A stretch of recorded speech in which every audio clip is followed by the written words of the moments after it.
Yeah, we're finally live, and yeah, I know we're late. I had to finish dinner before I went live, so yeah, that's my excuse, and I'm sticking to it. Anyway, welcome to This Week Unloaded, number 191. 9 more to go to hit 200. Good Lord. With us on the panel so far is Mr. Gizzard Gary. How are you tonight? All right. You don't sound too sure. I'm not. I know how that goes. I don't think anybody's watching. Probably not. It's probably just you and me out there in the chat that are saying that there's two of. It's too bad we were going to give away a bunch of cool stuff, too. Okay. Not Yeah. now, because Yeah, nobody's not now. I mean, nobody out there, so yeah. I get it now. Well, you get to keep it because it's like you're the one that's going to give stuff away. Oh, no, it's not my show. Oh, no. I just volunteered you. Jason Stewart's out there in the chat. He should be in here. I mean, technically, he is. Yeah. He is the co-host of the show. I mean, yeah, I have no powers. I do have a mod wrench, I guess. But everybody out there's a mod, so what's good mod wrench? Oh, there's Mr. Knives. Mr. Knives, how you doing tonight? Chocolate. Jason says he's worn out. Likely story. Me too. It looks like wife's got one of the Mummy movies on in the background, so if you hear anything yelling, that's probably what you're hearing. Did she get you any ice cream? Did she get you any ice cream? Nope, no ice cream. Dang.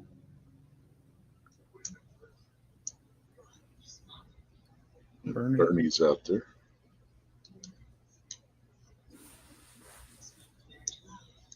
And I have no idea what the hell to talk about.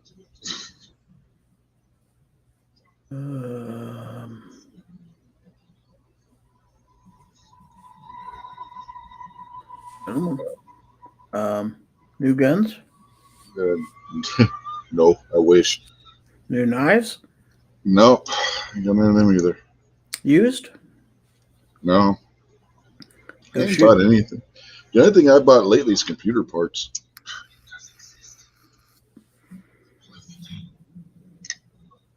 Those anymore cost as much as what a gun would cost. Let's see. Do I have anything new? Let's see. Not real new. I had to replace the power supply on my computer last Monday. Well, you evidently did it right because it's working. Yeah. Well, it's I know you were. Yeah, I know you were in the chat briefly last night, so I don't know if you heard the story or not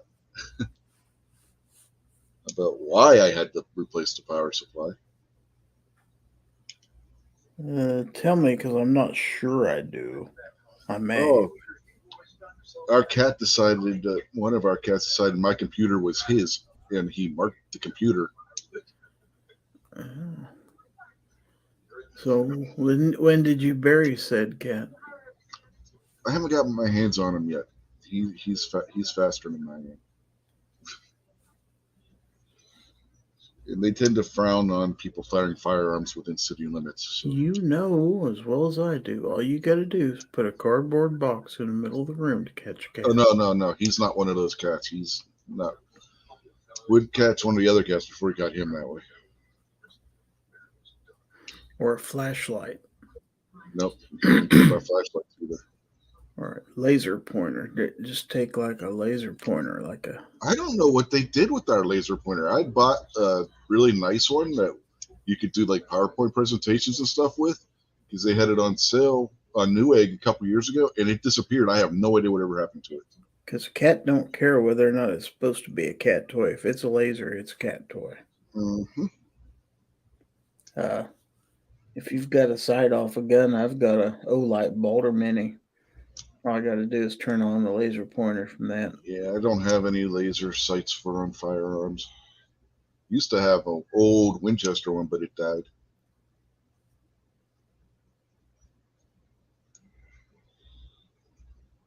Yep, I got a 9-year-old cat, and he'll act like a kitten if you get a laser out. Mm-hmm. Oh, they have at the Pittsburgh Zoo at the Tiger Pen, they have a sign that says no lasers, because even the big cats will go after them. And apparently somebody must have been teasing the tiger with a laser pointer for them to have to put a sign up. That's pretty brave. Mm-hmm.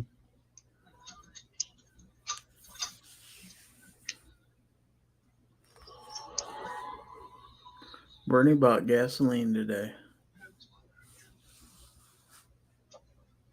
It only counts if you spend $100 or more.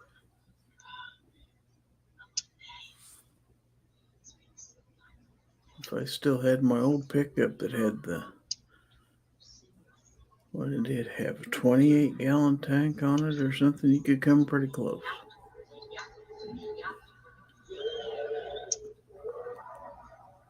I'm sure, especially with today's prices.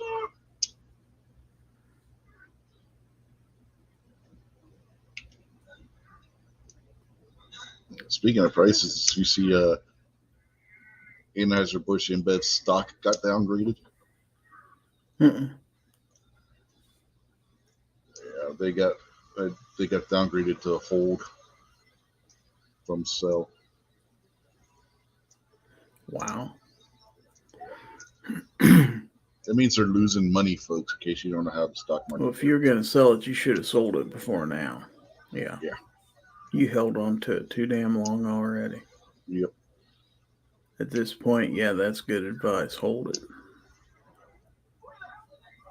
Yep. If you got AB InBev stock, don't sell it. The problem is, if you have that as part of your 401k or whatever other retirement plan you have, that you're losing money in your retirement plan. Because, yeah, whoever's in charge of your mutual fund probably did invest in that. Mm-hmm.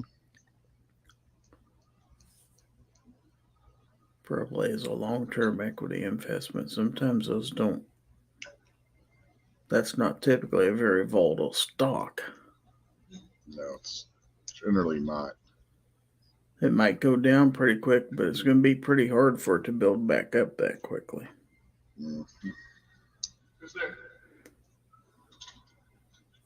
People tend to have long memories when it comes to things like this.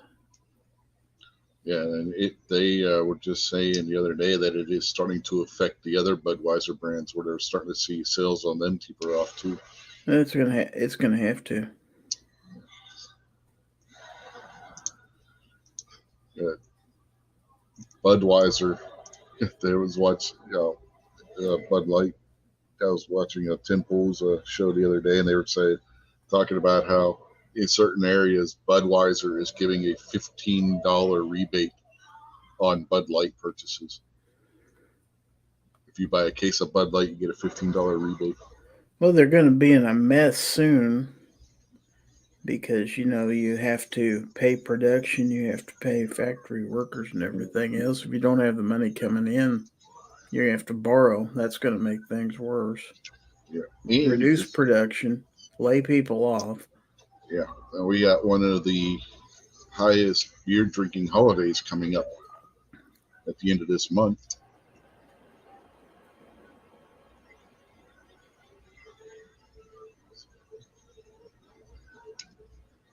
If people aren't buying Bud Light for that, then you know they got issues.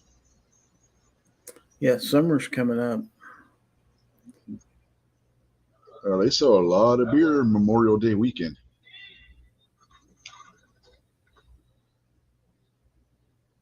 Heavily advertised and summer events, baseball, ballparks, typically where a lot of patriotic people tend to congregate.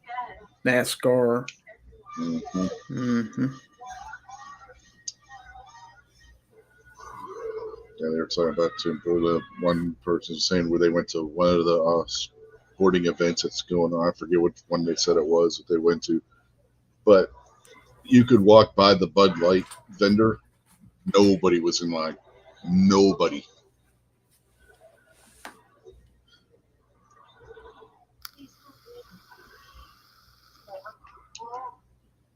Which is ridiculous to go to a sporting event and you're just going to walk by a beer vendor and nobody's in line for it. Yeah, after a while, you're going to not even try, and then you're really screwed. Give up your place in those vending lines and stuff. Yeah. Then you're going to give up because you pay such an amount for what people don't realize in grocery stores and stuff. You pay for stock position in those places. You pay to be in the middle of the places where the beer is stocked, so you're visible in front of everybody. If you can't move that stock, then you're not going to pay that premium, so you reduce your storefront space. And then it's hard to get it back. It all kind of it's a marketing thing, but it all kind of folds upon itself after a while, like a deck of cards. Yeah, depending on what arena or stadium you're at, Bud Light may be the only beer that's available. Because there's some of them stadiums out there where they have exclusive contracts to supply the arena or the stadium. And if they're not selling, that's pretty telling. Defense Dad's out there. Yeah, he is. With his usual jokes about being unloaded and everything. Well,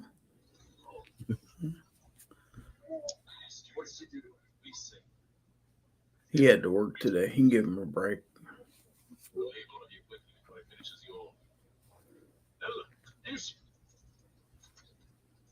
Now go on the hunt. Try and find a way to kill him. Jason says people that do drink Bud Light are getting beat up at bars. Wow. Yeah, I don't drink Bud Light anyway. I don't drink beer hardly ever, so I'm not going to cost them any money. Yeah. I mean, when I would drink beer, it wasn't Bud Light either. I couldn't tell you the last time I drank a Bud Light, but I can guarantee it was 20 years ago. Yeah. I had the occasional Budweiser, but that was usually if somebody else bought it. No, if I drink a beer, it's because my brother-in-law offered it to me, and it's definitely not going to be a Budweiser or any kind of standard over-the-counter beer. If my brother-in-law offers it to me, it's going to be some boutique microbrew type thing of some sort.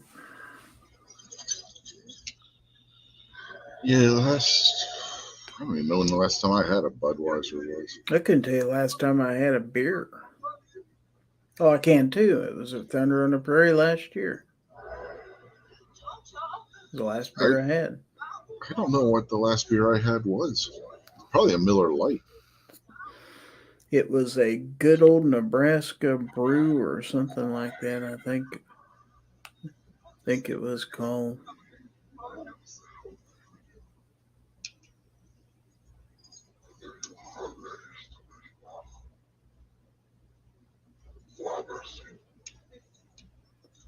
Spectre Solutions is out there.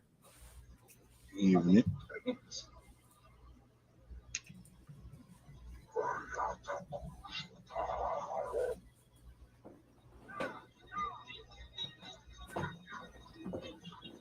Yeah. Anheuser-Busch definitely stepped in it. It's amazing how you can fall off the throne so quickly. Mhm. All they had to do was show up to win. Yeah, Wow.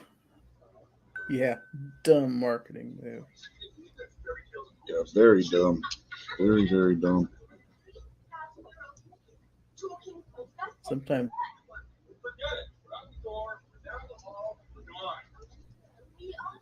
Yeah, Woods is out there.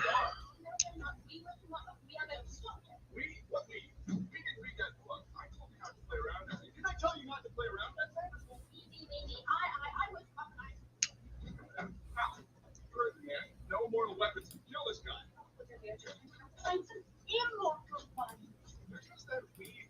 I don't know what to talk about. Come on, people out there, give us something to talk about. Woods is out there. Defense Dad said he's seen dumber things than the Bud Light thing, though. He watched the State of the Union. Well, that goes without saying.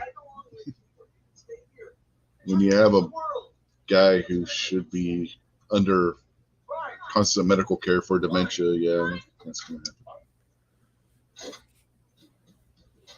And Knives wants to know who got food. It was rich. They didn't bring me any.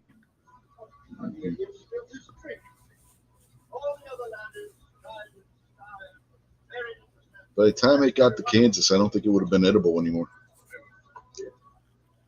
Yeah, no.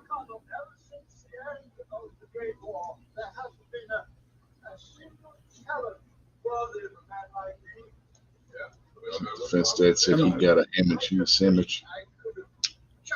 I'm going to restart my browser. I'll be right back. Okay. What happened to Title 42? I don't know. You tell me.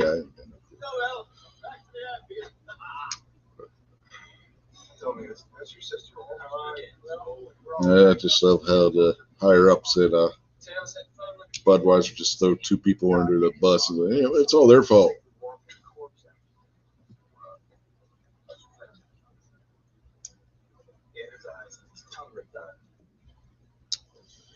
Gary's back. Yeah, it acted like my internet was glitching there for a second. No, that's not good. Nah. Spectre Solutions is asking favorite wheel gun. Of what I own or period? I don't know. He just said favorite wheel gun. He didn't say that you own. I'm not even sure what my favorite one I own is, depending on what's in my hand at the time.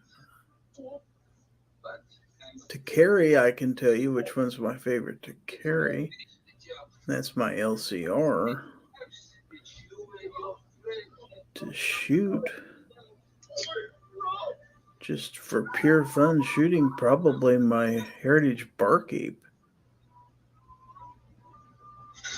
Defense Dad says a minigun. It's technically a wheel. Well, no, it's a belt-fed revolver. Yeah. If you look at some of the earlier revolvers, even before Colt came up with the cylinder with the single barrel, revolvers were multi-barreled, like what a minigun or a Gatling gun would be. So I guess technically it is a belt-fed revolver. Well, I'm in gym shorts right now, so what's in my pocket is an NAA mini revolver. Now that's a tiny little wheel gun. It's fun to shoot too. It goes pew. Smith & Wesson Model 10. Yeah.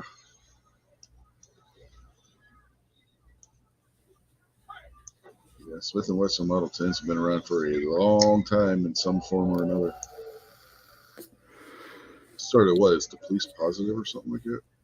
See, I don't have any old school ones like that. I've got my first wheel gun was a Taurus Model 85. Still have that. Then I have the Heritage Rough Rider, the 6.5-inch version. And I bought then I bought an LCR X in 22 Magnum with the 4-inch barrel. Or 3 or 4-inch barrel, can't remember. Kingpin asked, if you double the size of a minigun, what would it be called then? And Defense Dad beat me to it. He said an A10 Warthog. I was going to say 30 millimeter Avenger cannon, but Defense Dad beat me to it. That's the gun that's on the A10.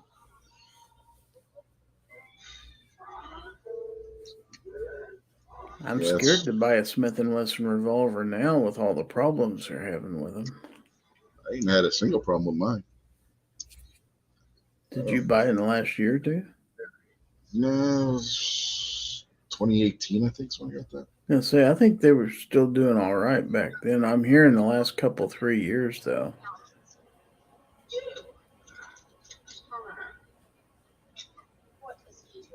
And it's not just me saying it. I'm hearing it from a lot of other people, too.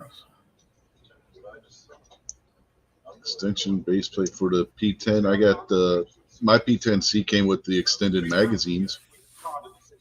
If that's what you're asking. Kingpin.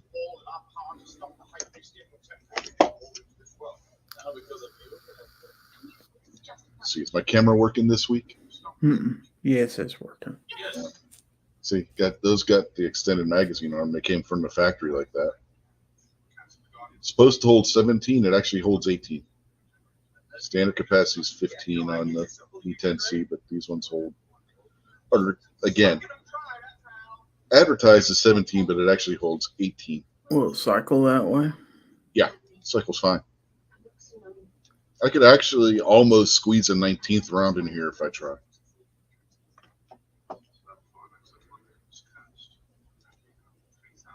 Yeah.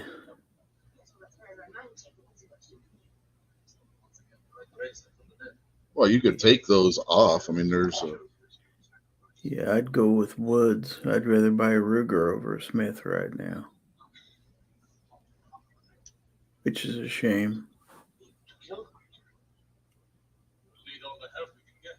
I'd honestly buy a Taurus over a Smith right now. Just tighten the screws on them if you do. Put some Loctite on them bad boys.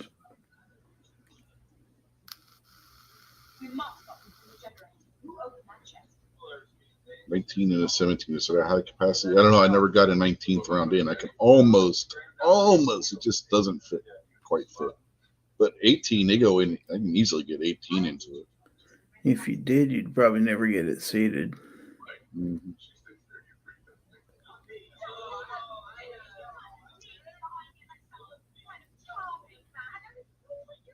It's kind of like the 12-round mag on my P365. I can get 12 rounds in it, but if there's round in the chamber, it won't seat. It took forever for me to be able to get 12 rounds into my P365 mags. These things were so stiff when I got them. The spring on it, they're nice and broke in now, but when I first got them, there was no way. I had to put 11 rounds in it and let them sit just like till like the spring loosened up enough to be able to get that 12th round in there. Those CZ mags, I got 18 in those right out of the box, just to see if I could. I don't think I've ever actually loaded them with just 17. The very first time I loaded them, it was 18, and like I said, they cycle fine that way.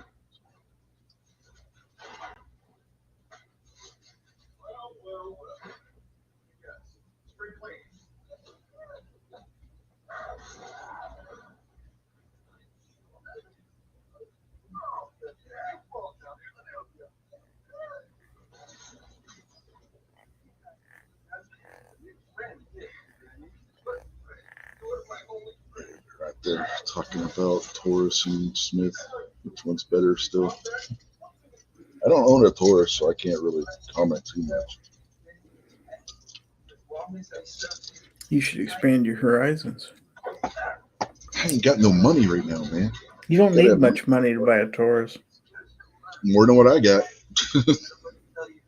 Well, if you wouldn't have your cats pee on your computers. Mm-hmm. It ain't like I let them. Just stop feeding the cats, they'll run off.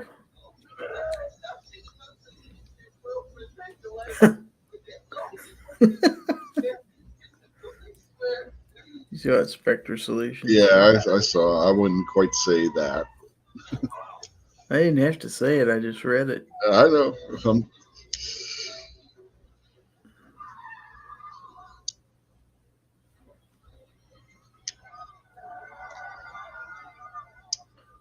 See, Woods is like me. He's a 38 special guy. He likes to hold on loosely and don't let go. You squeeze too tightly, you're going to lose control. That's right.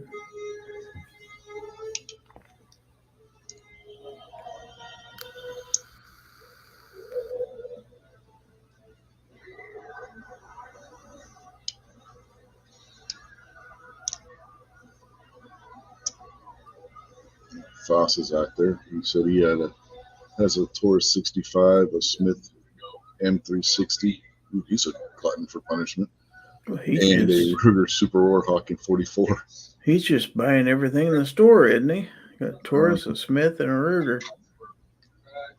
Just needs that's- a Colt now. That M360, yeah, you can keep that.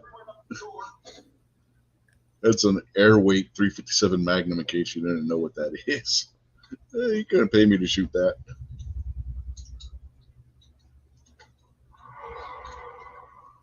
No. Because you're not gonna put 357 Magnums in it to carry, probably.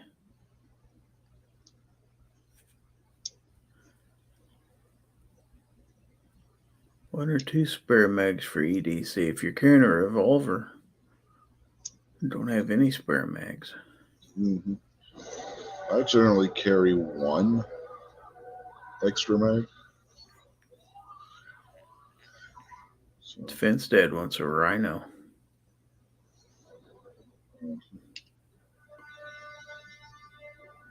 anything good about them is the low bore axis. I don't honestly know anybody that owns one. Yankee owns one. Well. Yankee owns a couple. Yeah. You don't talk about them that much anymore, though. Well, they pissed him off a while back. Yeah. He wanted something free and they wouldn't give it to him. What is my reason for carrying a spare mag? Because your mag fails. Yeah, exactly. Magazine is usually the number one failure You don't have that you're problem gonna with see a with revolver. with the semi-auto.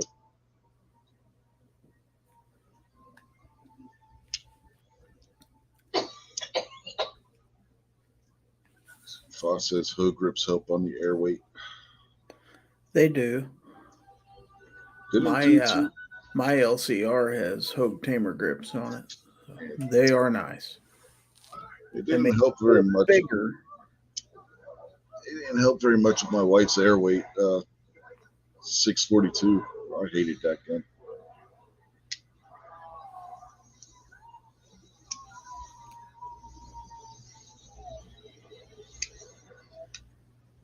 Woods' dad carries a Taurus Poly 85 and an Uncle Mike's nylon holster. Hey, at least he's carrying. Yeah. Says he's an 80. I wouldn't, but now that being said, I do have an Uncle Mike's nylon holster in my box of mags that you bought and will never use. You know, the one that everybody has. There's a couple of those in there. Wood says his dad's a 85-year-old old coot. It's not. That's even older than me.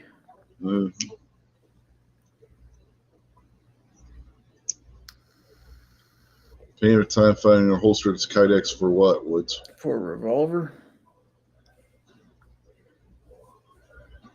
I know VersaCarry makes the hybrid leather Kydex holsters for J-frames, that size revolver.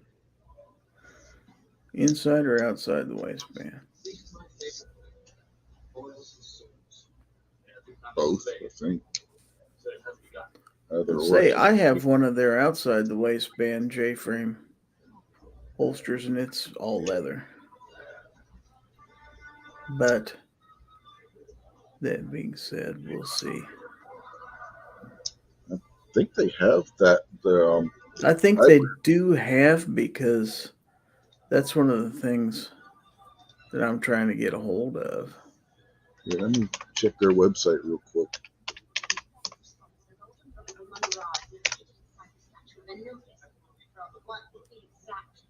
Kydex is sacrilegious, Foss says. Kydex gives you better retention, depending on what you're carrying. See, that's a nice thing. Spectre says, when carrying a wheel gun, I carry 2 wheel guns. That's real easy to do if you own a NA mini revolver. You can have a second wheel gun on you. You can have a third if you want to.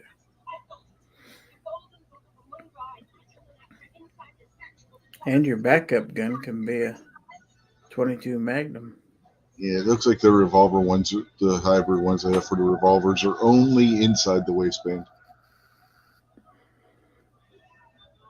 See, that's one thing I don't have, is an inside the waistband.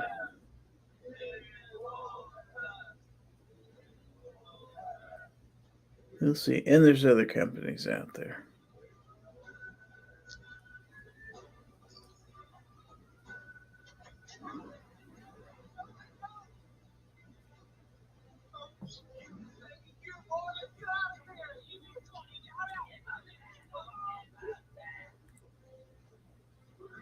They got outside.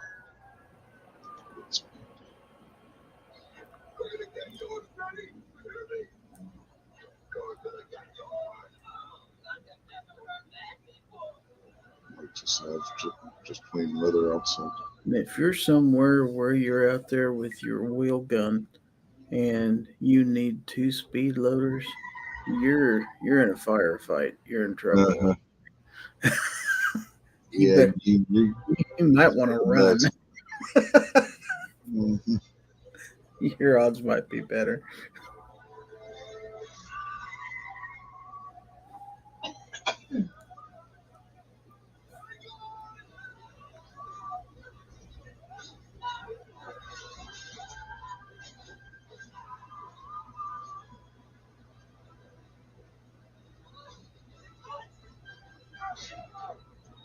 That's the nice thing about having a revolver is, if you had to, you could shoot it right out of your pocket.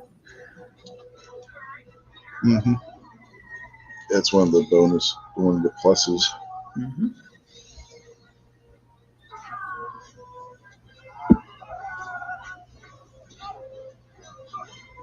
$150 for a poly protector? Seriously? I would have snagged that up in a heartbeat. Speed strippers. Kingpin's got the right idea. Don't waste time. Mhm. Strippers on speed. I'm not going to judge.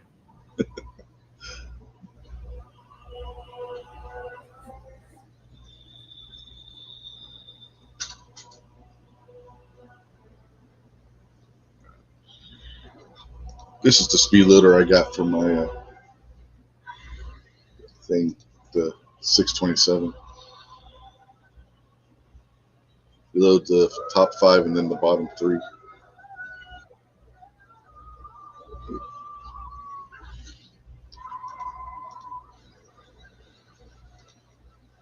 Rich is all dolled up tonight.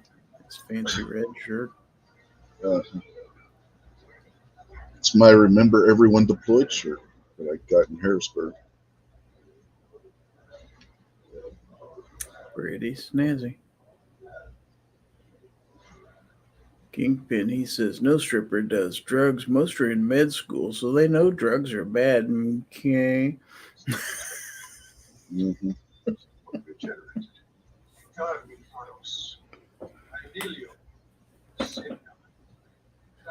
Yep, $150. I'd have been walking out the store with that bad boy. How bad can it be? He said it was at 357 and it hurt his wrist just thinking about it. Don't have to put 357 in it.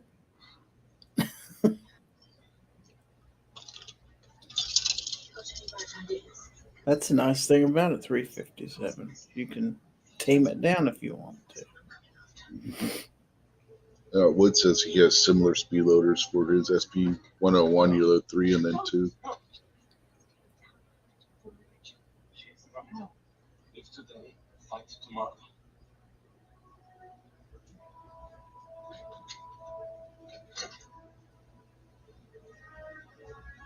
When we were at in Harrisburg last time, we went to Bass Pro. They had a nice Model 10 in there. Didn't look like it was ever used. It was in beautiful condition.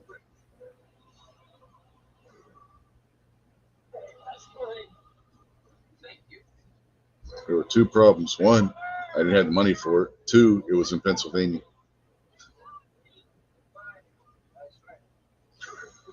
And I don't think Bass Pro ships to FFLs. You sure?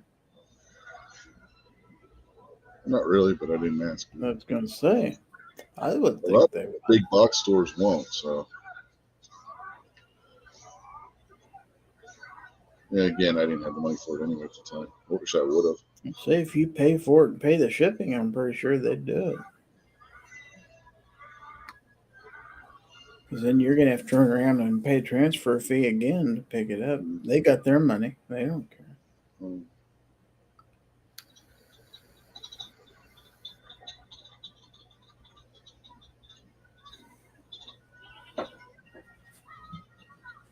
Beautiful blued finish on it.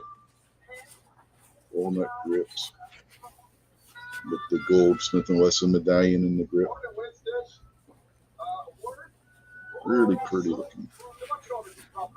Plainly, these guys need to jump in the chat.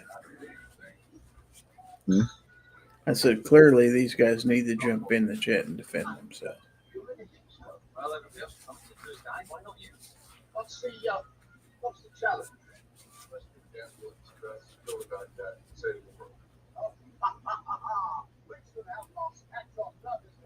Fence said he went nuts his first year buying guns. He went from 0 to needing 2 safes in 18 months.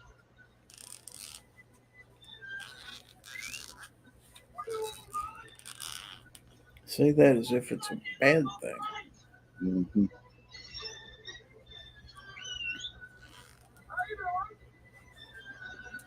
Watching Back to the Future, too, I could spoil that for you. I can tell you how it ends. It ends with having to have a third one. Mm-hmm. It's a cliffhanger.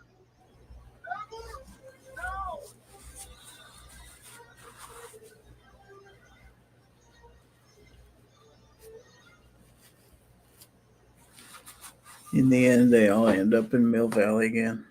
Yeah. The DeLorean gets run over by a train. The mall loses a tree.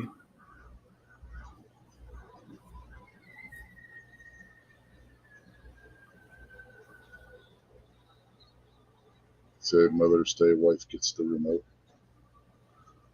What? Huh? I get the remote no matter what. It's because I don't watch TV. Guess you got told, didn't you? No, when I used to watch TV, I generally had the remote. You're home alone half the day. Half the day, you rule the TV. I don't watch it. It doesn't come on. Generally, the TV's not on until she gets home from work. She puts it on. Oh, you watch soap operas and she's at work. Tell the truth. No, I'm either watching YouTube or playing a video game or something.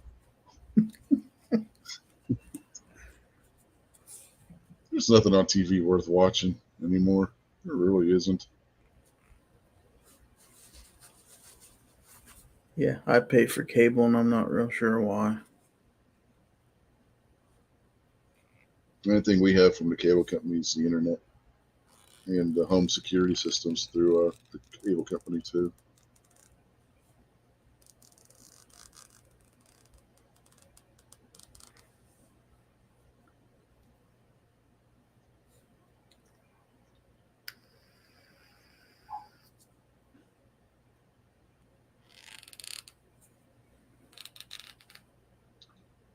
I think the only time in the last year that I've had control of the television was during football season.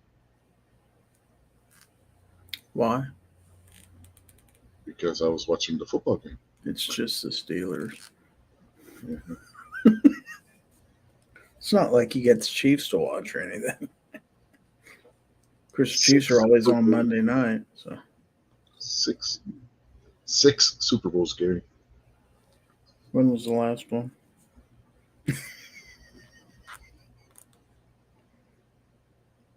Not Do you all that remember? long. It was a lot more recent than. I was going to say Cleveland, but never mind. You weren't going to hurt my feelings with that. No, I know that. I was just testing to see if Jason was still out in the chat.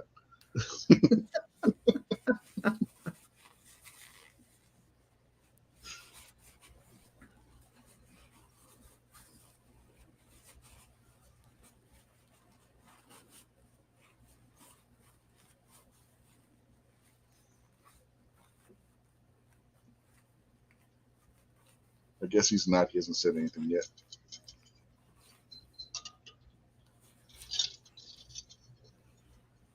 It's one thing I can say that's nice about having Patrick Mahomes is finally I can talk some shit.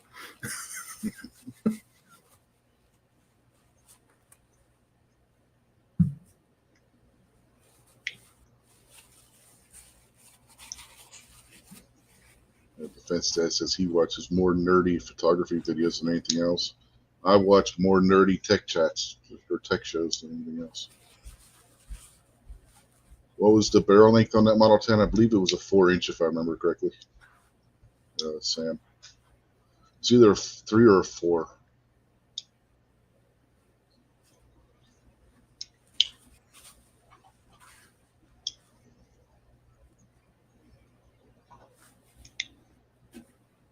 I'm pretty sure it was 4, though.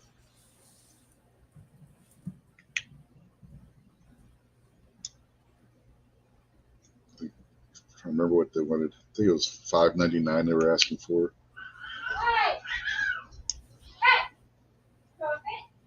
The answer to the question was 2009. The last time the Steelers won a Super Bowl.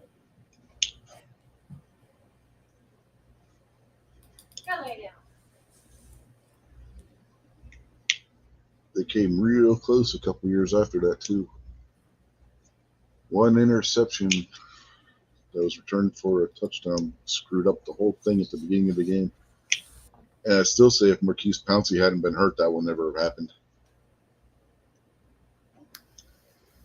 But anyway, if you look at the rest of that game, the Steelers were beating Green Bay on offense. But that's the way the game goes, right? All it takes is one play to screw up the whole damn thing.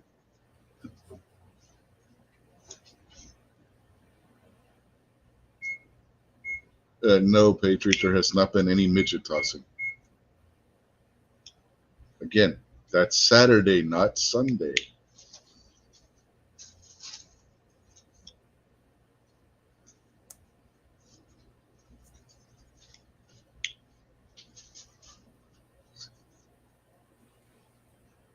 Yes, they've won 6 Super Bowls, but only 2 of those were in the last 50 years. Well, not quite, but 40. Yeah, not anyway. quite. Not quite, because some of those were in my lifetime. Say 2 of them I was in high school, 1 I was in college.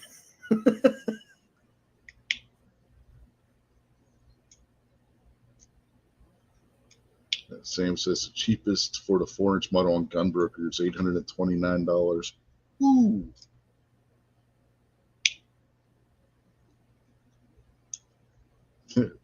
You can tell Foss is from Washington State. Still going on about the one against Seattle being rigged.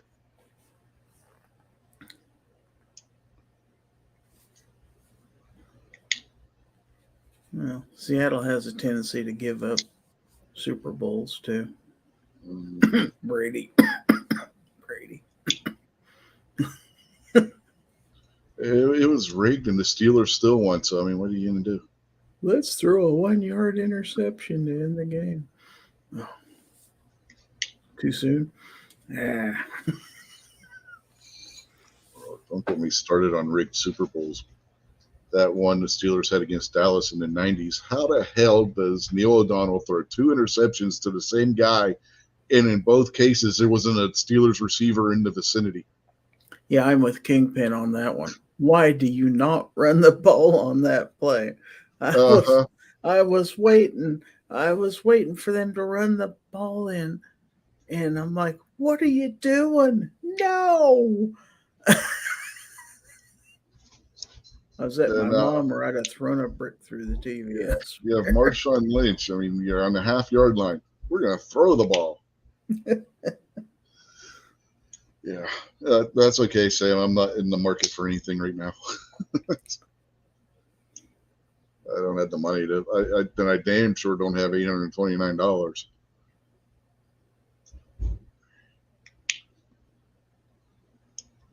Never saw the end of that football game because as soon as that happened, I turned the TV off. So, nope.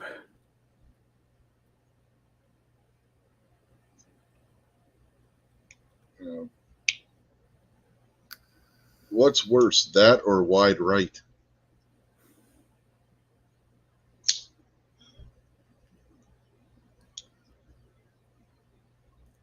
It's tough.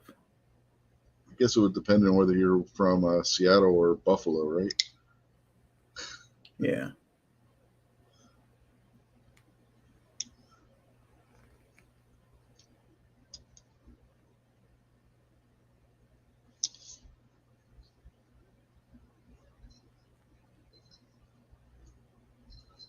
And that defense that says sports ball is the devil, that's only because you only got Nebraska to watch. I mean, if I only had the Cornhuskers to watch, I'd probably think that too.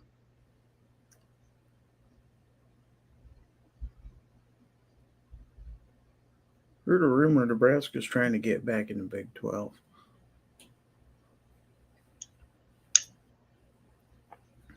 Yeah, because they're going to have any better luck there than they do in the Big Ten. I wouldn't want to play in the Big 10 either. Or the SEC. That's crazy.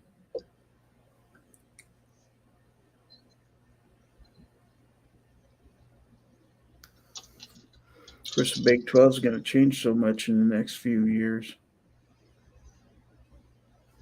Conferences are just a mess anymore anyway. Mm-hmm. Need to go back to the traditional, this group is in this place, this group is in that place. Quit jumping from conference to conference. Mm-hmm. I think Notre Dame's got the right idea. We ain't going to join a conference at all. The one time they did, they almost win the whole thing. Yeah. Yeah, it's better for Notre Dame to just be independent and everybody hate them. Mm. Except for the spattering of the nation's Catholics who have nobody else to root for. Boston College. Or their team sucks, so they root for Notre Dame. So, yeah, I'm Catholic. I'm going to root for Notre Dame because they're winning at least. Yeah.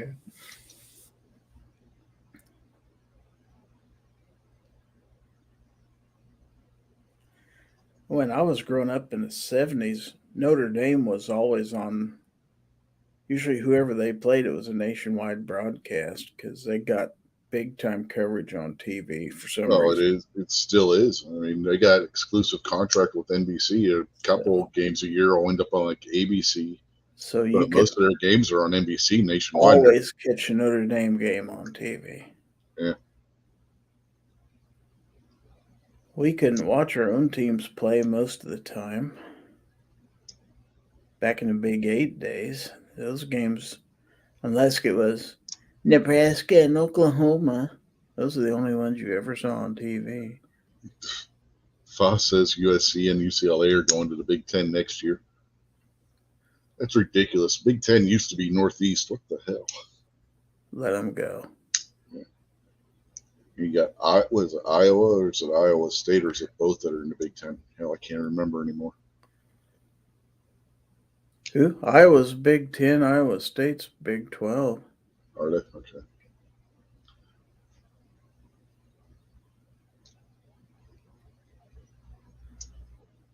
I don't think Nebraska has a Nebraska state. They got like Mhm. one legislative body and one school. That's just hardly. They don't have any division in Nebraska. Everybody's on the same team. They don't have anything to fight about. Mhm.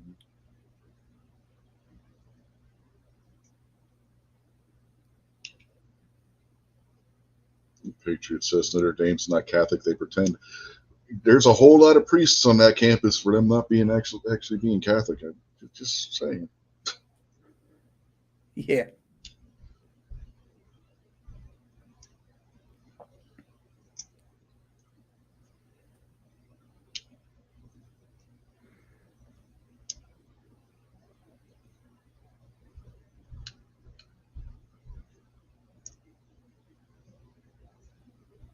Defense dad said he really liked playing golf when he was younger. Where else can you legally drink and drive?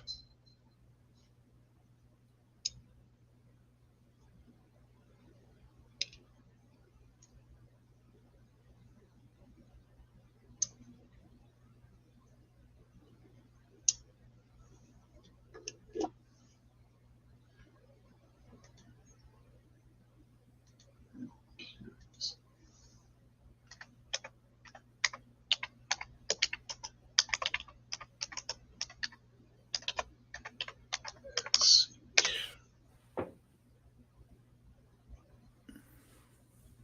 University of Nebraska is Nebraska State.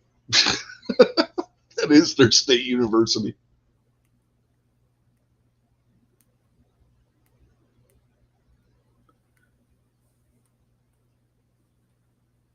And they don't have any interstate rivals, though.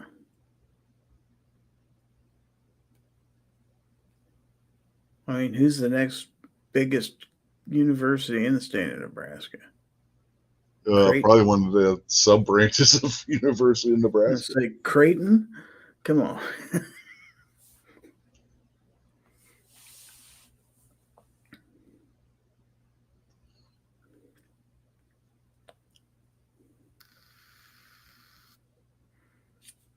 Yeah.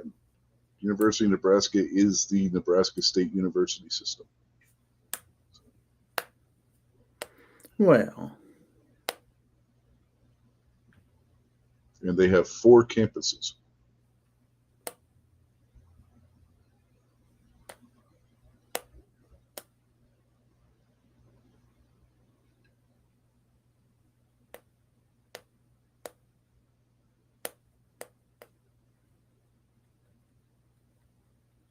yeah, Defense Dad, you could pretty much say the same thing here in Kansas. The majority of the state population's in 3 or 4 counties here. Mhm.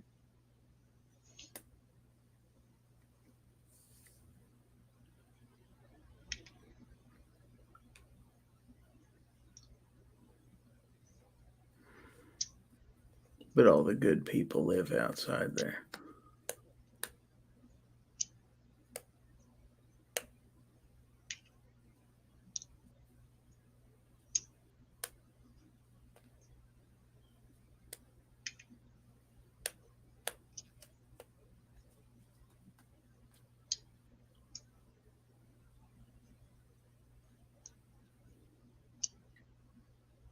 I don't think we have any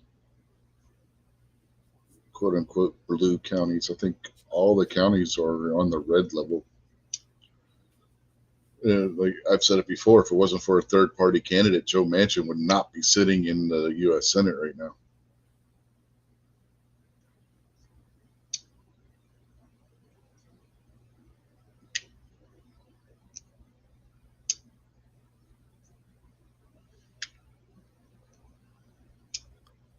I think we may have 3, possibly 4 cities that have more than 100,000 people in this state. Yeah, we probably have that too. Charleston, Huntington, Morgantown, and Martinsburg.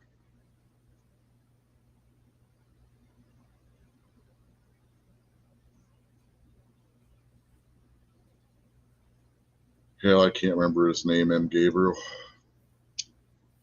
He was on the Mountain Party, if I remember right. The name of it. Richard White, is that his name? No, it wasn't me. Oh.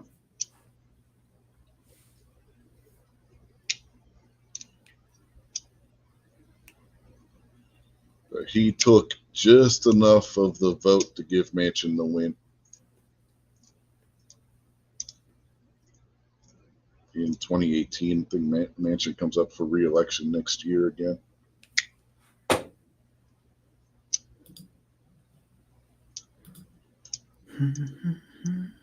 And he may not win this time because people are getting pissed off at him.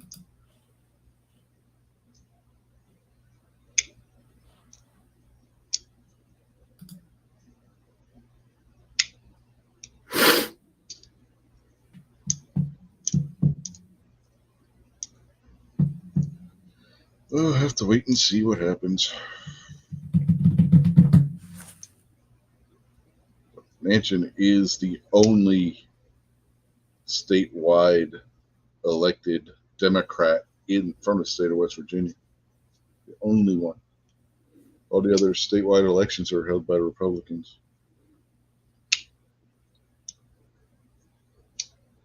Most of the county, well, all the county commissions are Republican. I think every sheriff in the state's a Republican.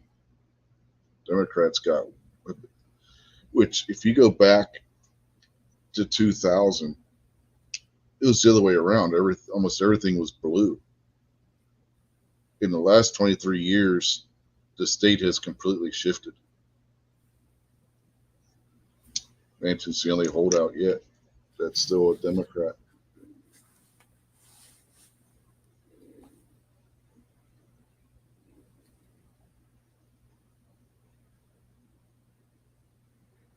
You get a Democratic governor, you can have her. No, we don't have Free. a Democrat governor. Oh, you do. We don't. Yeah, we do. Well, our governor ran as a Democrat, and then as soon as he got elected, switched parties, which isn't surprising since he was a lifetime Republican before he switched. He switched Democrat just to get elected, to get on the ballot.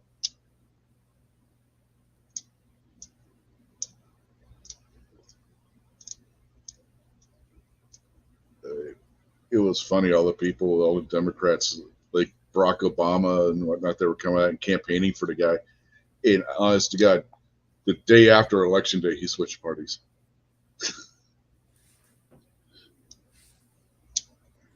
I think it's the day after. Surprise. He played them like a fiddle.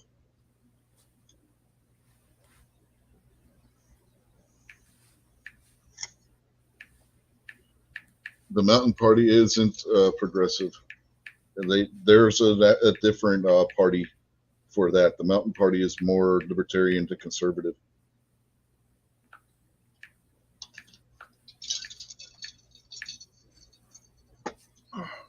Unless they've changed. But yeah, if you look at the polls leading up to the election and everything, when the choice was just Manchin or Patrick Morrissey, Morrissey was winning all the polls. Yeah.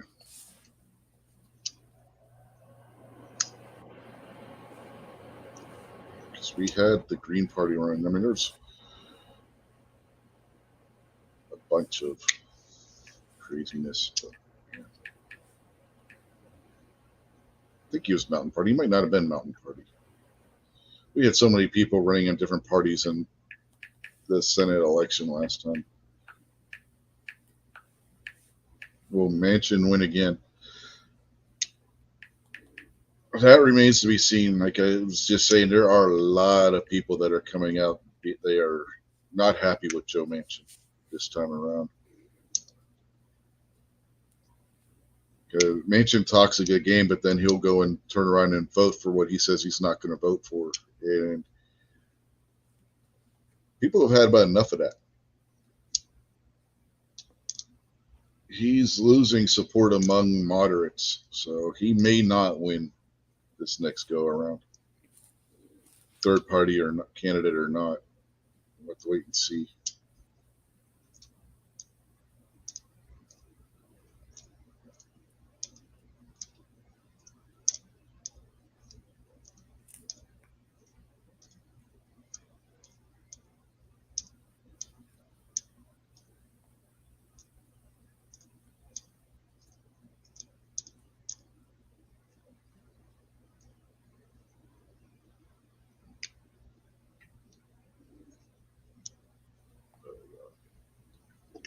Manchin was fairly popular, but his popularity is declining.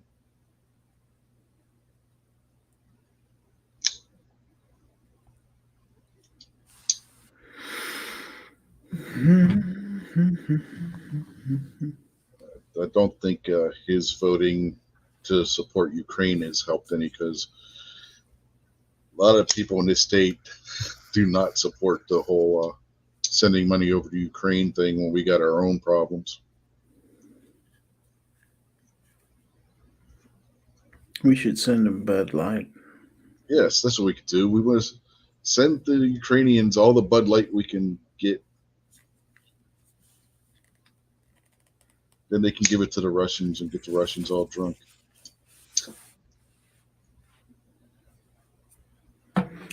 Them people drink rot gut vodka. Bud Light ain't gonna affect them any.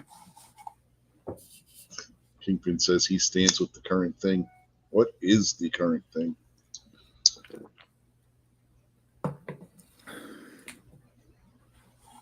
Yeah, Manchin Toomey, yeah.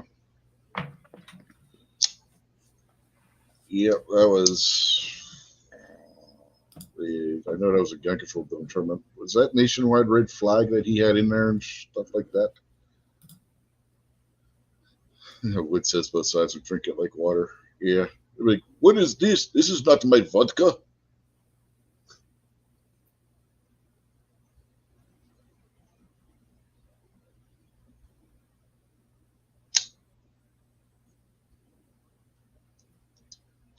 I know that Manchin Toomey had universal background checks. I can't remember if that had nationwide red flag on it or not. I think it may have. That was the one where everybody found out, yep, Pat Toomey is definitely a rhino.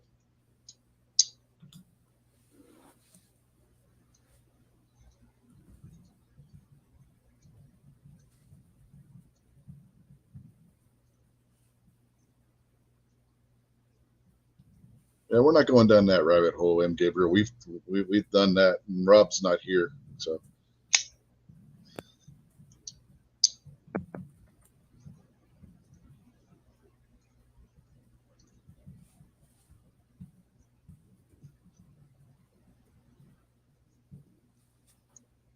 Defense that says can't help laughing at all the people who bought Bud Light to make videos to ban Bud Light.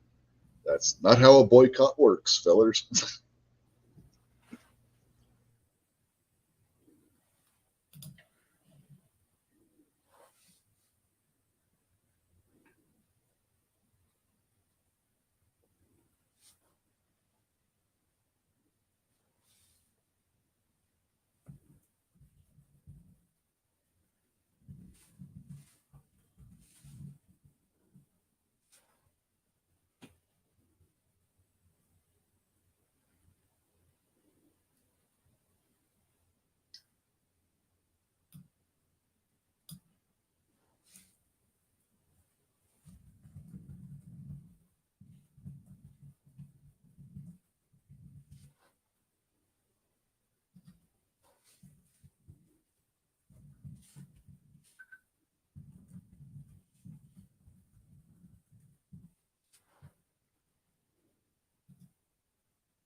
Sorry, I was responding to an email.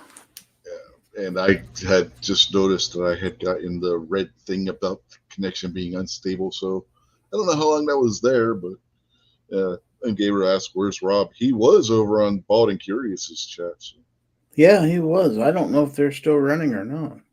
I don't know. M. Gabriel said I guess he said WP, so I'm guessing he's talking Warsaw Patriot. Yeah, you probably won't on my channel. Me and Warsaw don't get along very well.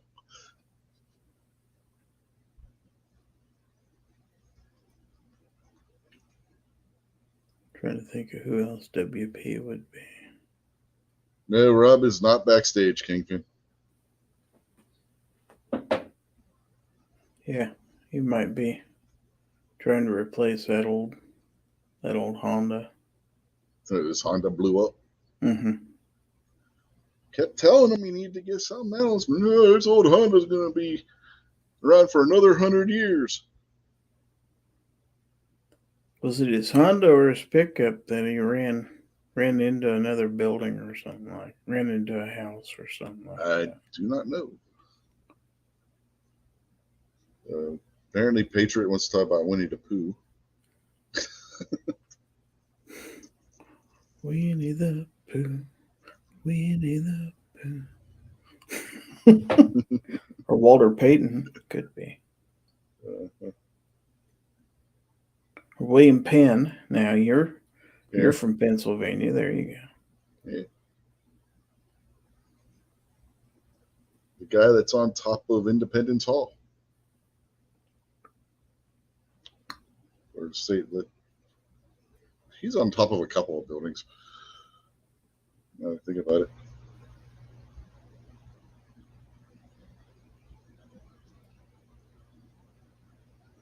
Tubby little cubby. Oh, stuffed with fluff.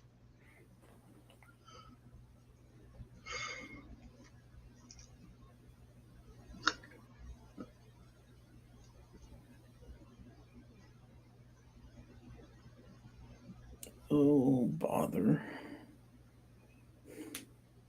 You wouldn't happen to have a small smackerel, would you?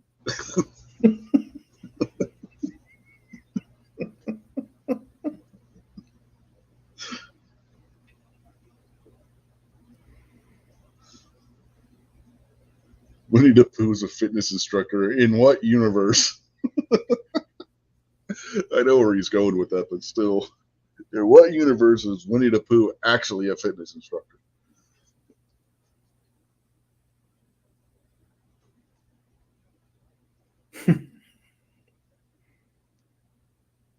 There's a rumbly in my tumbly. Think.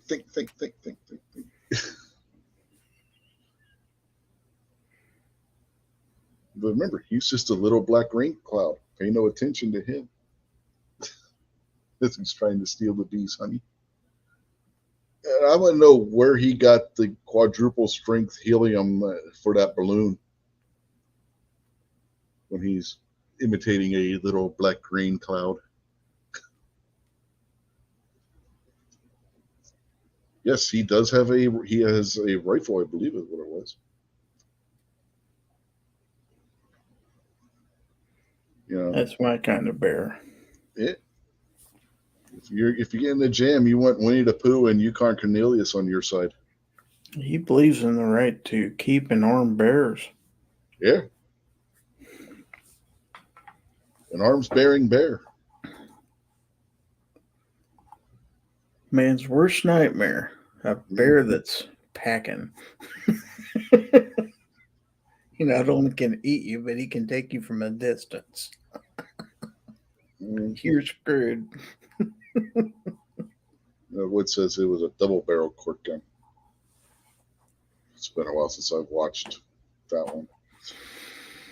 My kids ain't so little anymore. Kids don't watch that stuff anymore. And Gabriel with the gun that shoots jelly. Yeah. I'm a squirt gun that shoots jelly.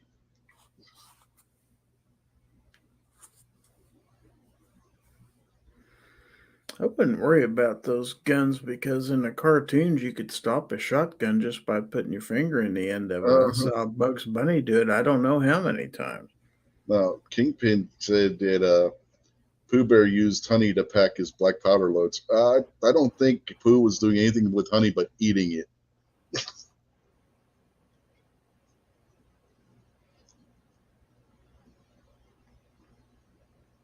Now, Defense Dad says he wants Al covering his back. He is a stealth operator and a badass.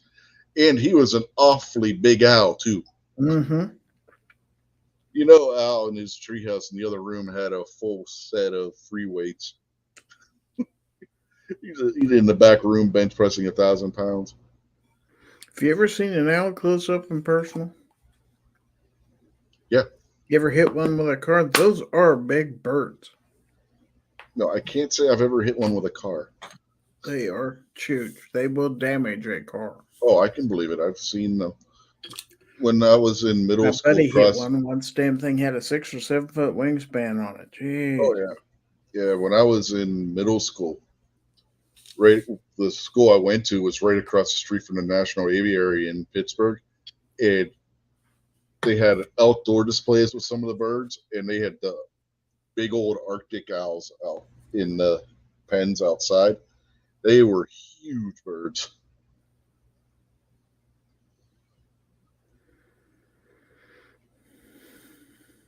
Cool too. When it snowed, they would hide. They would be all running in the snow and acting all goofy.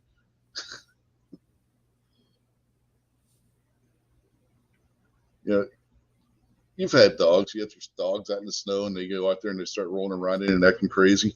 That's what these owls were doing. Al Bundy. Uh-huh. Hey, pig.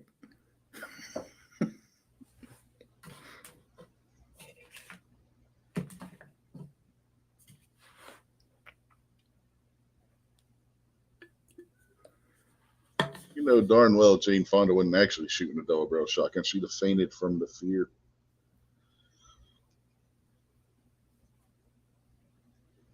The Fizz dad said he thinks Piglet secretly has bodies stashed in the freezers in his basement. Don't take your eyes off that little sumbitch. Piglet was too afraid of his own damn shadow, man. Come on. Pooh! Help me, Pooh!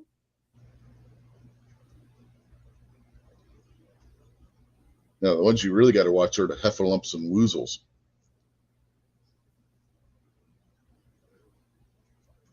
And the pink elephants. Rob D's out there. He heard you talking about his Honda. Wasn't me. I didn't bring it up.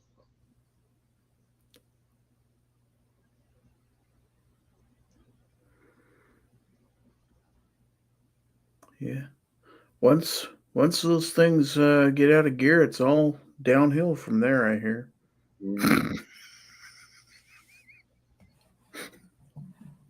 Too soon?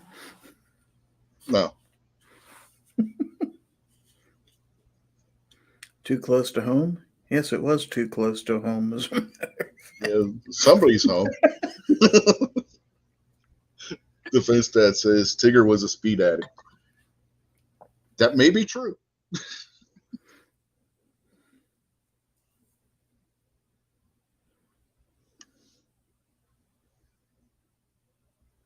He was eating them things like candy.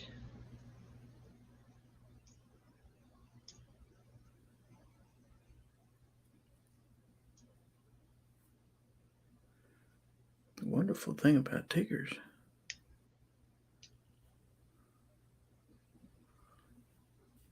Feet are made out of rubber. The tails are made out of springs.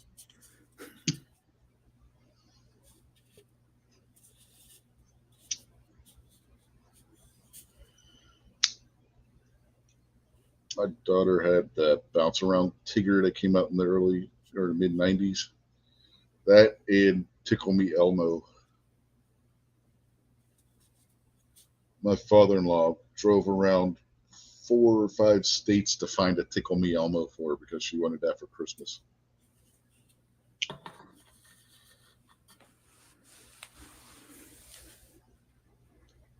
That thing got to be really annoying. Mm-hmm. That's when, I'm sorry, honey, the batteries must be dead or gone. It's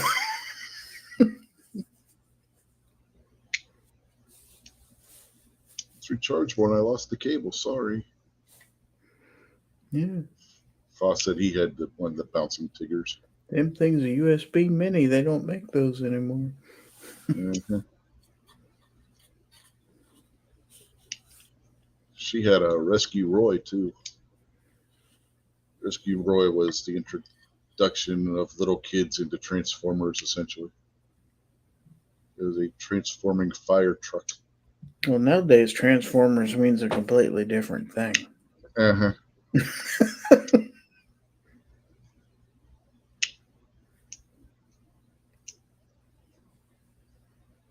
Rescue Roy was kind of cool. He had flashing lights and he would talk and stuff. He still has it around here somewhere. I think it was Fisher Price or Play School that made that.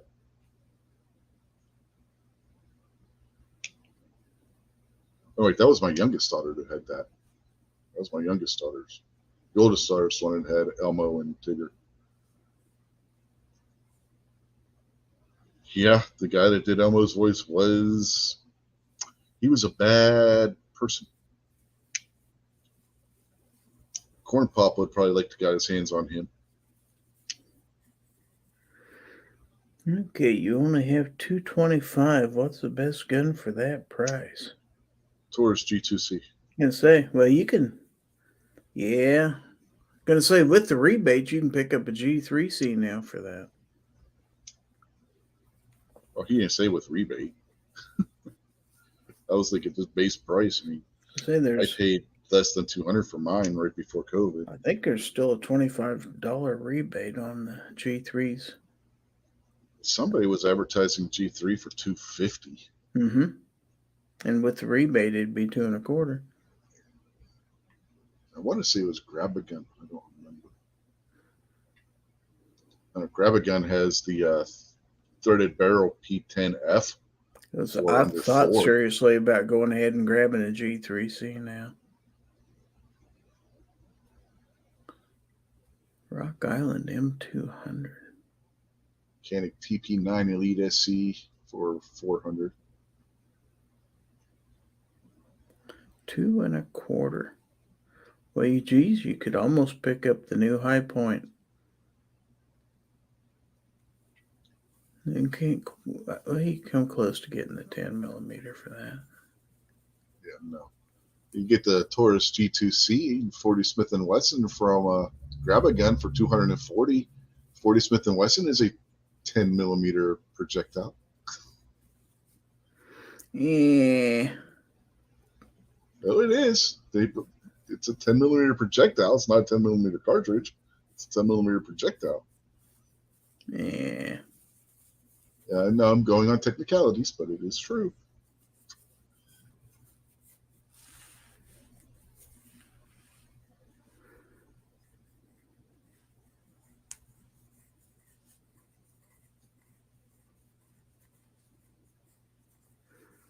Foss says a used shotgun.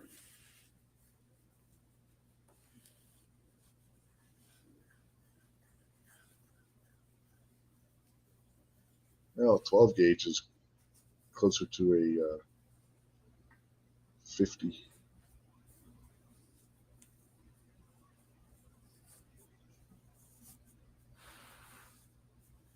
If you're using a slug, that is.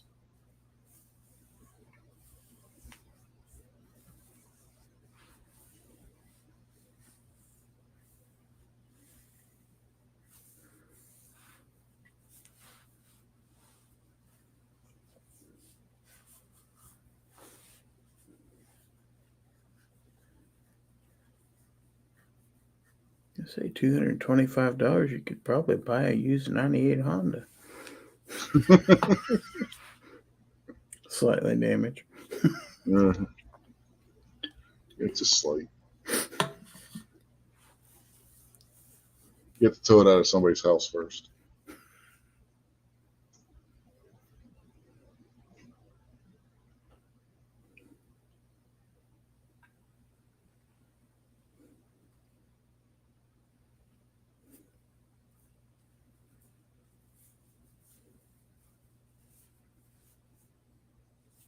We shouldn't pick on Rob. Everybody else picks on him. It's because it's fun. Poor Squib's been hard on him this weekend.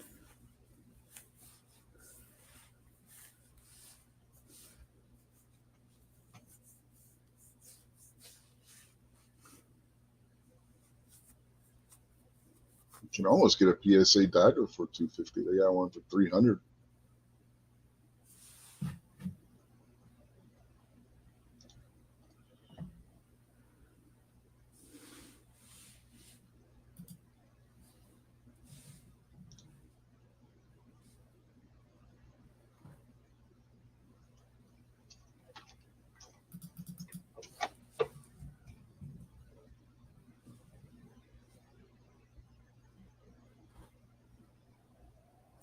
G3C is 279 at Academy right now. Dang.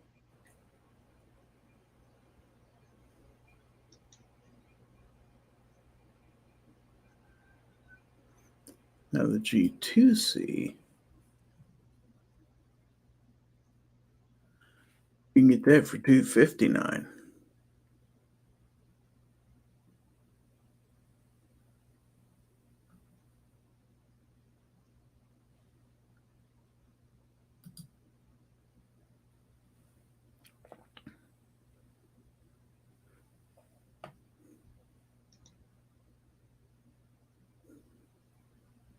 Probably get a Sky worth of money.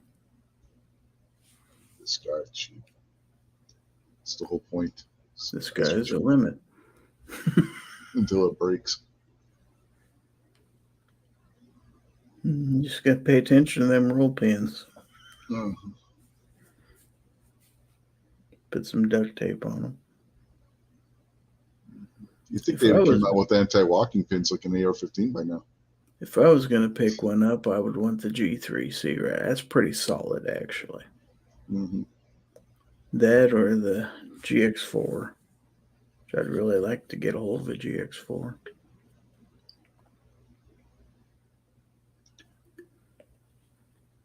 Chris from the 740 is out there. Evening, Chris.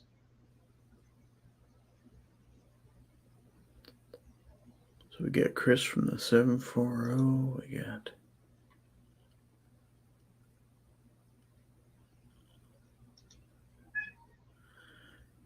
Yeah, really. Yeah, really, for just a few dollars more, you can go up quite a bit in guns.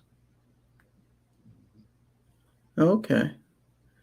Yeah, I have held a GX4. I've never actually fired one, so that would be interesting. Yeah, same here. I've never actually fired one, but I have held one. Yeah, Snob let me. I met him one time, and he emptied his out, and I dry fired it a couple times and held it. And I liked the way it felt in my hand.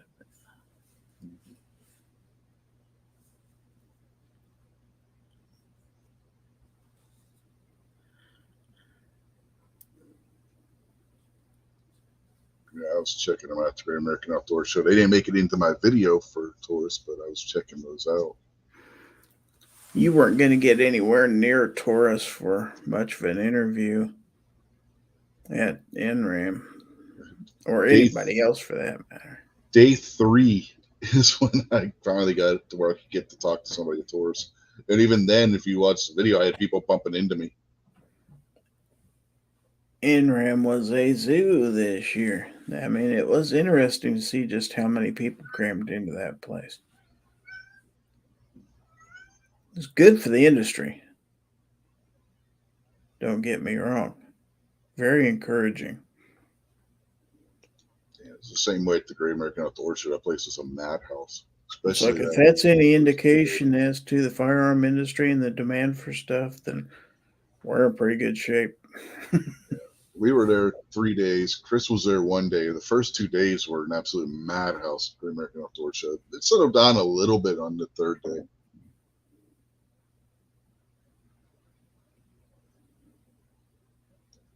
It'll be interesting to see how many people come to TriggerCon this year.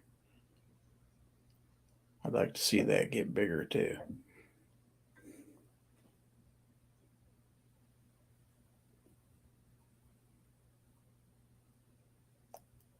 Because there's actually plenty of places out there to actually shoot guns. That's fun.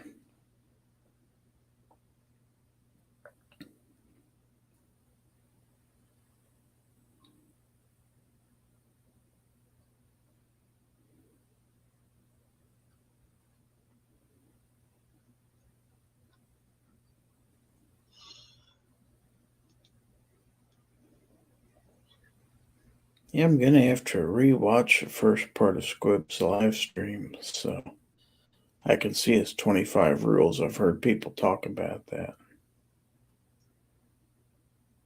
No, Woods, we stole TriggerCon. Fair and square. Sorry. Well, we didn't steal it, but More it like got they ran brought it out here, of- and we're going to keep it. How about that? Yeah. Yeah, they kind of ran it out of Washington.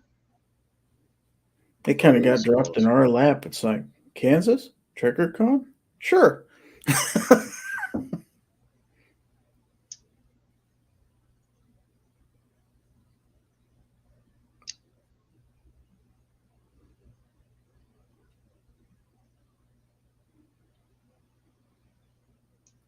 Yeah, I can see that. M. Gabriel. He said a restaurant he managed in Harrisburg got slammed every outdoor show. Yeah.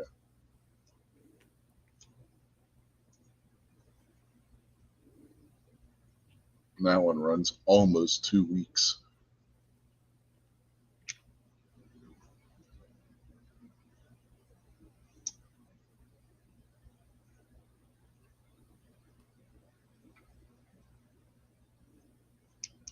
This year made me wish we had went the last weekend again. It's a lot easier to get around that place the last weekend than it is the first.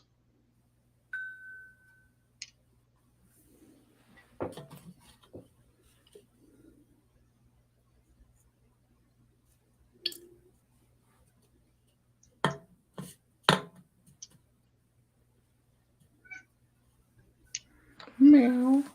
Meow. Instead of Is that the doing cat that ruined your computer? Yeah, that's that loudmouth bastard. Shut up, you dumbass. Airsoft. Ping. I don't have one, or I probably would have. You can buy those online. You could have it tomorrow. Mm-hmm. You could probably even get one that looks like a CZ. What's this? Okay, now he's asking what's the best $300 gun. 300 for sure. You could get into a G3C. Yeah, definitely. Sometimes you get a used M&P for that. Used. I know I'm going to say it. I'm going to kick myself later, but a used Glock. Again, For 300? I've seen them for Where? 300. Yeah, our local pawn shop had them. Yeah, if it's chambered in 45 gap, maybe. No, it was a 9mm. they had a used 19. They wanted 300 for it. Yeah, PSA dagger, like Wood says.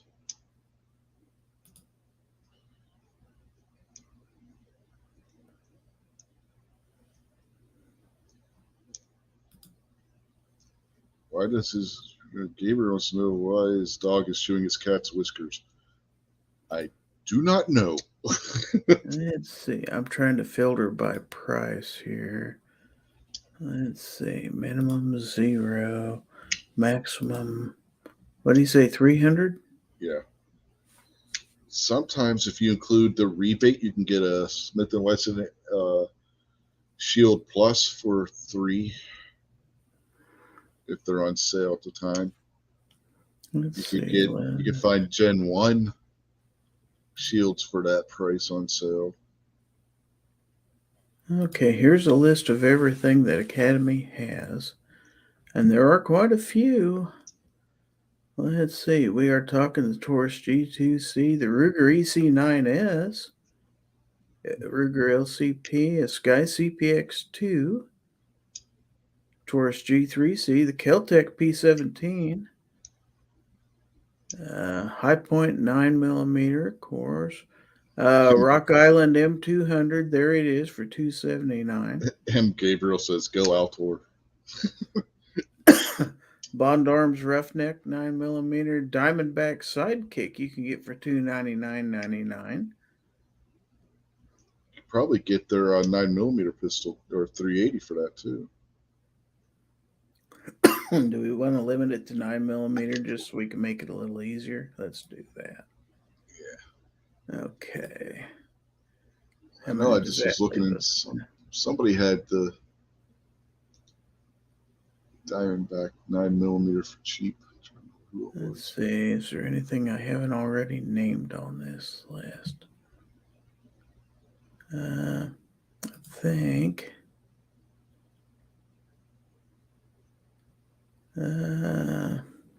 Go up to 310, you get the Ruger Security 380 from Grab-A-Gun. They got that for 310.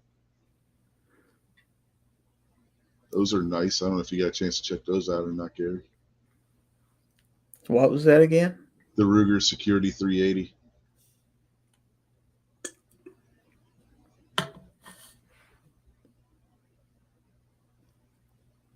Well, we know what 9s are available. There's a decent selection. I didn't really expect to see any mainstream things on there, and you're not going to. Let's see, how about if you go to 40 Smith & Wesson, let's see, you can still get the G2C, High Point. If we want to go to 380 for that price, Rigger LCP, High Point, Sky CPX3, Bursa Thunder you can get for $299.99.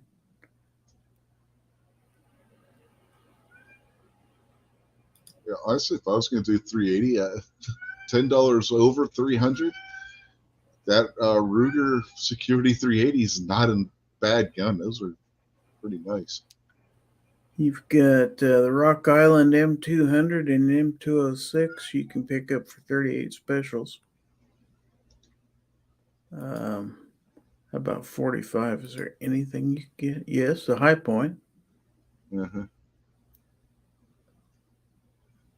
Maybe Gen 1 Shield in 45. Not at Academy anyway, you're not. Yeah. I said if you can find one. Well, we don't have Academy around here anyway. The closest one to here is in North Carolina.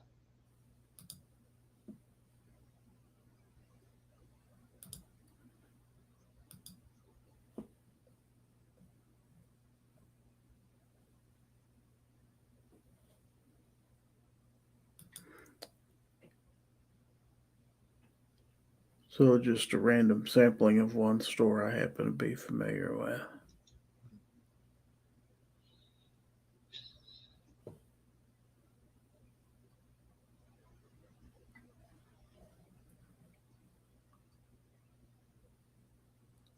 But yes, you could definitely get a gun in that price range. It's fairly decent.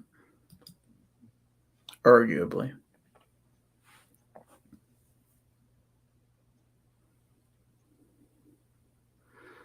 And I don't think you're going to pick up any Mossberg's pistols in that range. I don't think so. So Wood says, literally, if I'm told I only have 2 to 250, tell them to save $50 to $60 more. Boy, Pretty much. Yeah. I think if you could, you'd really help yourself out.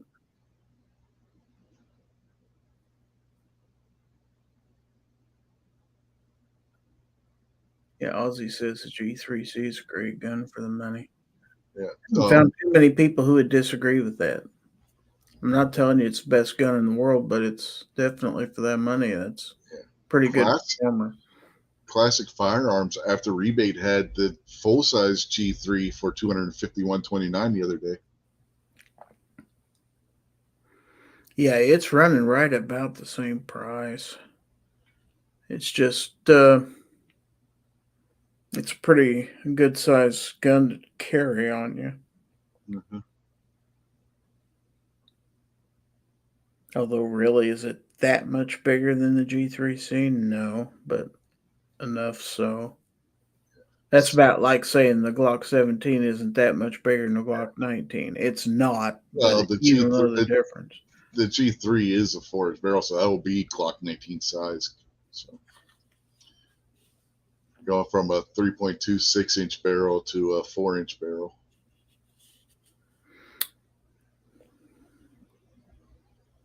They got the Savage Arms Stance, which I haven't fired one, but they didn't seem too bad when the ones they had at the Great American Outdoor Show. But Classic had those for $235.80.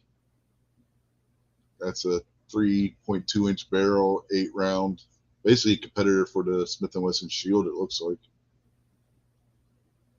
it's got the weird rear sight like what Honor Guard had. It looks kind of like the Honor Guard, don't I think about it. Did Savage buy them?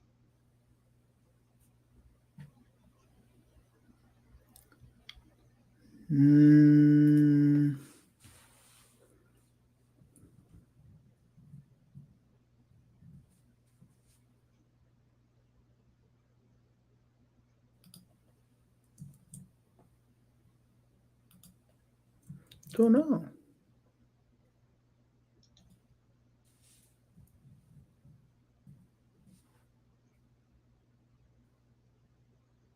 Let's see. I found an article that says from the ground up, the Savage stance seems to be an honor guard. Yeah, I mean, here's the picture of it. That looks like an honor guard.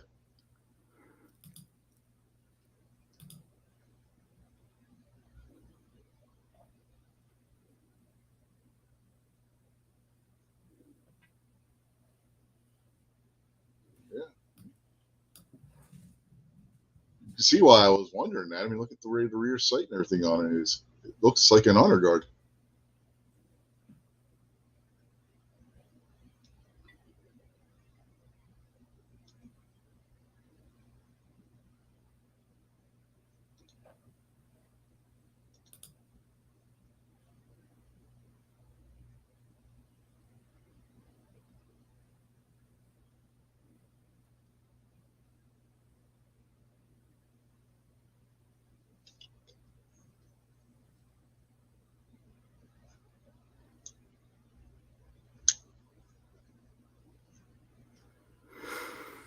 To fulfill Savage's yearning for an EDC handgun, it followed the common industry practice of acquiring an early version of a design in which it was interested, in this case, a former Honor Guard pistol from Honor Defense.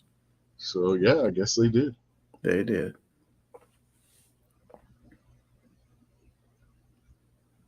They bought the rights to the design, basically. Yeah. Their 1911s are decent looking. Savage can make some good stuff. Yeah. Their 1911, the Great American Outdoor Show, the engineer that worked on them, or one of the engineers that worked on them, was there. He didn't want to go on camera, but I've said it before. I had like a 5-minute conversation with the guy who were talking about the 5-10 minute, might have been 10 minutes. I mean, we stood there talking about them for a while. They seem like they're well made. For just a little bit of, I got to handle one of them, never got to shoot it.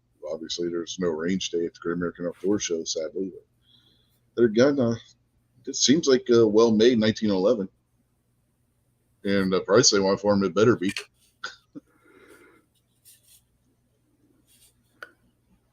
There are so many good 1911, 2011s out now. It's not even funny.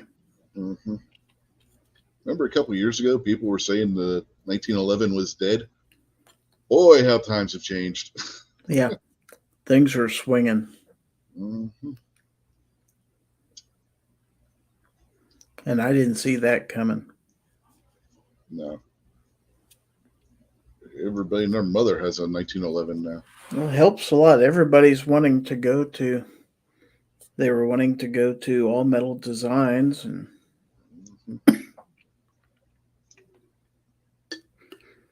then wanting to go up to stuff that could chamber 10 millimeter, and the industry's changing. For the longest time, I didn't think we were seeing anything new from year to year, but now we are. And I think we're seeing new old pistols. Yeah, high power is going to be next. You're going to start seeing everybody making a high power. Well, you're seeing Gearson reworking the Beretta tip-up barrel design.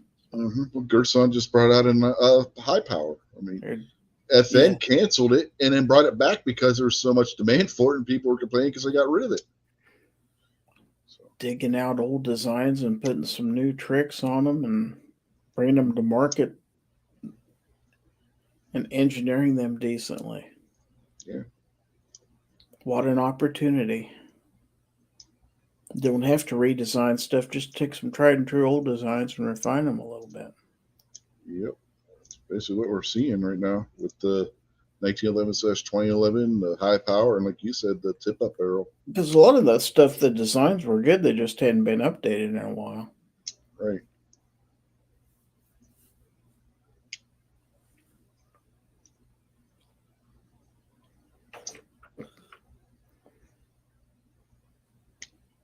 Yeah, just wait in the next few months. You're going to see some really cool stuff come out. Woods, if you want a high power, seriously, dude, check out the Gersons. They are nice.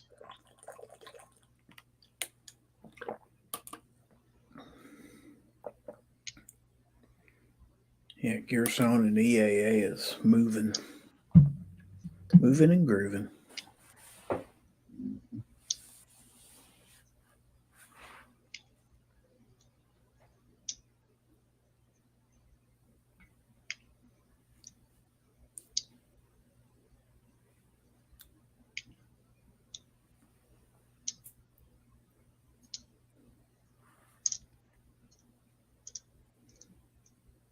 It's getting looking like it's starting to look like the future is the past. Mm-hmm.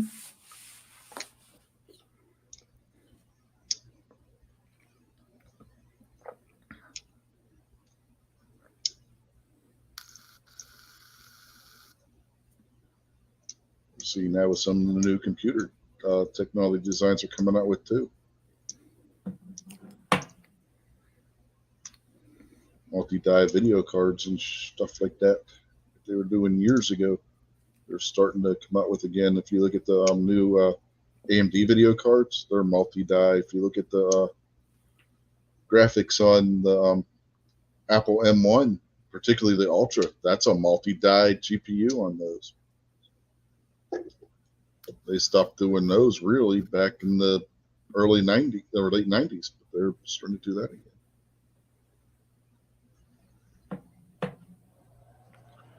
Is that a gun reboot? Yeah, of sorts. I guess you Yeah, could call it kinda. that. Yeah, I think Beretta's bringing back the Cheetah too. So I mean, got them. They're going to be competing against Gerson with the tip-up barrel Yeah. market. Good luck doing it at their prices.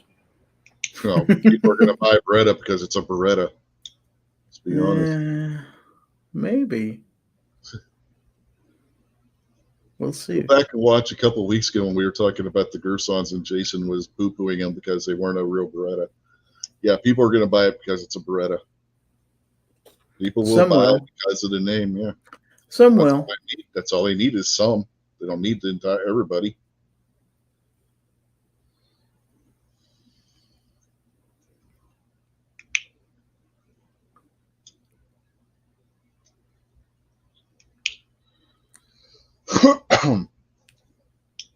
They get it.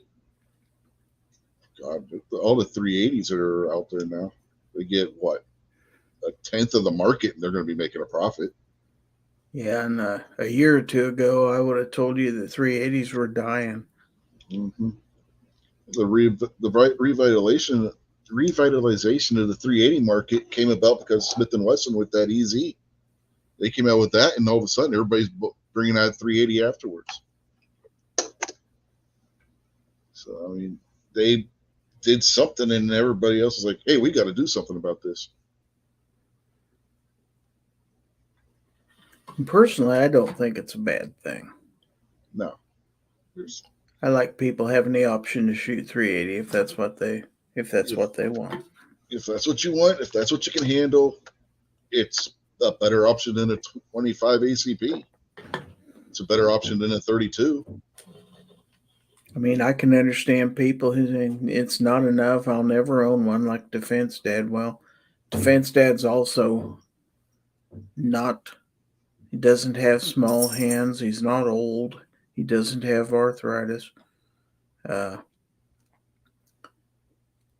there are people who are in that situation. There are people who are smaller statured people who maybe want something a little smaller that they can handle. New shooters that are not that well versed with guns. That can shoot better if they have something with a little less power. They feel more confident with it. Yeah, and M. Gabriel says 380 had surged to the P365 in that pattern. The P365 comes in 380. It does now. SIG even saw that coming. Yep. You can get the P365 in 380, man. That was the smartest thing they ever did was to, yeah, you can have it in 380 too if you want to. Mm-hmm.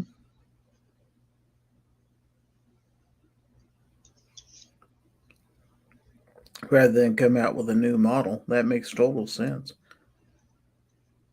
Just swap out a few It's parts. the perfect size for a 380. Mm-hmm. because at that size, it's a fairly decent size 380. Mhm. Easy to shoot.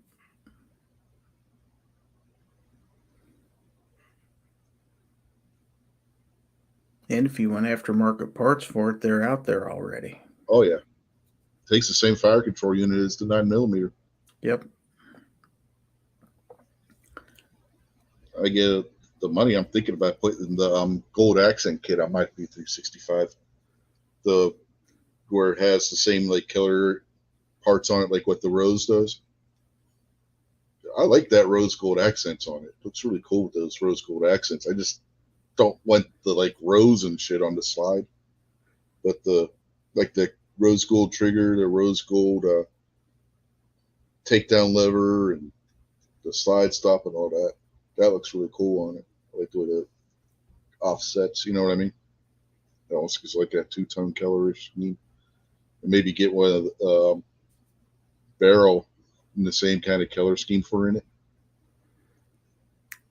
I mean, I still have my Glock 42, which is a pretty nice carry in 380 also, if you're carrying a Glock platform. I know it's impossible because the grip angle is wrong for you. I know. Well, it's, Those of us who Okay. still have movable wrist. my wrist moves. It's just that after so long, it gets to be uncomfortable holding my wrist at that angle. I was just kidding. I know. I can go from one to another and I just don't notice the difference. I just automatically adjust. I guess for some people, it's not that easy. For me, I never noticed it. When I start shooting, it's not a big deal. But after a while, it just can't keep my wrist at that angle. Just uncomfortable. And you can see it in my shot pattern. Just after a few minutes, the shot pattern starts opening up more and more as my wrist gets uncomfortable.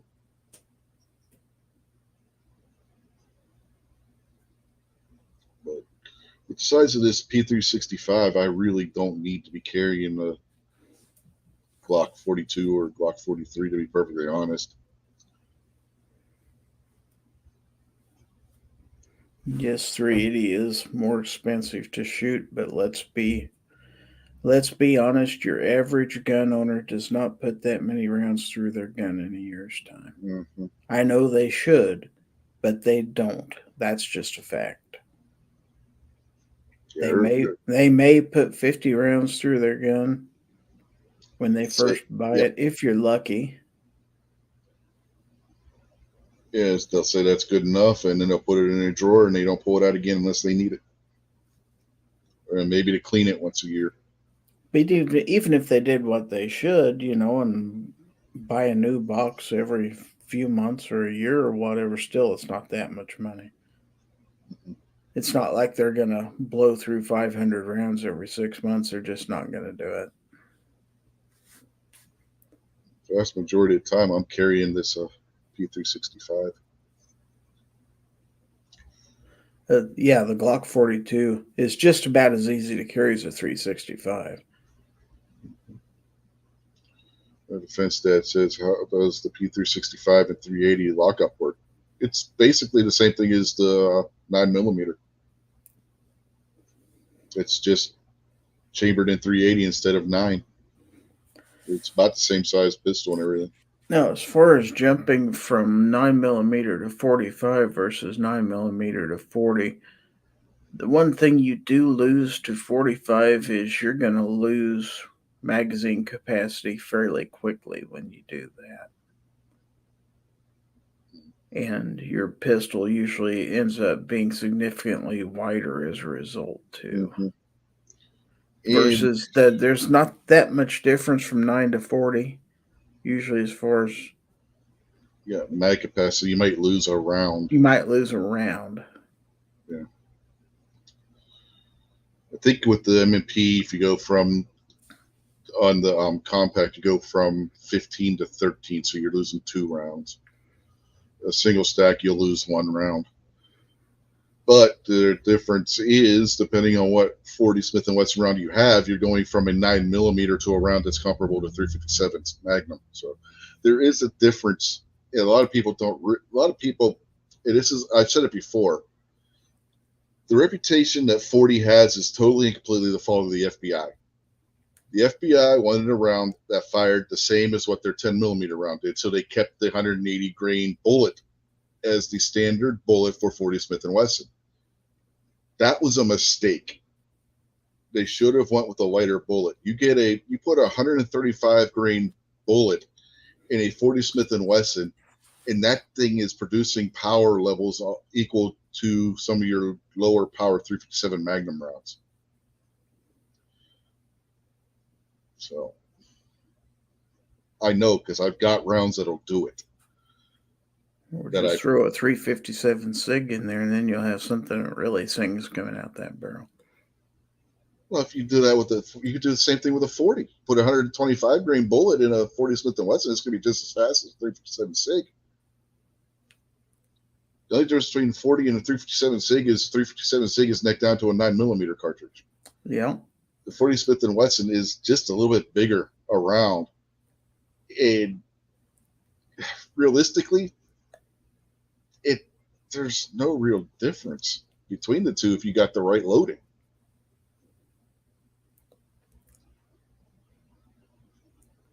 Yeah, M. Gabriel, the 180 grain in 40 is slow. That should be the 40 Smith & Wesson subsonic loading. Your average self-defense round in 40 Smith & Wesson should be between 135 to 145 grain. Maybe 155.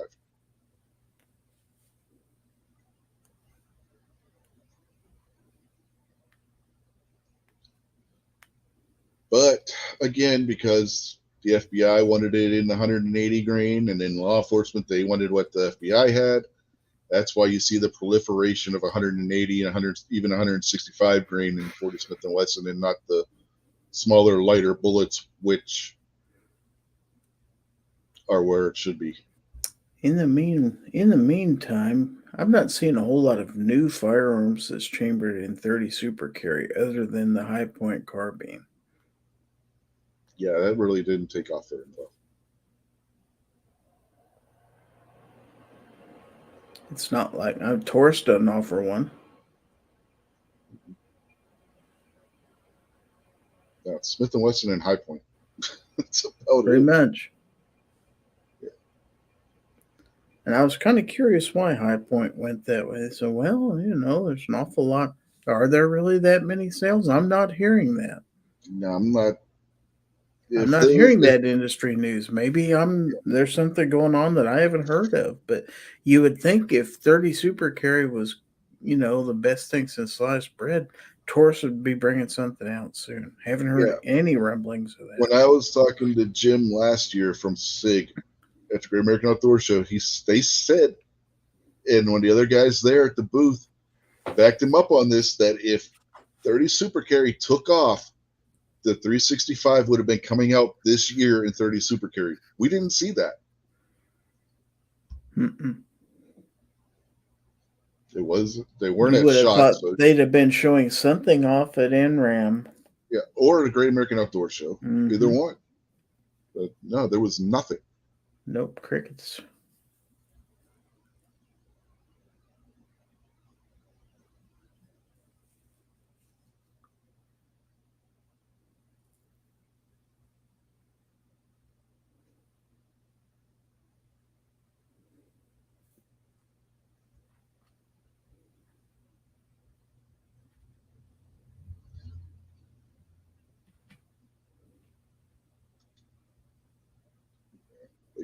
Defense Stat said he thinks after initial SHOT Show coverage stopped, 30 Super Carry lost momentum. Yeah. I mean, it was an interesting idea, but was it that much more of an interesting idea than 9 or 380 to where that was going to take off? Because it already had to compete with, it was basically a midpoint between those two. And are the differences really that much different where you need a midpoint between the two of them? And that was SHOT Show last year, not SHOT Show this year.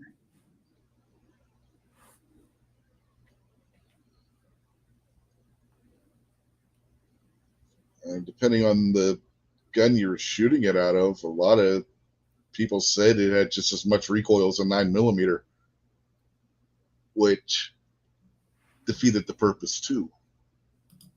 Because if you remember, the initial advertising was it was going to have less recoil than 9. But what was the first thing they brought it out in? The Shield and Shield Plus. And in those frames, it had the exact same recoil, or felt recoil anyway, as what the 9mm version did. So what was the point? At that point, you might as well just be shooting a 9mm. Sure, you gained, what, 2 rounds? But was the trade-off worth the extra 2 rounds? And to shoot that cartridge, you're forced to buy, well, right now anyway, we're looking for pistol-wise at the M&P Shield. Yeah, the Shield Plus. Which starts at around a little over $500 MSRP. Mm-hmm. What? So there is no cheap version to get into to shoot that. I was thinking there was supposed to be a 1911, but I don't, from Rock Island, I think it was, but I don't think it ever materialized. I just went to Academy and put in the 30 Super Carry round in handguns just to see what they had. Those are the only 2 they list. Yeah. I think they, when they originally announced it, I think they said that there was supposed to be a 1911 that was going to be chambered. And I want to say it was Rock Island, but I don't remember ever seeing one in the store anywhere. Let's try Bass Pro. Centerfire pistol. Okay. While you're doing that, I'll look up the other.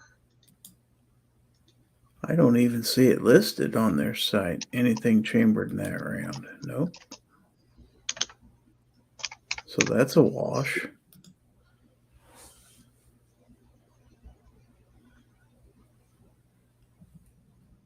Would help if I could type properly, wouldn't it?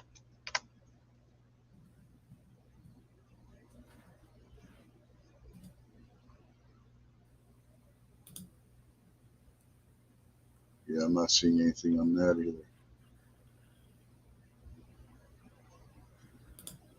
Centerfire pistol. Nope, nothing in. Not, oh, there it is. Never mind. Yep, they're offering the same thing, a little bit cheaper.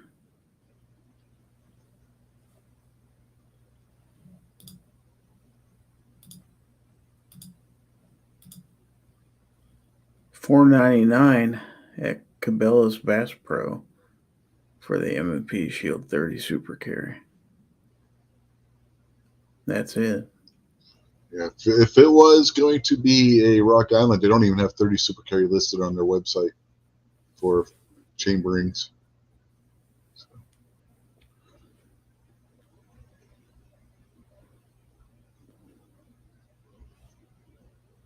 There's that. Let's see. And 30 Super Carry.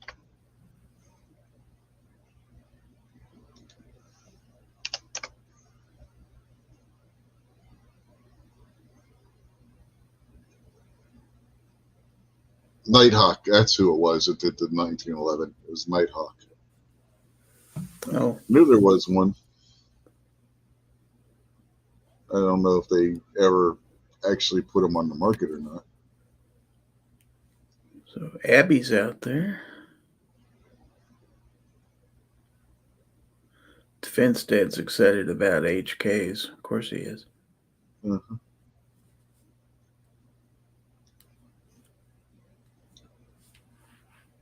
Guess I'll go look over on Nighthawk, see if they got a. You know that if they do, it's going to be super expensive. Yes. That was my initial thought. look at PSA. Let's see. Let's see. Yeah, they're just saying that on their page for the 30 Super Carry, contact your sales rep. Doesn't give an MSRP or anything. 12 plus 1 rounds in a 1911. Okay, now on Palmetto State Armory. That's not right. Hold on. Yeah, Smith & Wesson Shield 30 Super Carry, $4.99 there. That's all. That's all they have also.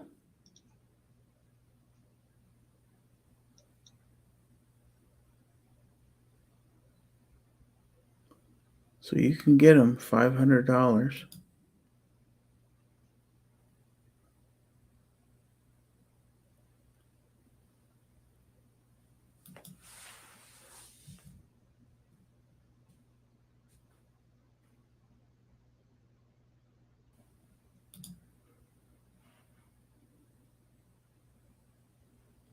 Well, I would look on Wiki Arms, but guess what? They don't even have anything. Let's see.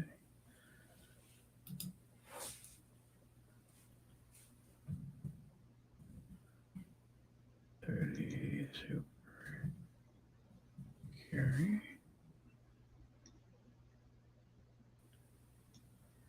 Yeah, they don't even list that in their available calibers. Wow. I can't really say I'm surprised.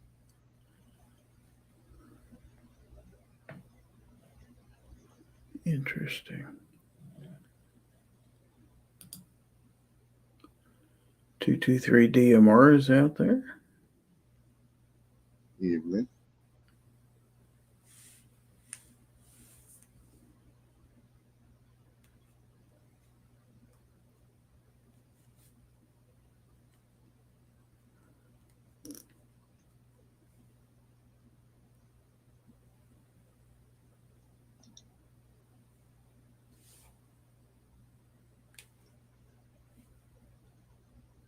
Yeah, just clicking on some of the different Nighthawks. None of them are being listed as being in 30 Super Carry. So they may have decided, nope, we ain't doing it.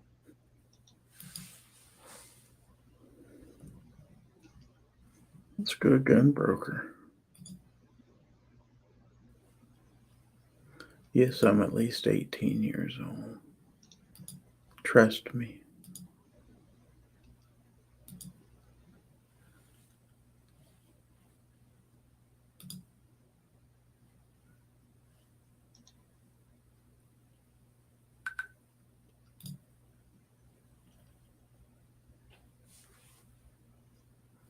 And barrel length caliper. See all. 30, 30, 30 Super Carry. 92.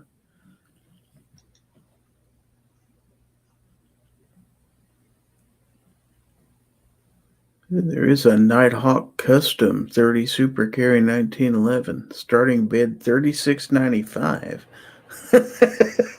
Which model is it? Let's see. Nighthawk Custom Grip iOS 30 Super Carry 1911. GRP iOS 30 Super Carry 1911. What barrel length does it say? It's a full size, let's see. So it'll be 5 to 6 inch. Yep, there it is. So they only got it in full size. Well, it's on their website anyway, but there's no MSRP or anything listed for it. Well, if the starting bid's $3,700, it's not going cheap. Let's put it that No. way. You said it's a GRP. Yeah. They don't even have it listed in that, the GRP listed in that caliber. See, they get the Shield Plus. Starting bid 400. Yep, it's just that and the shields. That's it. Yeah, the only thing they have listed on Nighthawk itself is a 30 Super Carry but it's not listed as being any of the particular models, and none of the models have it listed as an option.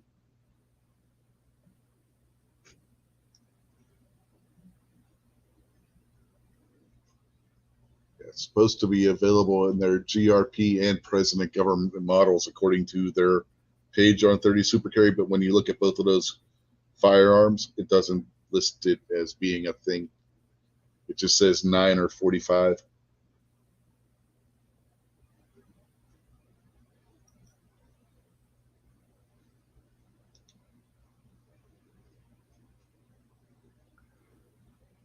So they must not have made too many of them, and they may not be making any more of them.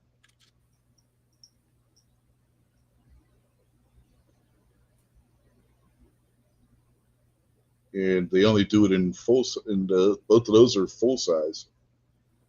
They didn't make it, so I guess they weren't planning on offering it in a commander or an officer model, which will be basically their compact and subcompact.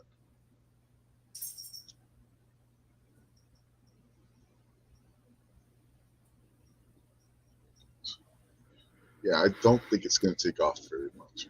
Doesn't look like it. Let's see. Abby says 30 Super Carries the ugly cousin to 38 Super. No, not really.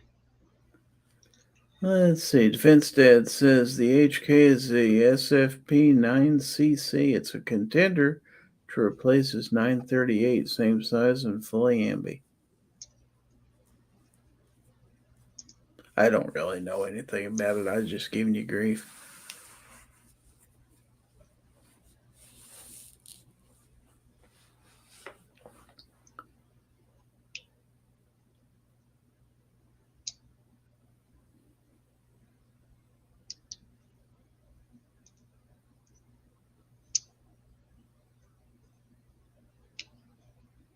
I don't typically look at the HK line because they tend to be out of my price range.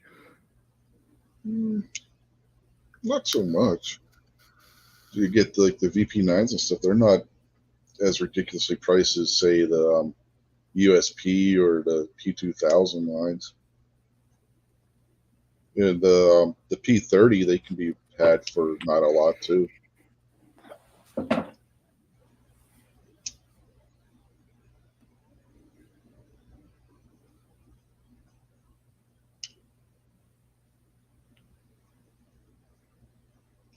Yeah, Defense Stat said he paid $500 for his VP9, and I'm guessing he paid new for that. Whereas my USP, it was like $650 used. So yeah, you get the their striker fired guns tend not to be as expensive as the hammer fired, but you can find the P30, particularly the P30 SK, at times for under 500 on sale. If you find them right time, various online dealers and whatnot.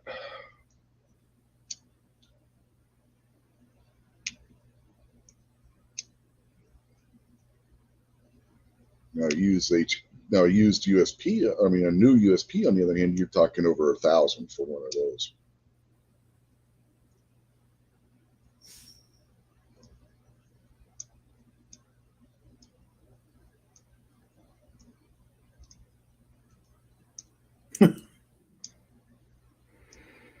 Yeah, Defense Dad says it's basically a VP9 they shrunk in the dryer, and Abby said, I thought cold water shrunk things.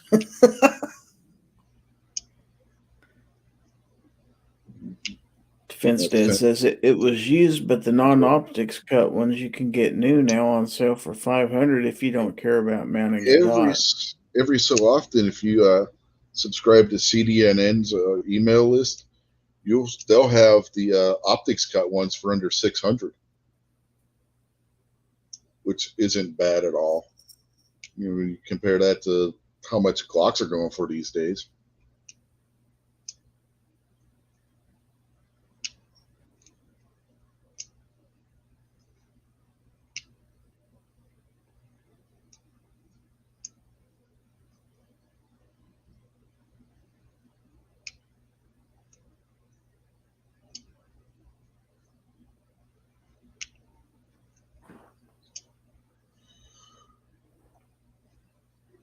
They go, oh, excuse me. Like a week or so ago, CDNN had a bunch of them on sale, really cheap.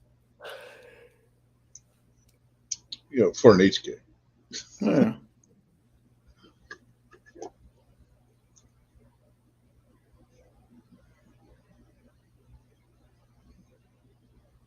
I'm not even going to repeat what Rob just said. Yeah, I'm not either. He can come on here and say it himself if he wants to. He's got a link.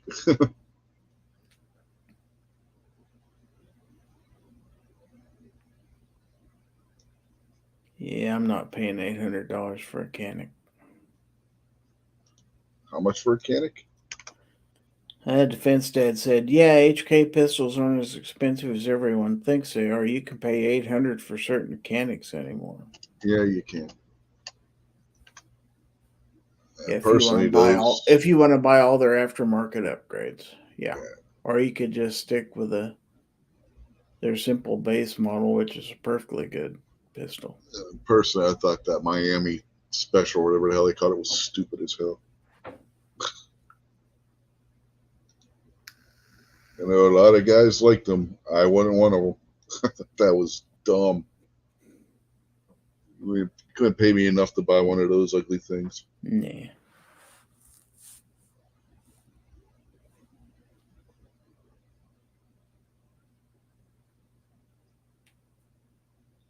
HK P30S, $646.93 right now on a CDNN. That's not a bad price on that.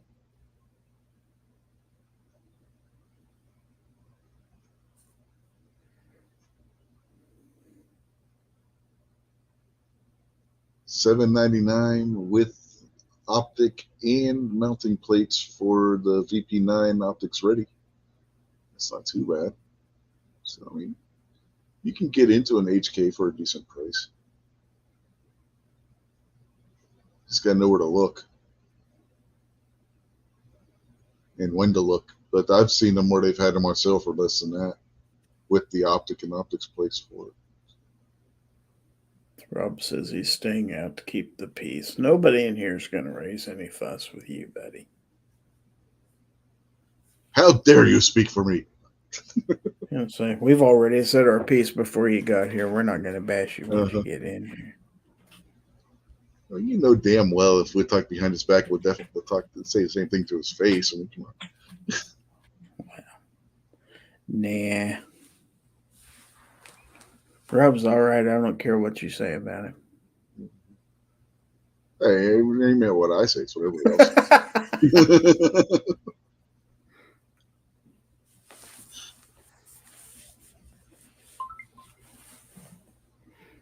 It's 10 o'clock. Wow. If I had $650, I'd get one of those HKP 30Ss. That's not a bad price on that at all. Just put it on your credit card. I would if they weren't already maxed out. Yeah, that is a problem. Yeah. That's what happens when your wife has to take almost 3 months off for surgery and you're trying to get everything caught back up. Yeah.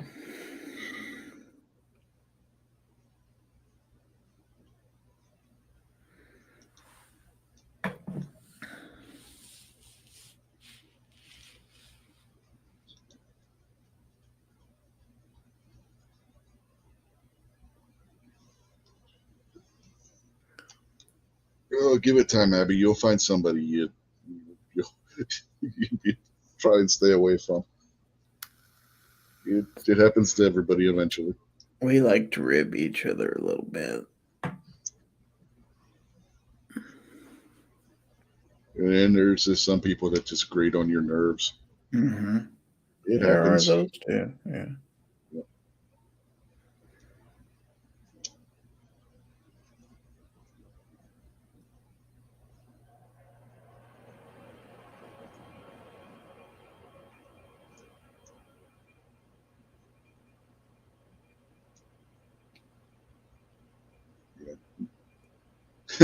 Yeah, exactly, Woods.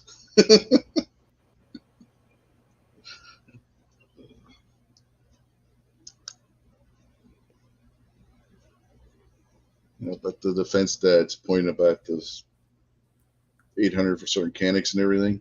Yeah, you got guys that'll go out and pay $1,200-$1,300 for a 1911 and then say an HK costs too much.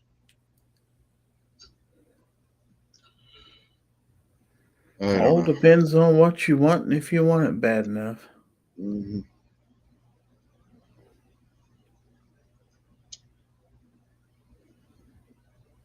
Whether or not it's worth the price, that's kind of up to the individual consumer.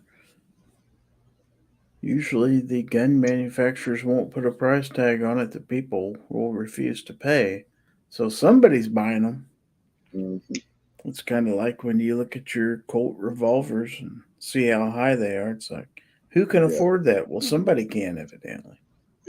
From what I've seen of the Colt Python, ain't no way in hell I'm spending what they're asking for on those. It's a beautiful gun. I'll grant you that. I ain't spending $1,600 for one. If I paid that much money for it, I'd be afraid to shoot it. And then what's the point? If you can't bang it around and have fun with it, then it's an expensive safe I, clean, and then it's I even worse. I can get just as good of a Ruger or Smith and Wesson for a little more than half the cost of that Python. So, yeah.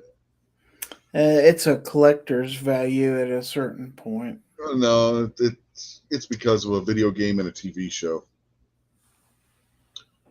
I mean, that's all.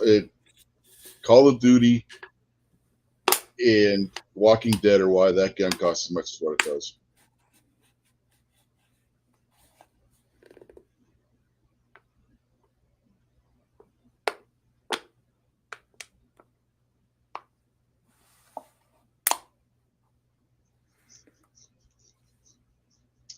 Well, now Woods, he says, I love the guys that buy a $400 gun but pour $1,000 into it, but won't just buy the $1,500 gun that has all the things. I think a lot of that is the AR mentality. It's the love of buying it and then building it up yourself. That's the only reason I can figure. Mm-hmm.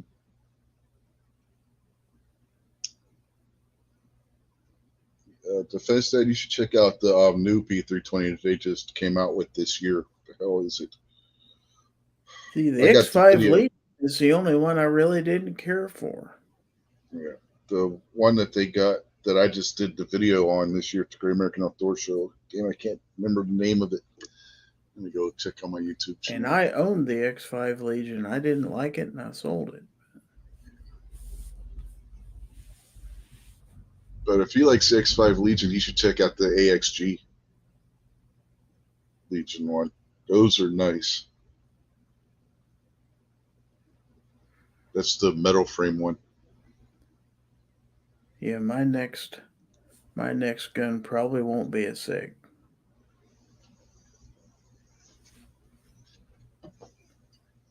I've done the SIG thing. I'm carrying a SIG now, mostly. Yeah, so am I.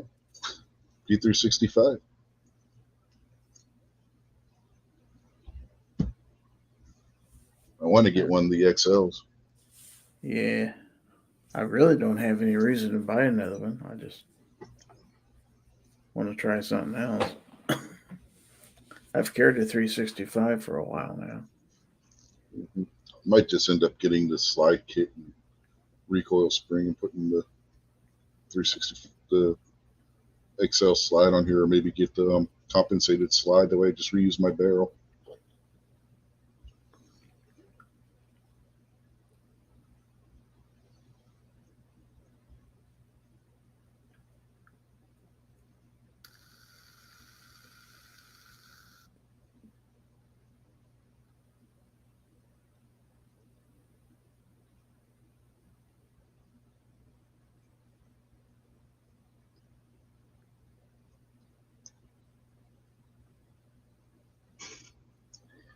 Smith & Wesson is probably going to be coming out with a 2.0 version of the CSX, but I can't really talk about that.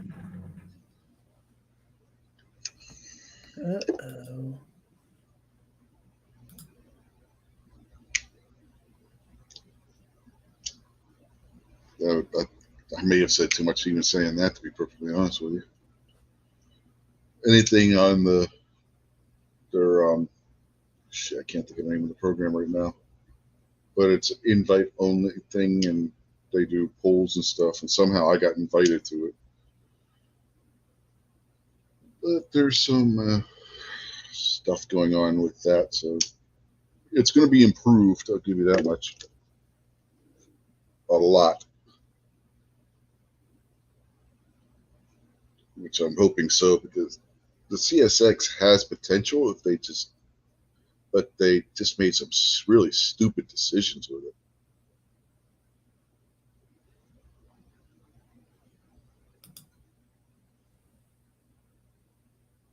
But we'll see how that goes.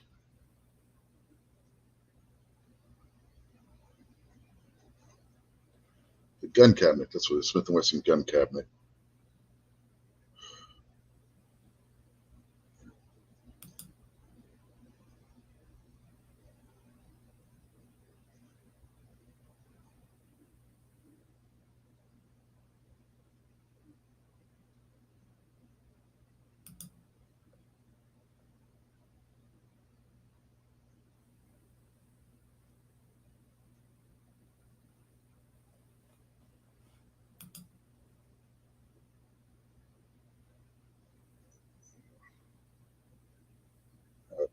I still don't know how I got invited to the Smith & Wesson gun cabinet. The only thing I could think is the one guy I gave my email to at Smith & Wesson at the Great American Outdoor Show before COVID, because they weren't there they were there last year. So I'm trying to remember, was I invited before or after last year? Yeah, I don't know. I don't even remember how long I've been a part of that. So that helps, right? Right. Yeah, I'm thinking it was before COVID when we went 2020. When me and the one sales guy were talking, the one that gave me the catalog that he really shouldn't have given me, but he did anyway. Right. I gave him my email address, so that might be how I got invited to it.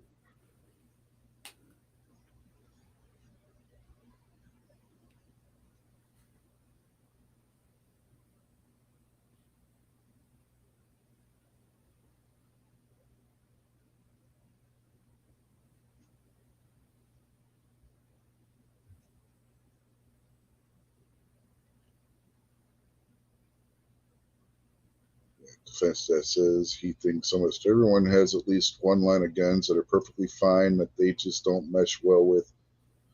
Doesn't mean they're bad guns. Yeah, in my case, Yeah, it would be that's Glock. fair. Yeah. For me, it's Glock. I don't shoot them well, and we've documented why and everything. So yeah, we talked about it earlier on this show because Gary decided he wanted to make a joke about it. So, but yeah, I mean, it happens.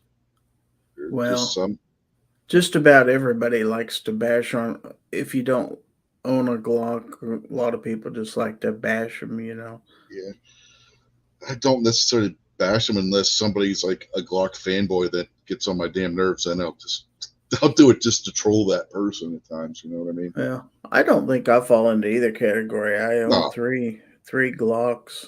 I you own own lots of other yeah, things. you I have a like Glocks. I variety. like other things. Yeah, you have a variety of them, but you don't sit there and act like Glock's the best thing to ever come down the pike. You know what I I mean? know, but to me, they're pretty decent guns. I wouldn't have bought them Yeah, otherwise. So they're a good gun. They're reliable. They get the job done. Just I don't shoot them well. That's my position on it. I've said it numerous times. That's my honest opinion of them. If you want to buy a Glock, go ahead. I mean, I'm not going to tell you not to. If that's what you like, and if you shoot it well, they're not terrible. I mean, it's not like you're buying a Sky.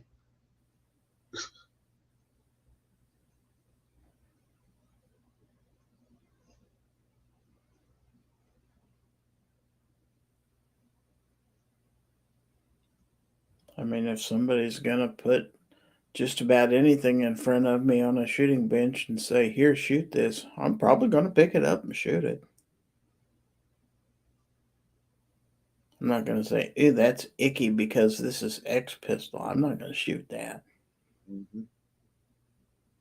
I'm not going to be able to shoot that. Well, depends. If it's a 50 cal or something like that, it might be. I don't know if I can shoot that or not, but you know what I mean. Yeah, Abigail says she has a list of reasons why she picked up Glocks, and most really are logistical reasons. Well, even then, the logistical reasons that for getting Glocks are starting to wear away because you see anymore. You see just as many Smith and Wessons and SIGs being sold as you do Glock. Glock doesn't have the major share of the market anymore like they used to. So even the logistical reason anymore is going away. Again, The that's not to say, aftermarket parts are still yeah, fairly much out there. I mean, yeah. I'm not saying it's not. I'm saying they've lost a lot of ground though to Smith and Wesson and SIG on that front. If you look out there, there's a lot of companies doing aftermarket parts for them as well. and you talk about all the clones out there, your daggers and stuff like that. They're all basically Glock Gen 3 clones. You don't see people making, clones of old Smith and Wesson semi designs mostly. Well, the So only one, well, if you go back the old Smith and Wesson semi-auto design, if you're not going all the way back to the metal frame ones, it's going to be the Sigma or the SD line, which is which a they copy stole of from, the Glock. yeah. So I mean, yeah, and the M&P, their patents and stuff, are a lot of reasons why you're not going to see a whole lot of clones of those at this point. But yeah, that's a lot of it. Spare parts, holsters. Yeah, holsters that fit Glock pistols are fairly common. Stuff like that. So I can see where she's coming from Yeah. there. But my point still stands, because you're seeing a lot of the spare parts, holsters, and mags for the SIGs and the Smith and Wessons now. So I mean, I get it. There's still more, but not as much as there was in the past. It's it's the Glock's dynamic is starting to shift. And as far as Rob talking about the godlike worship and looks kill, I don't know too many people who are actually like that. People say, Glock fanboys. I don't know a lot of flat out Glock fanboys who will stand there toe to toe with you and saying Glock's the best pistol in the world, nothing else, everything else sucks. I suppose they're out there. I Oh, don't they're know a out whole there. lot. I don't know a whole lot in our community anyway that's that way. So it's not as common of a thing, I guess, as you might think. Maybe where he lives it is. I haven't ran into an awful lot of people that are that way. I do know they're probably out there, but certainly the group I hang with and everything. I know a lot of people that have Glocks, but they also shoot plenty of other things too. I've seen a lot more people as far as fanboy goes.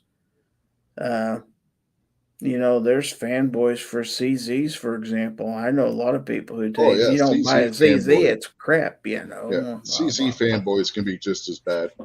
Mm-hmm. Oh, I've had people I don't tell. really like people who are that much of a fanboy of any one thing, to be Yeah, honest. I've had people, honest to God, tell me that I don't own a CZ because the CZ P10C is not a real CZ because it's not a CZ75 clone. Yeah. Say what? It says made in Czech Republic on it. It says CZ on it. I think it's a real CZ there, fella. Yeah. My point is, saying that your brand is better than any other, or saying that the brand you shoot is worse than any other, we waste an awful lot of time with these arguments. Basically, we all like to crap on high points, but hey, if you own a high point and you shoot it and that's all you want to carry and that's what you like, well, you do you, buddy. It's no skin off my nose. You want to carry a high point, you carry it. You carry your Glock, you carry your CZ. We'll all meet at the range and shoot our guns and have a good old time as far as I'm concerned. None of that matters to me. Yeah, all my point was that even the CZ fanboys are probably the worst because they'll poo-poo what you have just because you have a different model than what they have. Mm-hmm. You don't see Glock fans doing that. I mean, if you got a Glock, you got a Glock. You're in the club. CZ. If you don't have a CZ75, you're not in the CZ club. Go away with that. It's like, seriously?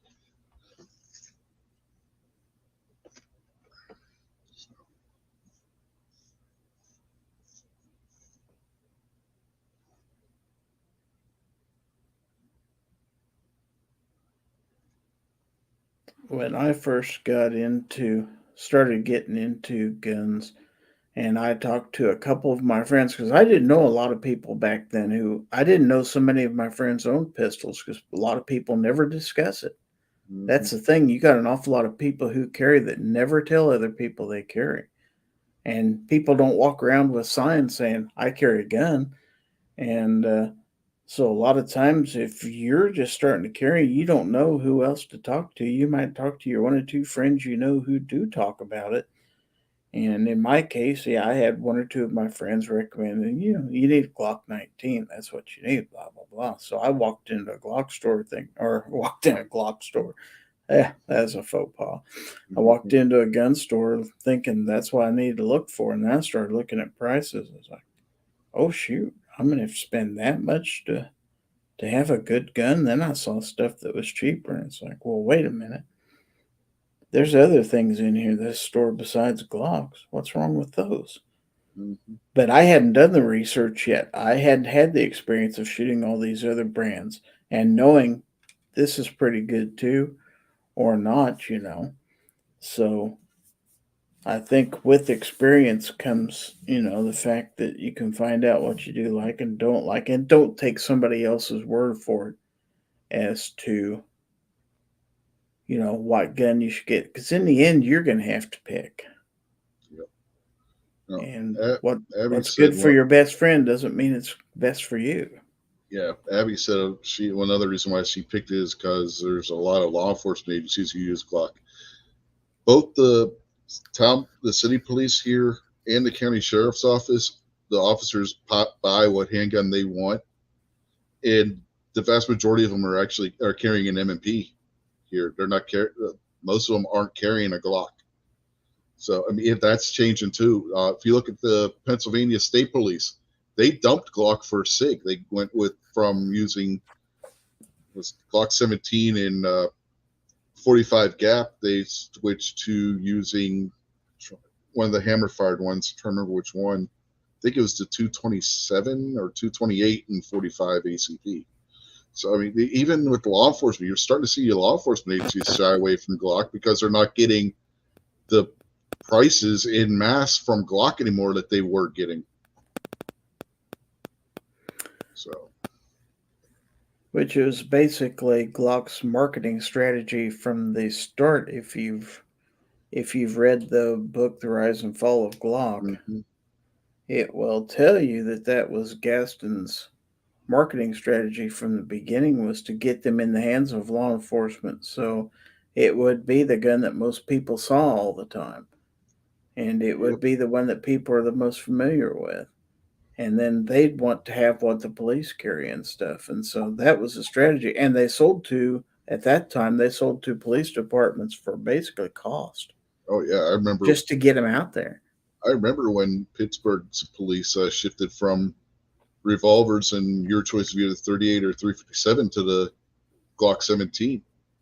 And of course, these agencies were going to do that. They were basically putting stuff up to the lowest bidder. Well,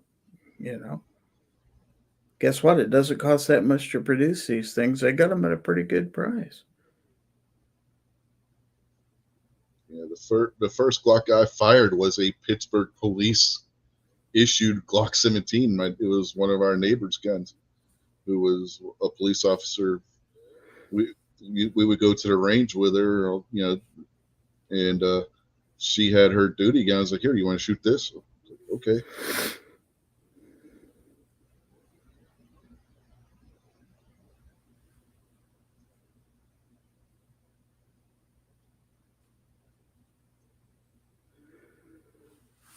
Aussies out there. Let's see.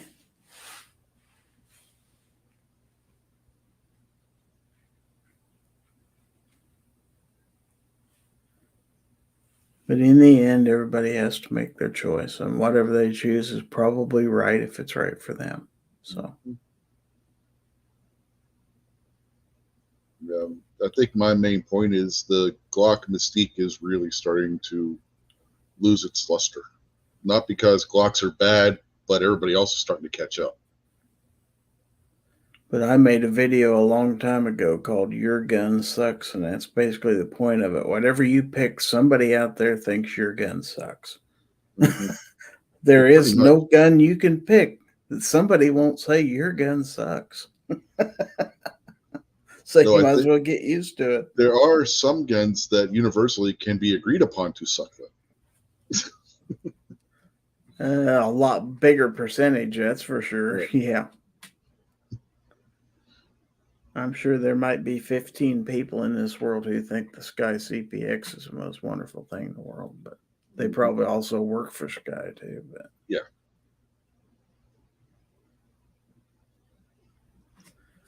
I walked into a store one time and I saw these Sky CPX2 pistols. And I'm going to look at these because look at the price on these things. You know, it's like, show me one. So they put one on the counter and I picked it up and held it in my hand. The grip actually feels horrible. And it was fairly broad from front to back, and I couldn't get my hand around it comfortably. It's like, this doesn't even feel good in my hand. So, consequently, I've never shot one. I might be able to shoot them all right, but they don't feel good in my hand. It's like, eh, show me something else. And then they showed me a Diamondback pistol. It's like, you're going from bad to worse. Uh, The new Diamondbacks don't feel that bad. now, this was a few years Yeah. back. Yeah. And it's But like, no, I don't like that either. It was flat on the sides and everything else. It's like, no, just no. yeah, the one time I stuck my nose into a sale at a gun shop was here in town at the pawn shop / gun shop. It's both. It's a pawn shop and a gun shop. They get new and used stuff.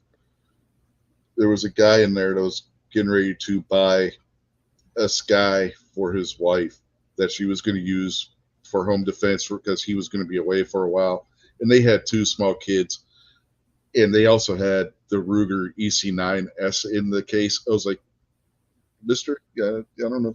I don't usually stick my nose into this, but I wouldn't buy that one. I'd buy that one.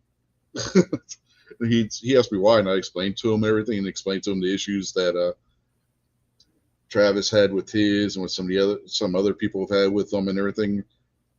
And they were the same price. Mhm. I think the Ruger was $10 more. So he ended up buying her the Ruger instead. And I know I felt better walking out of the store because of the situation, because you could overhear them talking to the sales clerk about why they wanted the gun and everything. I was like, my conscience wasn't going to let him walk out of the store with that Sky under those circumstances. You know what I mean? I wouldn't have felt right. I don't know if I wouldn't have said anything Yeah. at that point. A lot of times I have seen people who have no idea. They'll walk into a gun store. I've been in there with them when they come in. I want to buy a gun, but I don't know what I want. And it's interesting what the salespeople behind the counter will have them looking at. They had a gal, 60-year-old gal, by my estimation, who had never shot a pistol before, and they were handing them 1911s and stuff like that. Yeah. Well, the gun shop wasn't like that. It wasn't that the gun shop was trying to force the Sky on them. His wife wanted the Sky because it was purple. The It was one of manual of those arms kinds for a of- 1911 for a new shooter? Yeah. I don't think that's a good idea. I mean, that's something I would think with a little experience you ought to move into. But I remember back during World War I and World War II, there were a lot of guys. The first handgun they ever handled was a 1911. yeah, but it's not like they had a boutique of things to choose from. You were going into the army, here's your gun, you better learn how to shoot it. Mhm.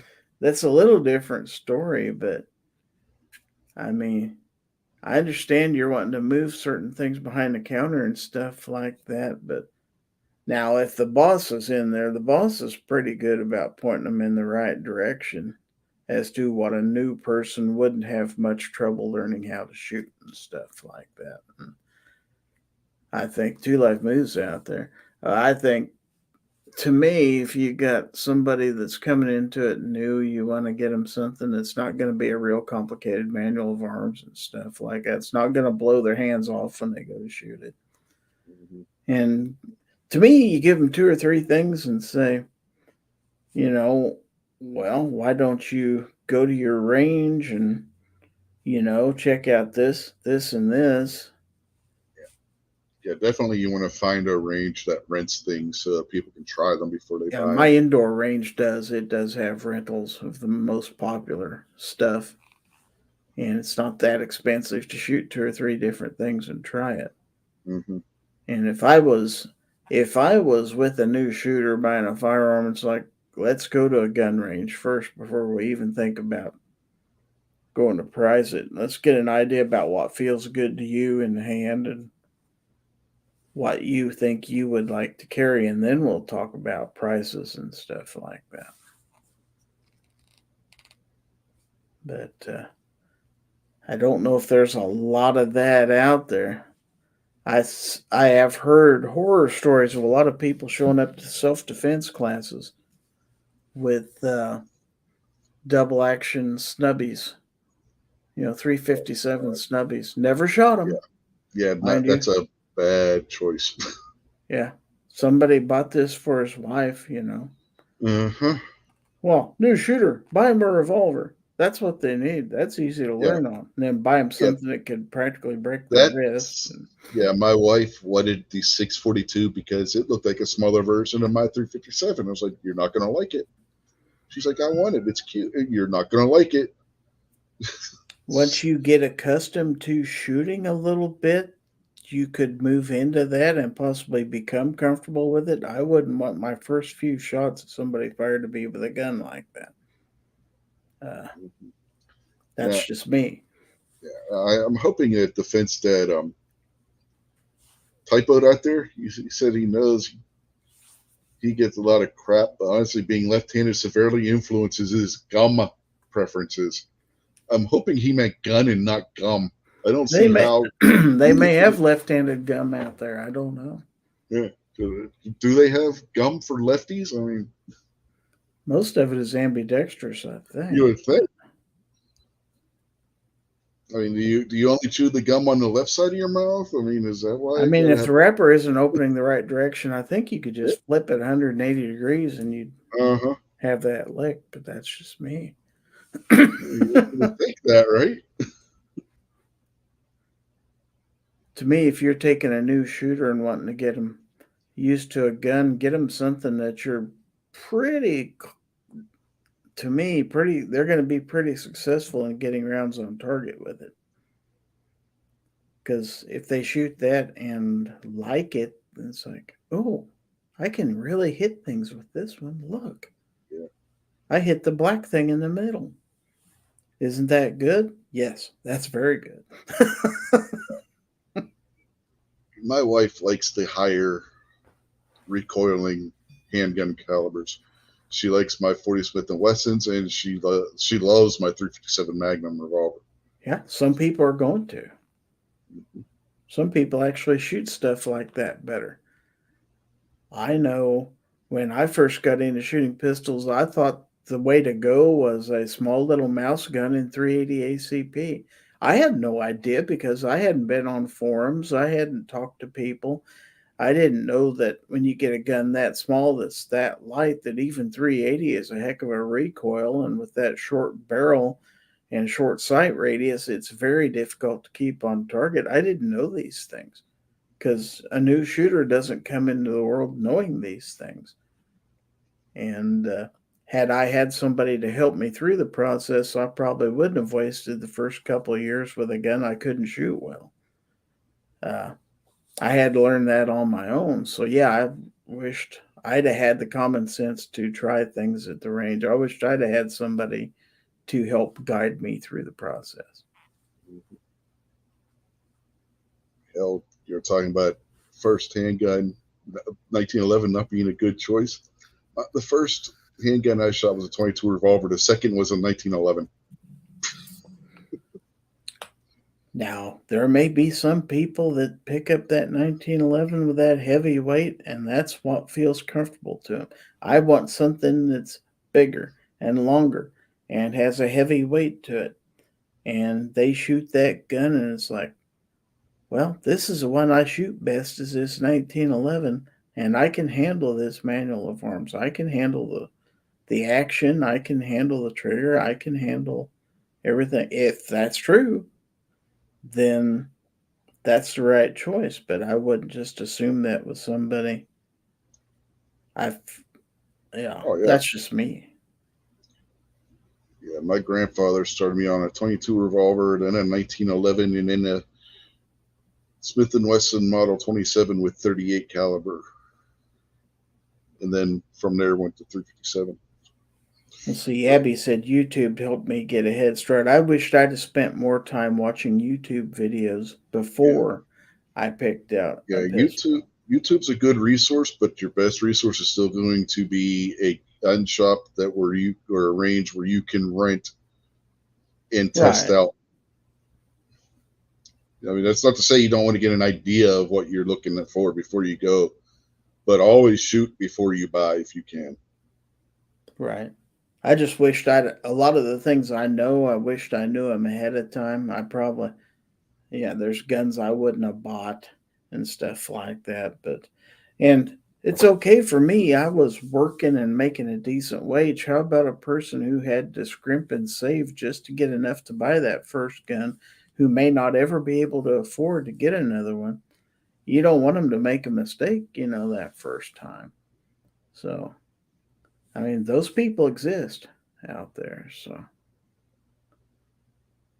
it's, it's hard to say. A lot of these people, especially in COVID, when a lot of people were buying a gun for the first time, new gun owners, they probably didn't have any friends with shotguns.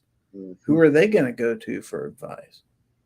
All they knew is for the first time in their life, they felt like they needed to defend themselves.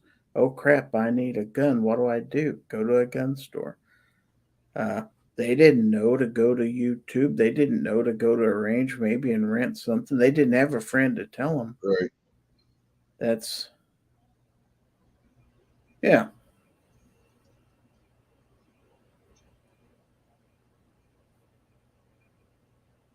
So, hey, if you know somebody that's even the least bit interested in guns, take them to the range. Let them shoot some of yours.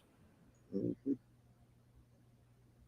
You know, let them satisfy their curiosity without spending a buttload of money. And maybe when they do decide to get one, they'll make a good choice. Yeah, I'm sure we all have guns that would be a good first one for somebody to shoot. Oh, yeah.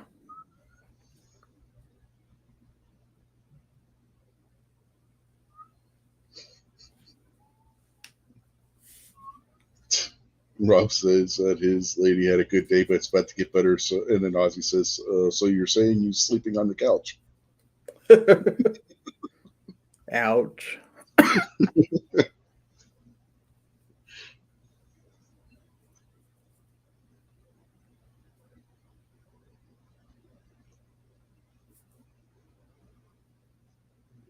Yeah.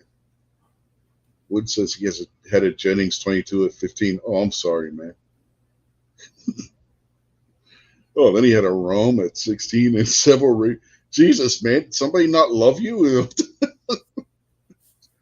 See, if I'd have grown up with parents, that had a background in pistols and stuff, I might have known a lot more about them by the time I got to be that age. I didn't know a lot of people that had pistols. All I knew about pistols what you saw in the movies and on TV.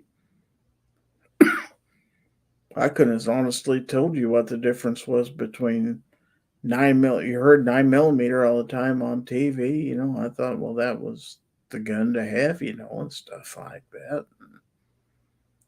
But I didn't know nothing about them. When it come time for me to buy a pistol, it's like, well, I don't know the first thing about them.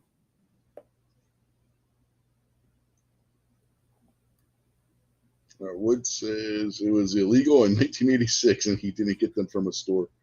Man, when I was 16, I had a Smith & Wesson Model 66. My grandfather got me. It had to be kept at his house, but I had it. It was mine. I don't know, just say.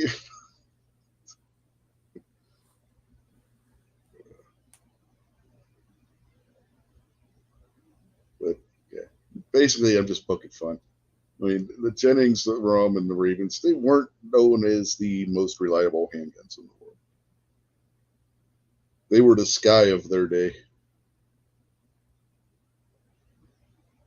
Actually, they might have been less reliable than the Sky.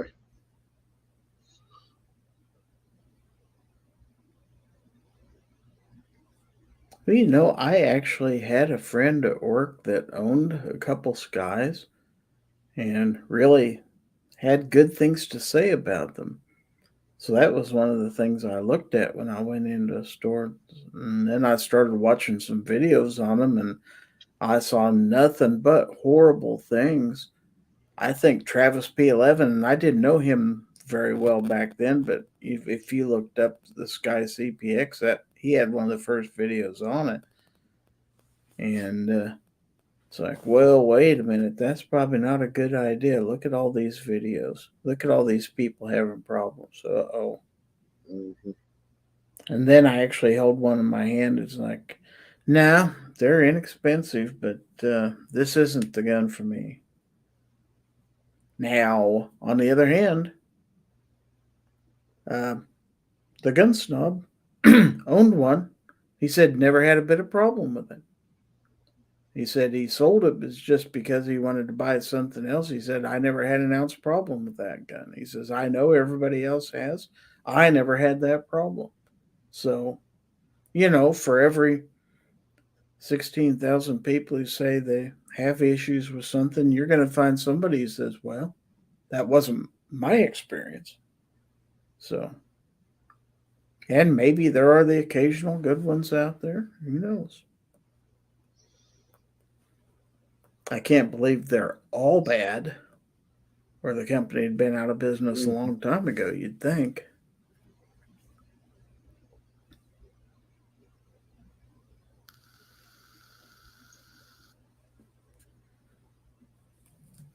It goes to things we've talked about before, where the bad one is it's the one you're going to hear about.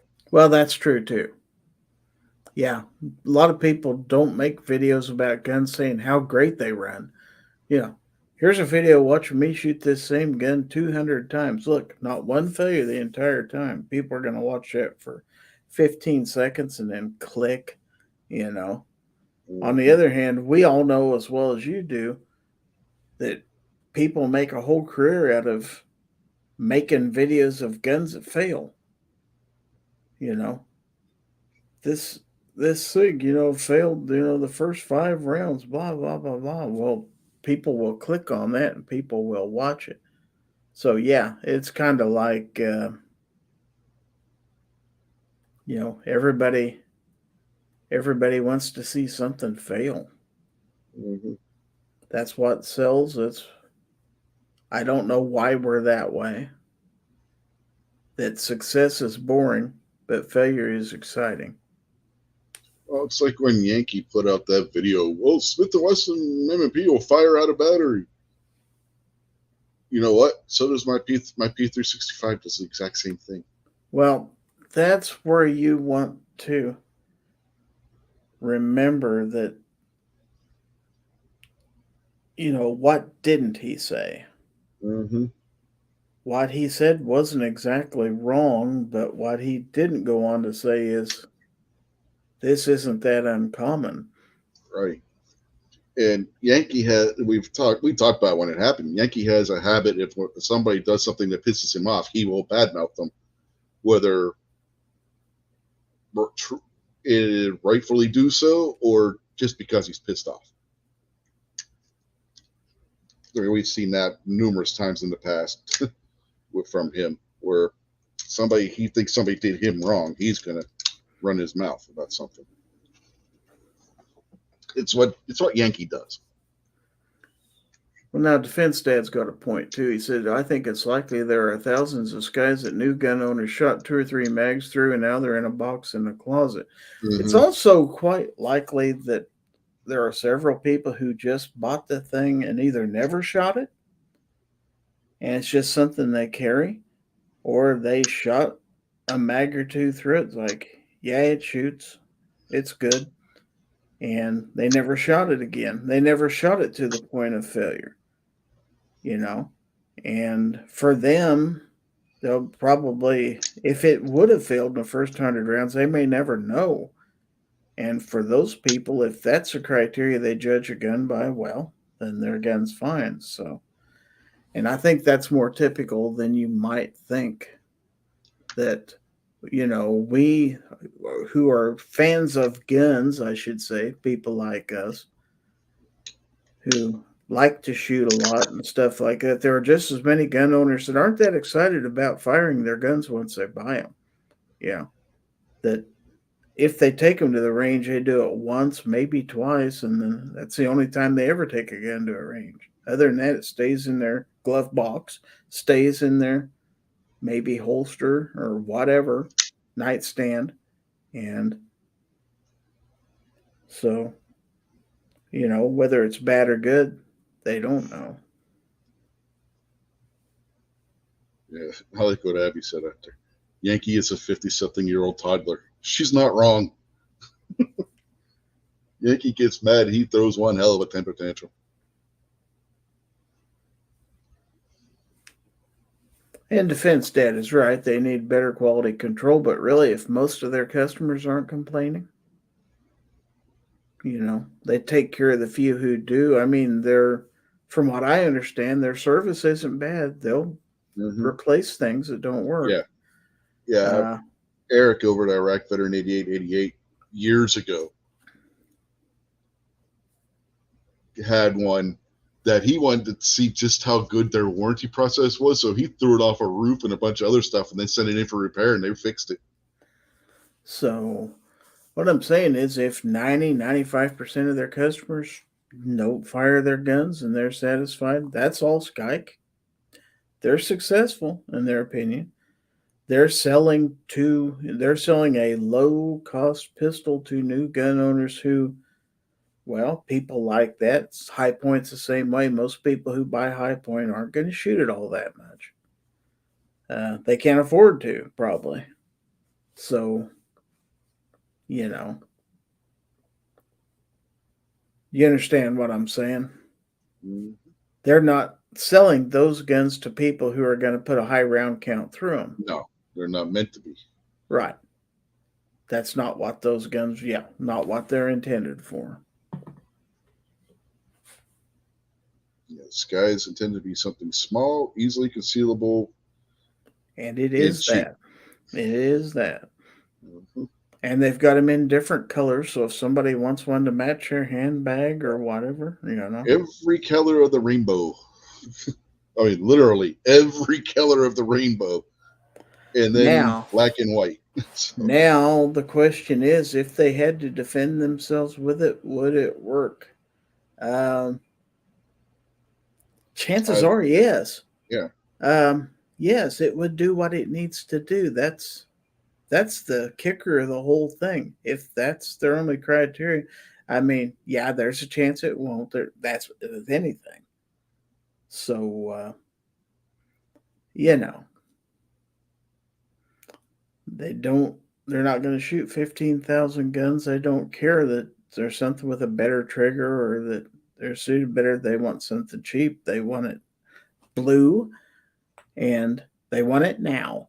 If they want that, then that satisfies them. They spend their $200. They've got their gun, pretty gun, buy a box of ammo. Somebody loads it up for them and they're set for life. For that customer, which probably is 90% of their customers are 95, and they know that. So that's why that company's still in business. Most of their customers are satisfied. Abby said she played with this guy at the gun store and absolutely hated a trigger. May not know what a good trigger was, but definitely knew it was a horrible trigger. that trigger in that Sky is one of its safety features. That's actually a feature on the Sky. It's not necessarily that it's a horrible trigger, which it's not a good trigger, but that heavy trigger pull on the Sky is one of the safety features that's built into that gun. That trigger is meant to be that way from the factory. Well, that's kind of like, that Taurus TCP, the first gun I ever owned, long trigger pull all the way from the front all the way to the back before that gun will fire. And it is a long, semi-heavy trigger pull, not conducive to great shooting at all. But is that a point if it's a belly gun? Not really. Mm-mm. You're going to pull that as hard as you can, all as far as back as it needs to go before it goes bang, and you're going to hope that saves your life. You're not going out there to shoot rabbits at 20 yards with that gun. No. So, is that the gun for you? Depends on your criteria. It might just save your life. Yeah, that it's an oh shit gun. You yell oh shit, pull the gun and pull the trigger as fast as you can. Mm-hmm. And it will do that. So will a Sky. You're not going to shoot 3 mags at a bad guy with a Sky. That's not the kind of gun it is. Yeah. For most people, a carry gun with a match trigger isn't the best idea. No. That's why for a lot of people, a revolver such as mine, it's a double action only revolver. It's actually a good thing if you're not real sure of your grip, if you're not real sure of, if you want something that you probably aren't going to accidentally pull the trigger on, a double action only revolver is a good choice because it's going to be awfully hard to accidentally discharge that thing. It's pretty much an intentional, reasonably heavy trigger pull. So safe-wise, pretty safe. And the heavier the trigger is, the more drop safe it is.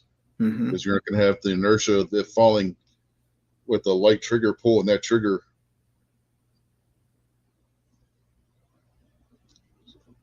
So, depending on who you are and your circumstances, a gun like that with a little bit heavier trigger pull, it might just be what you need. So, yeah, a match trigger is definitely that's something an expert needs to carry. Mm-hmm. In my opinion. So before before people hate on a gun, you got to realize what it was designed to do and stuff like that. And will it do what it was designed to do? And yeah, you look at it a whole lot differently when you look at it that way. Yeah, and keep in mind, I'm not defending Sky in any way. I'm the guy who just admitted, a half hour, 45 minutes ago, that I talked somebody out of buying a Sky.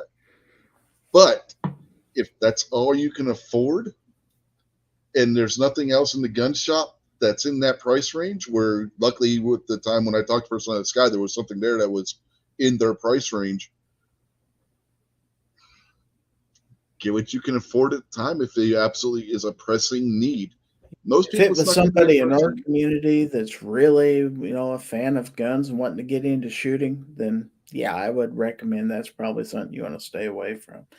If it's your, like I say, first time gun owner, they just got to have a gun. They don't have a lot of money. They're not going to take it to the range and put a high round count through it and fit your hand.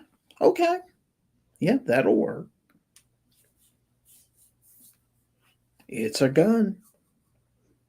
Let's hear Gary defend the Taurus Spectrum. Well, my experience with the Taurus Spectrum was bad. I got to presume if those things are still if you can still go into the store and buy those, if they're still selling the Spectrum, they've probably worked out some of the issues with it. I bought it when it first came out, which is another thing you should never do, is buy a brand new edition of a gun that just hit the market, because it's going to have a possibility of having bugs that haven't been worked out. And you may be a beta tester.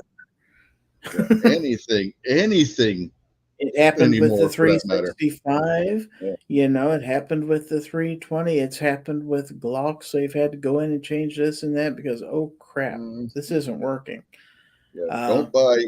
My advice is don't buy anything the first or second generation anymore. if I Period. had waited a year or two to buy the Spectrum, I'm pretty sure I'd had a different experience. I don't know that, but I gotta believe if they still have it on the market, that's not the case anymore. It can't be happening left and right, or they'd have yanked them off the market a long time ago. Mhm. So, yep, I got a lemon, and it's my fault.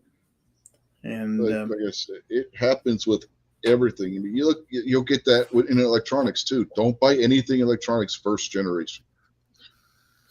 Wait until they get the bugs worked out. yep. So as far as defending the Spectrum, that's the best I can do. Defense, Dan, is saying I really didn't give it a fair shake. I pretty much set myself up to fail on that one. How about that? Not that that's a defense of putting a crappy gun out there, but a lot of that was on me. Yeah, Abby says the PT 111 G2, the G2C, G3C aren't bad. Doesn't know about the competitor Shield Plus and Hellcat. I went from a G2C to a P365. The P365 is a little smaller, a lot more, to me, concealable platform. They're both real good shooters, as far as I'm concerned. I had the PT 111 G2 and was pretty much lights out with that gun. Picked up 365 and pretty much same experience. The weight is about the same, so you're going to lose just a little bit capacity, but not that much. That was what attracted me to the 365. So, okay, a little bit smaller gun, but I still got a fairly decent capacity. Now that's common. Now you can buy a whole slew of guns at, 10, 12 round capacity. But, in that size. But back then, that wasn't that common. No, the first one was the G2, basically. So the PT 111. When you could move down to that 365 size and still have a 10+1, it's like, well, let me put that in my hand. Wow, that still feels good. And wow, when I took it to the range, I can shoot that just as well. Okay.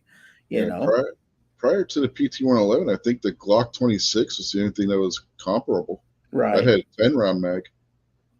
And it, has a lot broader slide and stuff like that. And a shorter grip on it, too. Right. So as far as ergonomic for a person like me with smaller hands and stuff like that, that fit the bill for me really well. And it still does. So did the Glock 42, but it allowed me to move from a 380 with a 6+1 capacity to a 9mm with a 10+1 capacity that I could shoot just as well. That's what made me make the switch. There was nothing wrong with the 42 at all. I still love that gun. Still carry it occasionally. But when you can move from 6+1 380 to 10+1 9, not have recoil issues, and still be able to stay on target, it's like, well, that's a win-win. So now, are there 3 or 4 other guns that are the same? There are now. I don't know that there were then, but there's an awful lot of imitators of the 365 now. There's Smith & Wesson, there's Rugers. Those didn't exist back then. The Springfields, the new Taurus, the GX4, everybody's got one now. The double stack Micro 9s.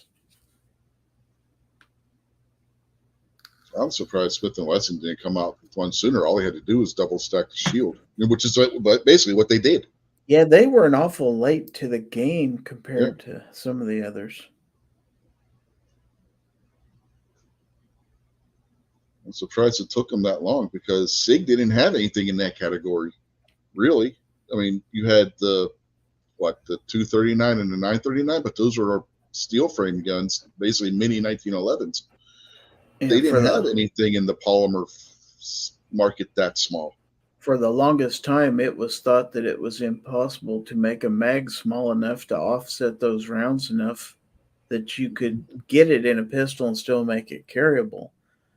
And, Yeah, it took SIG to re-engineer the thing and basically make the grip so thin that you could get a reasonably sized mag up in there and still have something small enough you could carry and then get the weight just right. And it took the other gun companies about a year and a half to get caught up on it, but they eventually did. But yeah, and that happens to be a very popular for a lot of people. That size of gun is, fits wheelhouse for them. Now, people with great big hands, they might like the 365 XL a little better, or maybe something a little bigger yet, like the 320 and stuff. Tell you what, the best gun upgrade I think I've ever made was putting this Wilson Combat Grip on this P365. I recommend that to anybody who has a P365. Get the Wilson Combat Grip module. It's probably the cheapest one on the market. And I'll tell you what, man, it makes a world of difference. I was lucky enough, I waited until the 365 had been out a couple years before I bought one. Yeah, so did I. They had taken care of that striker issue by then. Mm-hmm. Because that would have been bad if I'd have got it. That would have soured my experience on it right away. So that just tells you that that can happen to any gun manufacturer. Mm-hmm. You think you've got everything engineered correctly, and something ain't working out. Too many people are having problems. This spring was not the right weight, or this striker in this case was not engineered correctly. Or if you're a gun-toting pacifist, the screws that came with your M&P 10 millimeter weren't the right screws, and you get whacked in the head with your optic. Yeah.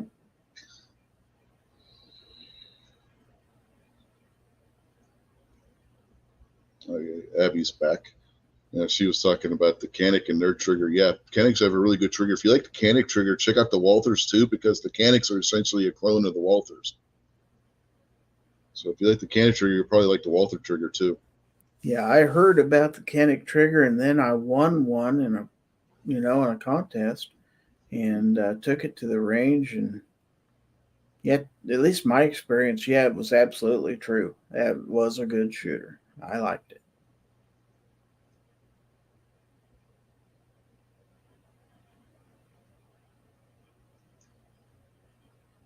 Yeah, I didn't get the Hogue grip. I went with the Wilson Combat Grip module. Basically, it does the same thing. It widens the grip just a little bit, but it gives you more of a palm swell, and it just fits your hand better, at least in my case.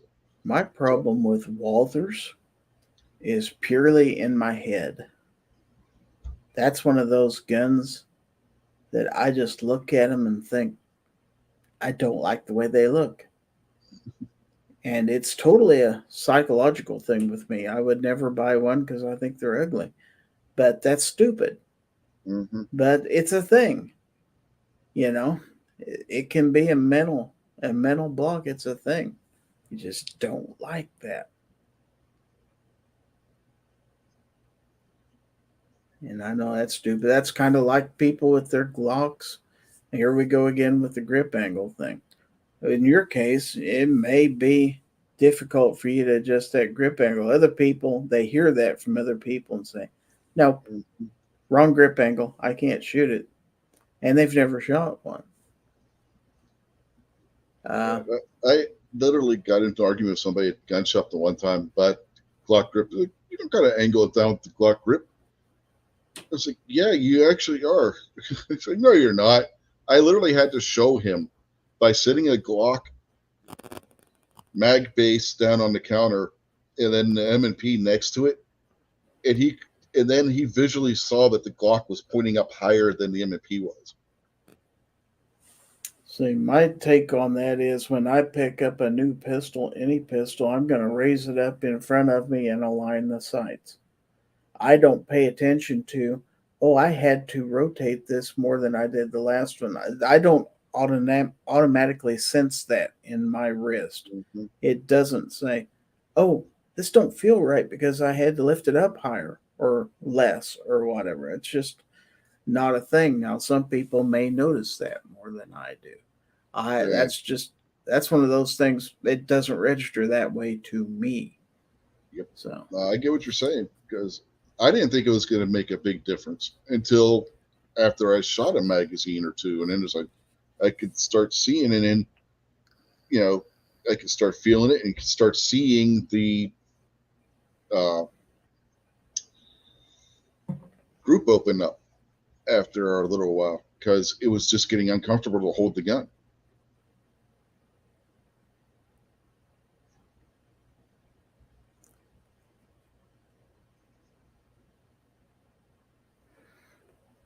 yeah, Abby, I know that they had a reason that they designed it that way. And That they basically, had done some sort of analysis. yeah, he copied the Luger grip angle. If you look at the Glock grip angle and the Luger, it's the same grip angle. Gaston Glock took a lot of stuff from stuff that came before, threw it in a blender, blended it all up, and then poured it out and came out with the Glock handgun. Well, Gaston himself, of course, he wasn't the only person involved in the design team. Mhm. Obviously, he Oh, was yeah, the boss. obviously. But he personally had zero experience designing firearms. Mm. He saw an opportunity out there, some way he could make money, so he decided to go into this business. So he hired people to help him. But yeah, I'm sure he had a definite part of the decision process. But yeah, it was really interesting. He had no experience with it whatsoever.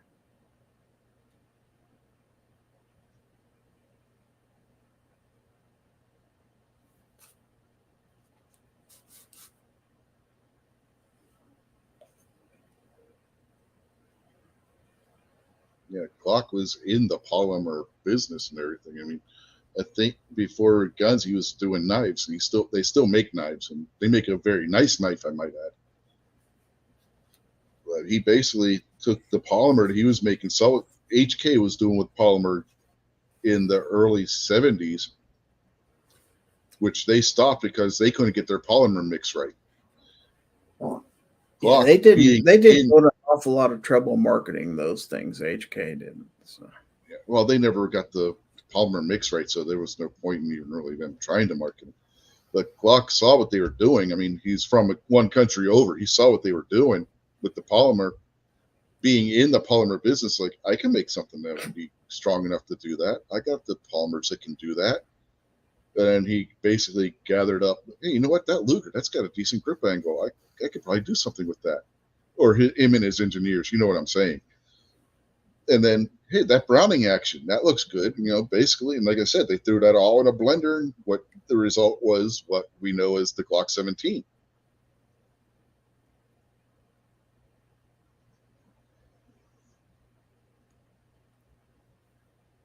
Yeah, it's the VP7.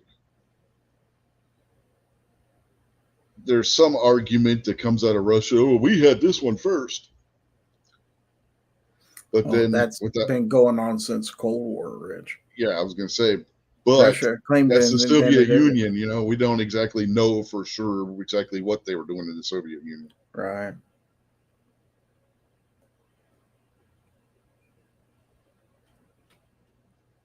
I find it difficult to believe that in the Soviet Union they would have had any reason to have came up with that. So Rob's got to go. Bye, Rob. Just so they claim that they did it first. That's it. He must think it's bedtime. Abby says Russia lost the race to the moon. Their opinions are invalid. There you go.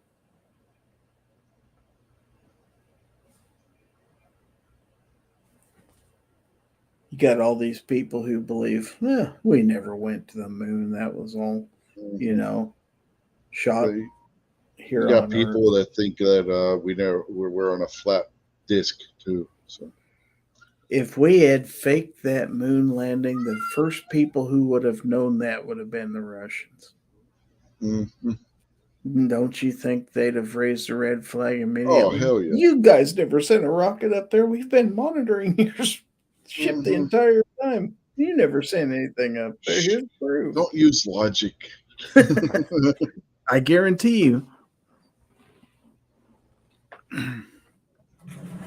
Now, Abby says, just like how Italy lost World War II. That's a mixed bag, actually. Mussolini lost half of World War II. After Mussolini was gone, the Allies joined the alliance and won the rest of World War II. So you can't just say that Italy lost World War II. There's a lot more to it than that.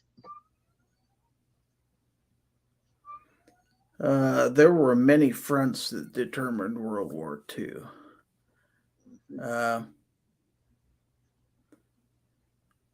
Part of what started the whole carousel going our direction was Britain's resistance, and Germany's inability to bring Britain to submission, despite bombing the living hell out of it. And then the Japanese going against Hitler's wishes and attacking Pearl Harbor. Well, which was a very stupid move. Yes.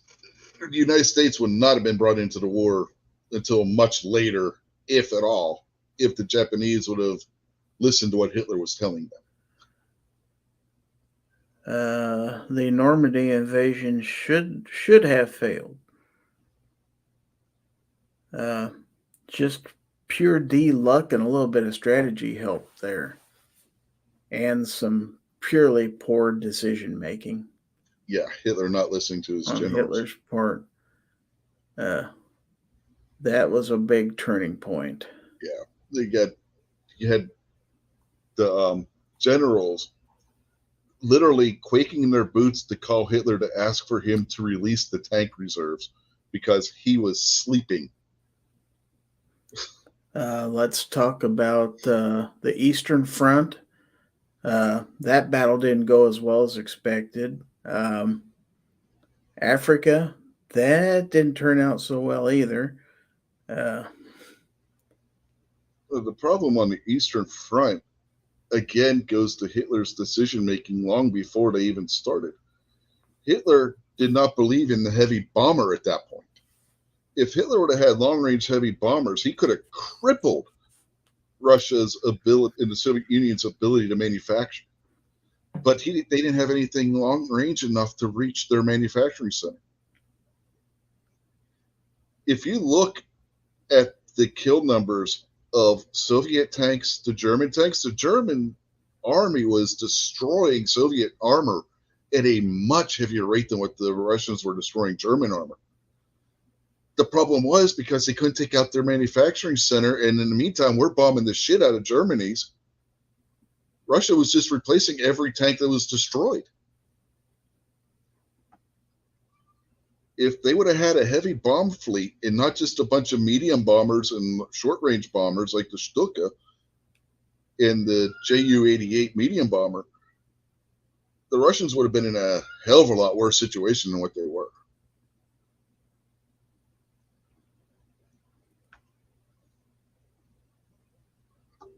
But everybody was afraid to go against what Hitler wanted. I mean, look at the STG-44. They had to hide it as being a machine pistol during its development stages because Hitler said no. They went and did it anyway.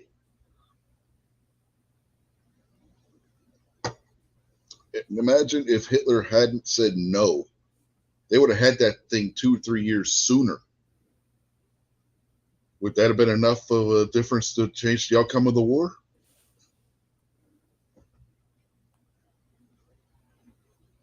It wouldn't have hurt, that's for damn sure, from their perspective.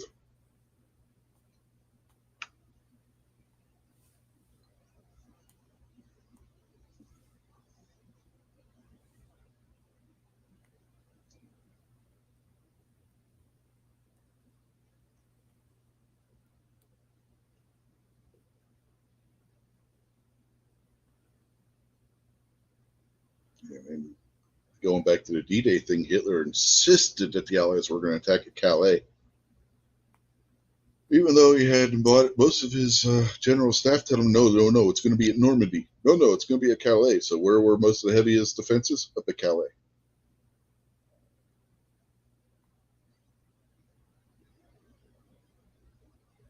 which is pretty scary considering they had pretty good defenses at Normandy. Mhm.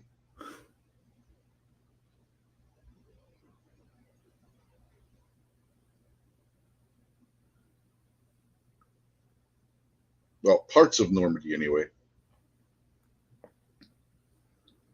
The beach, primarily the beaches that the U.S. invaded.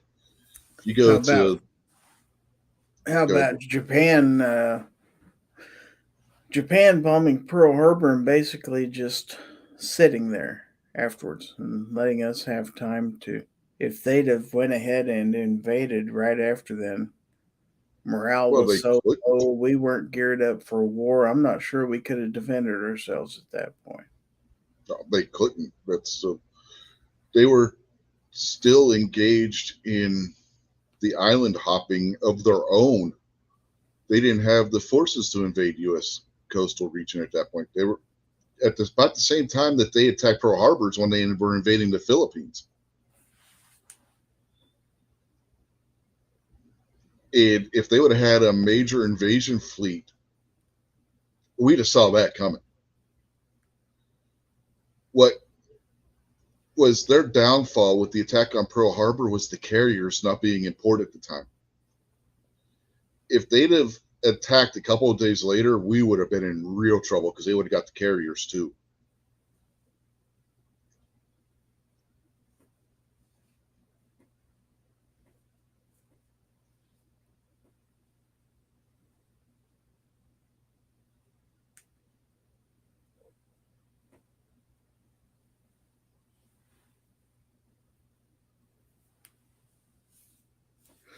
Ouch.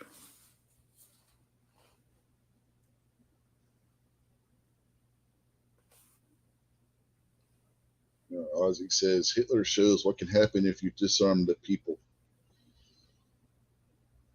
Yes and no. It was only a portion of the population that was disarmed, really, if you look at it. And it wasn't Hitler's doing.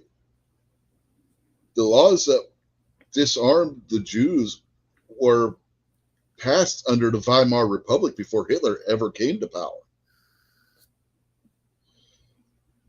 Hitler, I'm not saying Hitler was a good guy. I'm not defending Hitler. But on this front, people don't understand the actual history of what happened. Hitler is not the one that disarmed the Jews. He just took advantage of it. There was a widespread anti-Semitic, what's the word I'm looking for? Sentiment going across Europe, not just Germany, before Hitler ever came to power. The Jews were being blamed from the start for World War I.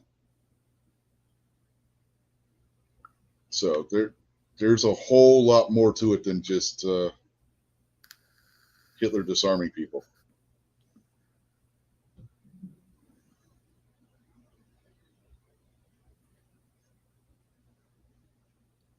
In fact, it was that anti-Semitic sentiment going across Europe that helped Hitler rise to power.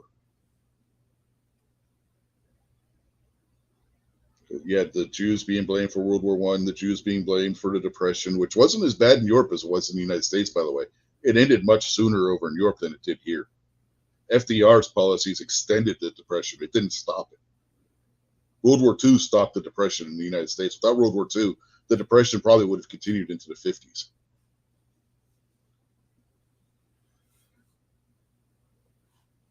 So, I mean, there's a lot of stuff that went on back then that isn't as cut and dry as what some people would have you believe. Again, not defending Hitler in any way, shape, or form.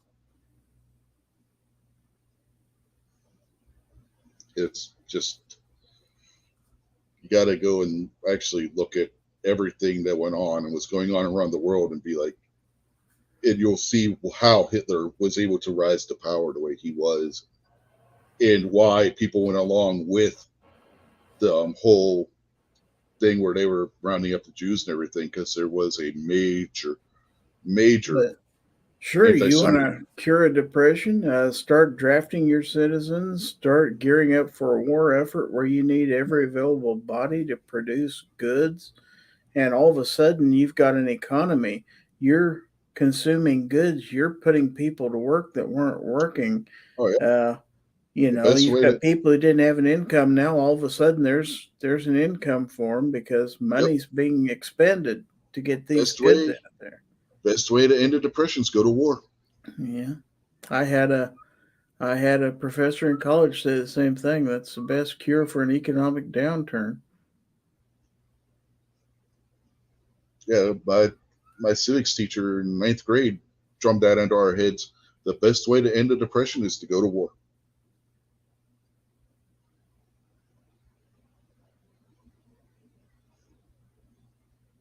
And if you look at FDR's policies,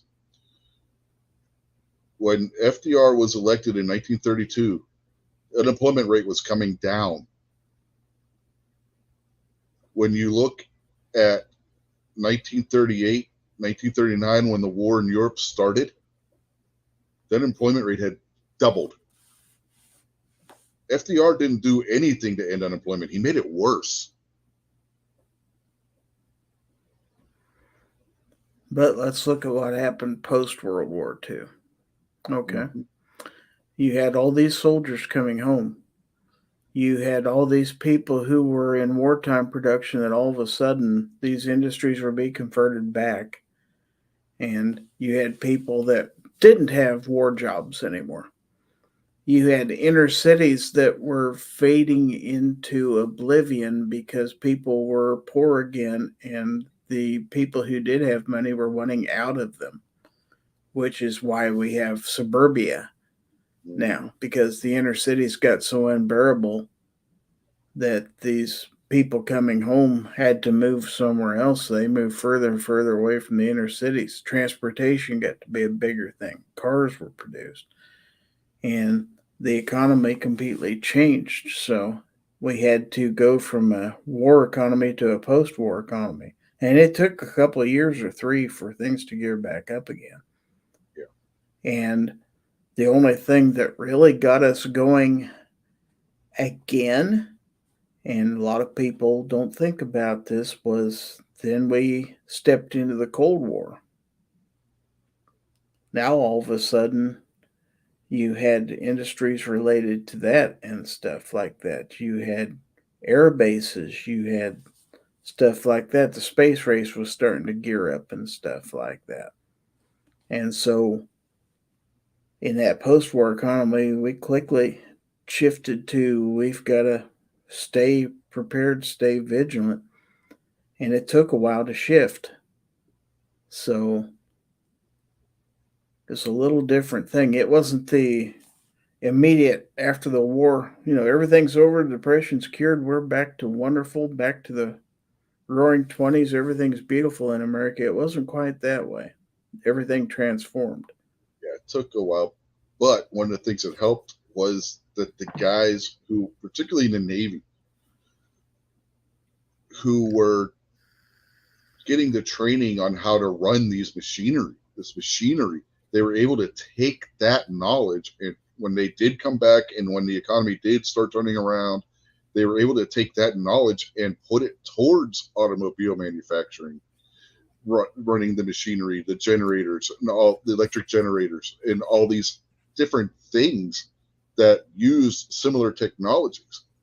So even on that front, the war still, even though it took a couple of years, like what Gary was saying, because you had to come up and build these factories and whatnot, eventually that all that training that these guys are receiving and everything came into play in the private sector. They just had to be trained on how to use the new equipment, but the basic understanding of how it worked, because their time, again, particularly were the naval personnel that were running the boilers and everything in these power plants, on the battleships, the aircraft carriers and everything, that all came into play. But you had a lot of these soldiers, they came in, now they had GI Bill, they could go get, much like my father. He went and learned a new trade and stuff like that because he had to figure out a way to make money, and people generally weren't going to go back to the farm. Most of them didn't. A lot of them came from the farm. A lot of them didn't go back. They settled in the cities. They learned a new trade and went on from there. My dad got into the automotive trade and stuff like that, but there were plenty of other people with different lines of work. But you had a whole new skilled population that didn't exist prior to World War II because of the GI Bill.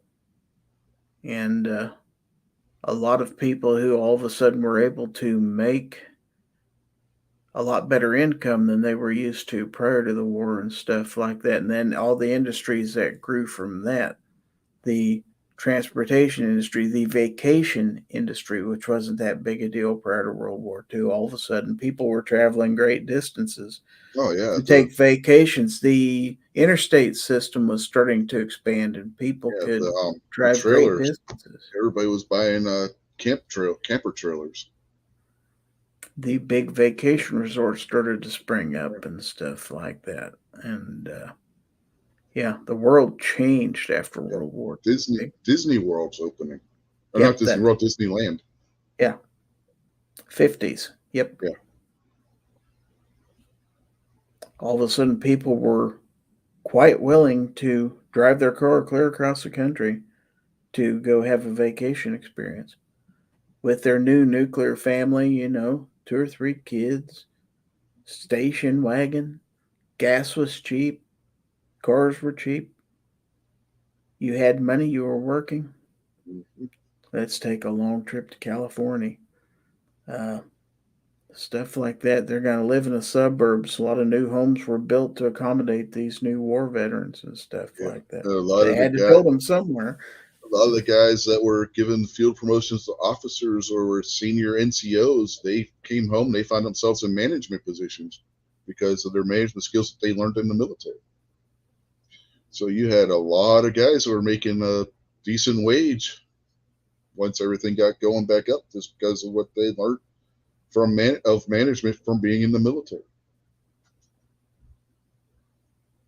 Back then, you didn't necessarily need to be a college graduate to get a really good management type job like you would today.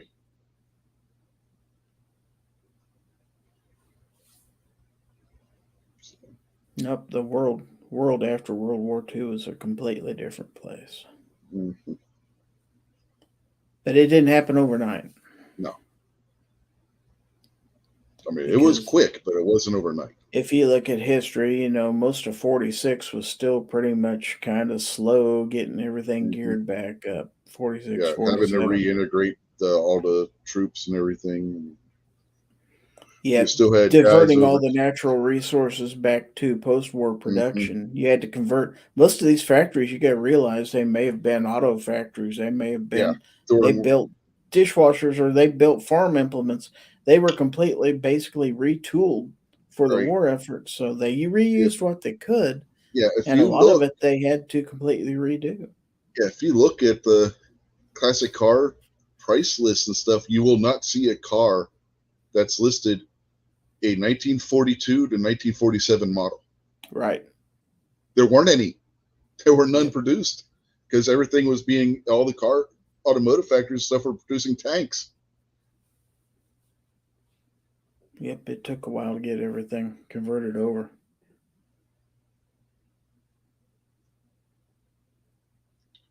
I know Rich and I are probably geeking everybody out with the World War II economic history lesson here.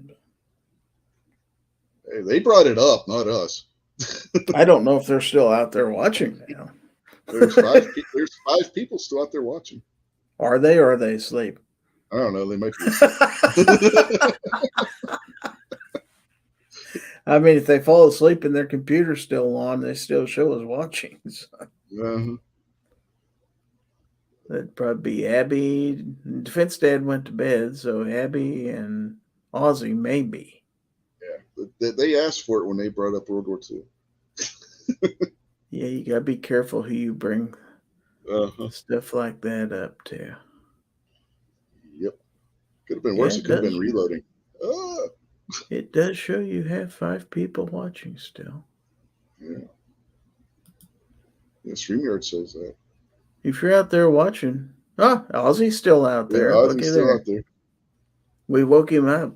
Well, Ozzy remembers when all this was happening. Yeah. I don't know about that, but I'm sure his parents did.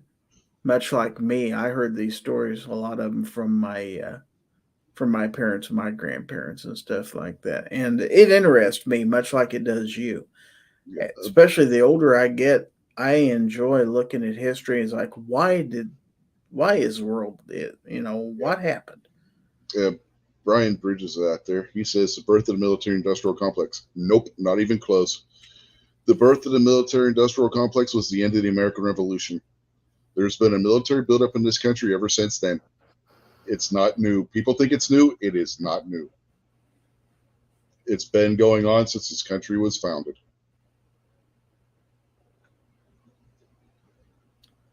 Well, Moo's still up.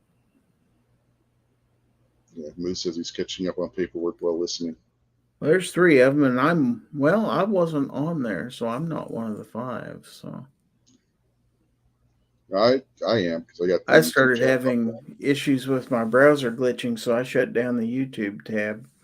So I always have the YouTube browse chat popped up because it's easier to moderate. If need oh be. yeah, I do the same thing when I'm live. Yeah, you should try streaming to Rumble one of these times. I can only do one thing at a time. Oh, that's right. You're not on paid StreamYard. Mm-mm. If I can get more Patreons, I'll do it. But I need more people to subscribe on Patreon. I'm not on Patreon, so I can't help you. Yeah, you quit because Obi got popped. So, see, that's why you guys need to get on Floatplane. I don't want to be on 16,000 platforms. I know, I was joking. You can live stream on Floatplane. I have locals. I'm also on another one. Which one is it? Play order or whatever. Well, I'm on that too, but I was thinking of one. What is the one that's like Patreon? Yeah, I just got Is Patreon. I have something Star. Subscribe Star. Star. I think I signed up for that. I've never been on it since, but I am subscribed on there. Or I did set up an account there. Ozzy said his mother was born in 1939. His grandfather was an army cook in World War II. My stepfather's dad was a ship marine in World War II. He was stationed on a destroyer in the Atlantic. His battle station was on one of the anti-aircraft dual 50 caliber machine gun nests. I don't know if I've ever told you this story before. They had a plane coming in on him, German, whatever the naval equivalent of the Messerschmitt Me-109 was. It was coming almost, he said it was coming almost right towards him. He just opens up with that dual 50. It just blows the pieces off the propeller, and a piece of shrapnel from the plane comes down and catches him right on the knuckle of his right index finger, just completely severed his finger. He got sent home, served the rest of his tour of duty stateside, assisting in the training command for the Marine Corps. I grew up with a father who was infantry in World War II. So I grew up hearing war stories, obviously. Dad loved to watch war movies, so anytime a war movie came on about World War II, he'd have me watch it with him, and he'd point out this and point out that. And there were all kinds of them back in the 60s, 60s, 70s. TV series and everything else with Hogan's Heroes, watched Rat Patrol, stuff like that. Combat. Oh yeah, Combat. Yeah. So yeah, I grew up hearing about that stuff all the time. So yeah, World War II was something Dad talked about all the time. And then when we got into school, of course we talked about it in school. So yeah, it's not anything new that I had to study. We learned all about it. Although I found out things in the last few years just because of YouTube and stuff like that. I've been able to dig more into subjects A lot of the economic things that Rich and I discussed earlier, stuff I've learned over the years by watching YouTube videos and stuff like that, stuff we never covered. And so it's, and I've become more interested in economics, especially after taking a couple of college courses like Rich has. And to help you understand why society does things they do and that there's always something that leads to it. And a lot of times it's economics that shape history. So a lot of that really just interests me. Coop is out there. Not Coop. Evening, So or should I say morning? I don't know. Is he on the East Coast? can't I don't remember remember. where he's at. But that's why I like to talk about and discuss things like that because it's interesting to me. I know some people are going to be totally bored by it, but being kind of a historian by nature, you know, if you're interested in genealogy, you pretty much are interested in history too. It kind of one goes with the other. So. Yeah, I double minored in college. One was American history, specifically dealing with Revolution to Reconstruction, and then the other was political science. So that was my dual minor. My major was criminal justice. I hated history in school. I loved history. Now, government class, I actually got an A in that. So that kind of stuff interested me. Science classes, I usually got A's in. Mathematics, I got A's in. History bored me back then. That fire didn't get lit until several years later. I think age helps a lot with that. I was always into history. I think it's because my grandfather, he would we would talk about different things history when I was a little kid, and all the way up until God, the last time I talked to him, we were so I'm not intentionally being boring, people. Just people start talking about certain subjects, I can go on for hours about it. Mm-hmm. Because a lot of times we know what happened, we don't think about why it happened. And a lot of times you can figure it out if you understand that stuff. Yeah. Most of the time, there's money somewhere that caused X or Y to happen. Yep. And then there's things that cause the money to go certain places, like war can causes funds to be diverted from this to this, and that changes everything. Yeah. It's fun when Squib and I get in an argument about the Civil War, about the causes, because he forgets what my education is, and he's like, "Well, you went to a northern school." He forgets I went to a southern university. The university I went to wasn't far from the North Carolina border in Virginia. I didn't go to a northern university. But yeah, follow the money, Ozzy, or right. Another favorite quote of mine: "Money makes the world go round." Because whether you like it or not, it does. Yep. Of course, another favorite quote of mine comes from Patton: "It's not a soldier's job to die for his country; it's to make the other poor bastard die for his." That's true. Mm-hmm. One of my favorite quotes, I had a manager one time who was he retired with a full Army pension, and so he was big time, Army background and stuff like that. And he told me one time, he said, "Gary, my definition of a good leader is someone who can sit here and tell you that you're getting ready to go into hell and to make you look forward to the trip." That's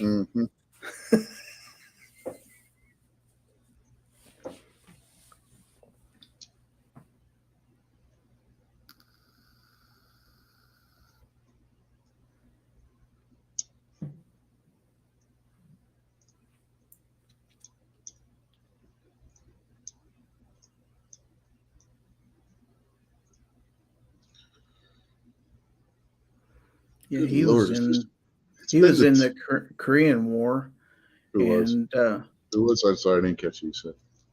this manager of mine Oh, okay.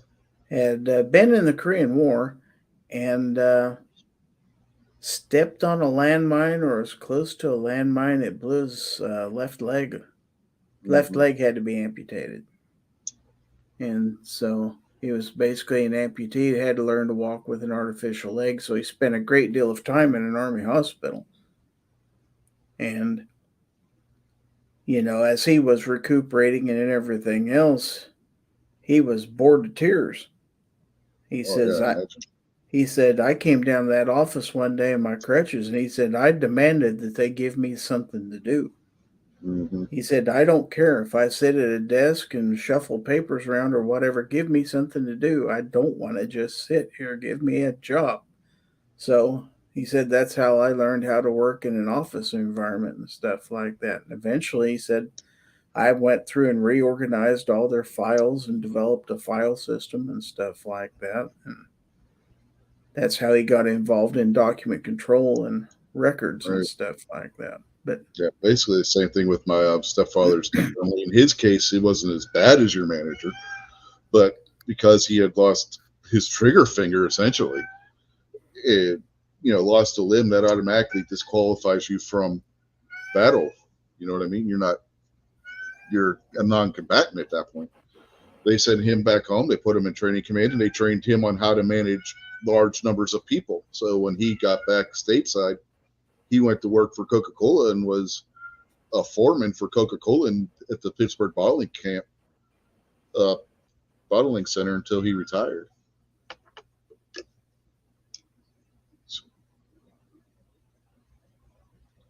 Which goes back to the whole idea we were talking about earlier about how the guys coming back put what they learned in the military towards what they were doing in the civilian world. right.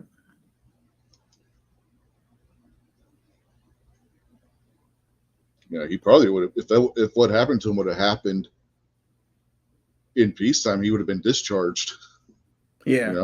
But they needed guys, and just because he by law couldn't fight anymore, he still had a head on his shoulders. So they could train him to do something else that would free somebody else up to go fight. And I wish the military still did that. You know what I mean? Yep. I would never have been discharged if they still had that policy. They would just put me somewhere else.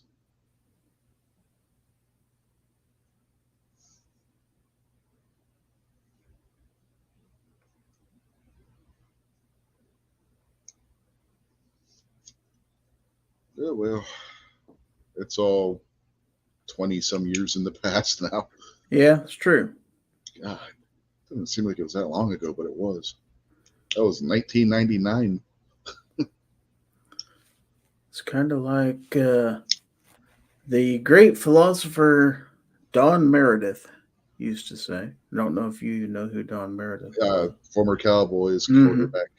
Dandy Don Meredith, also co-host of Monday Night Football. Right. He used to say, if ifs and buts were candy and nuts, we'd all have a Merry Christmas. Uh-huh.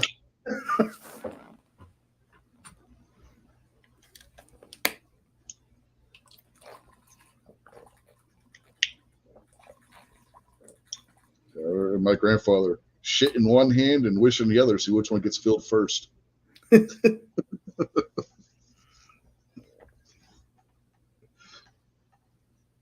Old people had a way with words back then. They did. Yeah. I grew up around a lot of old people. My parents were they're in their late 30s when I was born. I was a last child of three. Mm-hmm. So my parents were close to the age of a lot of people's grandparents, my age. My parents were fairly old as far as parents go. Yeah. So, whereas a lot of people's parents were in their 20s and 30s and still young and active, my folks were well into their 40s. By the time I graduated high school, both my parents were in their mid 50s. And so, different generation, I've Uh-huh. heard a lot of different stories and stuff like that, and different attitudes from people that grew up in the 40s versus 50s. The World War II, my stepdad's father, he was in his late 20s. My him and his wife, they kept trying to have a baby and they couldn't. So they eventually, when they got into their 40s, they adopted my stepfather. So, they had him as a young. He was 1.5, I think, when they adopted him. So they had him essentially late in life. You know what I mean?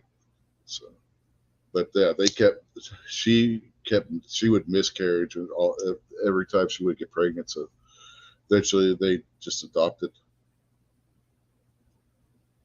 That was mid-50s, I think. He was born in 54. So yeah, it had to have been around 55, 56 when they adopted him.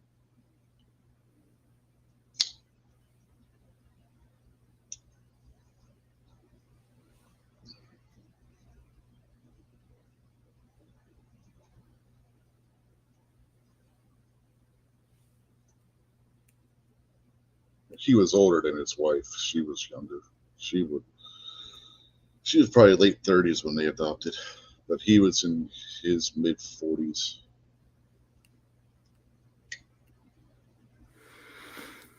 Let's see, by the time Dad was drafted into World War II, he already had, was it 2 brothers, I believe, that were drafted also. So there's quite a few boys from Dad's family that were in the war. But he signed up out of high school. He was in the service before the war even broke out.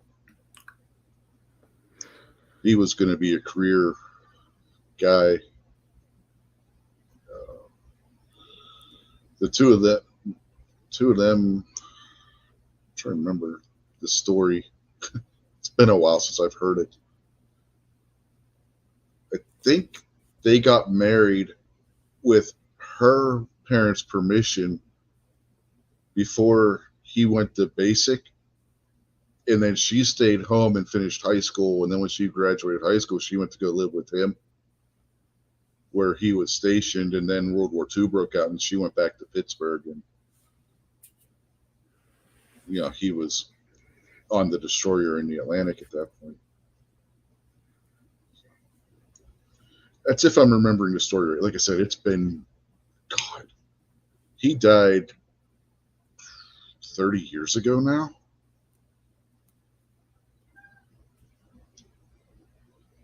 I was in my late teens when he died. So yeah, it had to have been 30 years ago.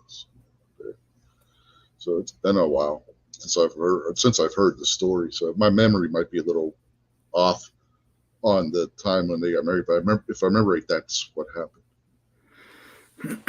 I can remember when I had a army recruiter that was heavily after me my senior year of high school, and he kept coming by to talk.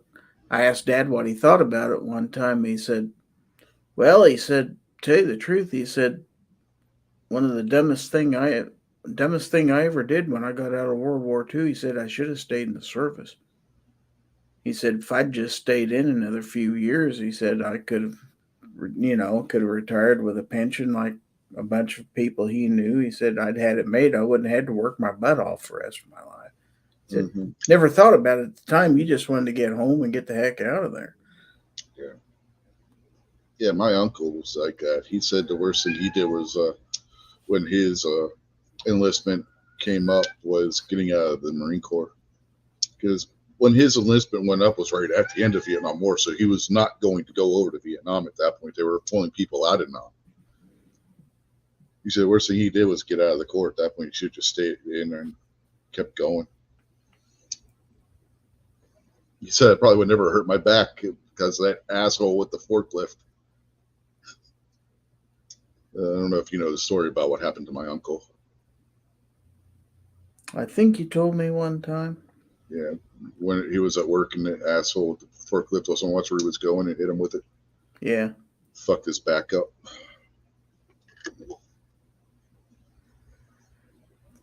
But that's one of those ifs and buts things, you know. Hmm.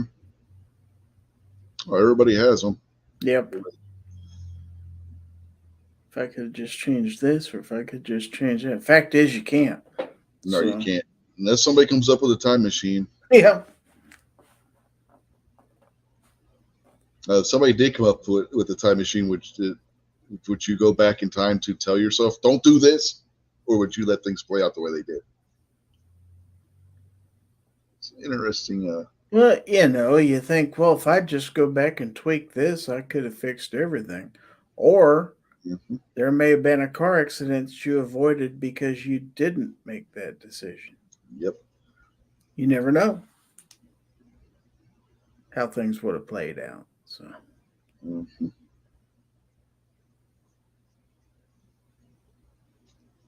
Yes. Coop no, After says he got those in spades for sure. Yeah. He said, I think everybody probably does. oh, Or yeah. I'll say everybody definitely does. Everybody's going to have something that they wish they could go back and change. Right. It's human nature. We're flawed creatures, right? So, I mean, everybody's Yes, going to we have are. something that they wish they could change. Even as smart as I like to think I am sometimes, I even look back, you know, a year or two ago and it's like, why did I do that? That was Uh-huh. stupid. Stupid, stupid, stupid, Yeah, stupid. I know better than that. Well, Mm-hmm. evidently you didn't at the time. So Mm-hmm. that brain doesn't stay engaged 24/7 at 100% capacity. It does not. As smart as I was back when I was in high school, I still didn't graduate because I fucked things up. Well, there's more to it than that, but in short, not graduating was fucking up. But I had reasons for it, I mainly should dealing with my mother and stepfather. But right. I you should have know that stayed in story. college, but I didn't. You know the story why I didn't graduate, right? No, No, you don't know. I Oh, I don't remember. Let's put it that way. okay. My stepfather raped my stepsister, went to prison. My mother refused to go to work. This is a short story. So I quit high school to go get a job. Okay, yeah, I do remember you telling me that. Man. Yeah. Yeah. Your cat is Stepfather. hungry. No, he's just a loudmouth. The more than likely they have food out there, he just runs his mouth. He's a Siamese. They tend to be loudmouths. It's just a Siamese thing. Gets annoying as hell sometimes. I'll tell you what.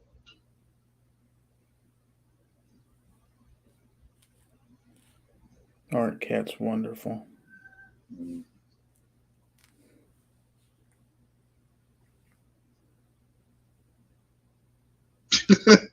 Moo. Tell me a different story because I'm going to bed. I don't want to dream about that. Well, that's okay because you don't know either my stepfather or my stepsister. So how could you possibly dream about it?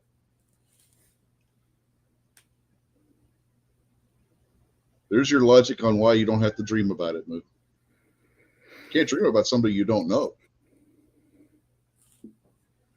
Oh, yes, you can. Nuh-uh. He doesn't know what they look like or anything.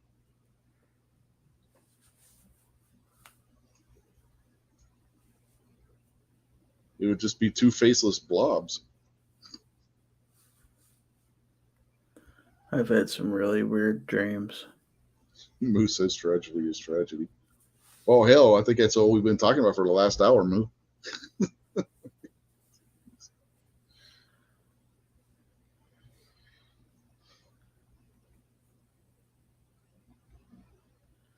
Is it a Okay. tragedy? I mean, it could have been far better. It could have been far worse.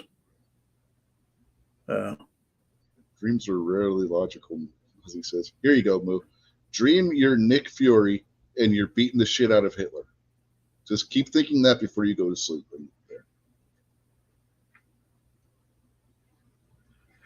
dream that you're a mushroom. Well, then he'd start thinking that he's getting eaten by Mario.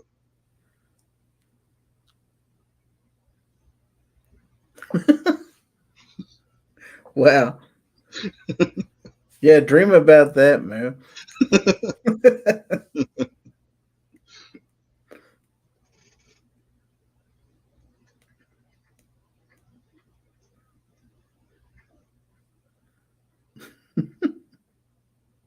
Moves up too late. It's all that paperwork has fried his brain. Yeah, that's right. Moo is a fun guy, so that would make sense. Mm-hmm.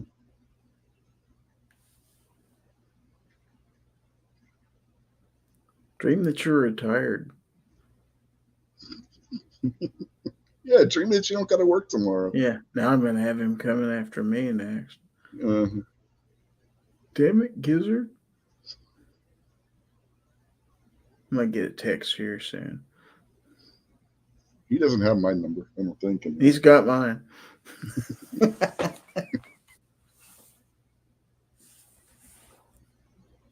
God, he's going to text you, and then you're going to forward it to me, aren't you? I wouldn't do that, would I? Oh, I think you would. Would I? I might be ornery.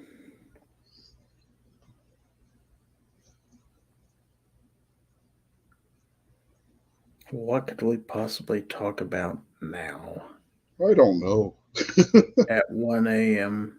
when we've already solved the world's problems and talked about the entirety of World War II and why Yeah, it happened. we already gave a lecture on World War II.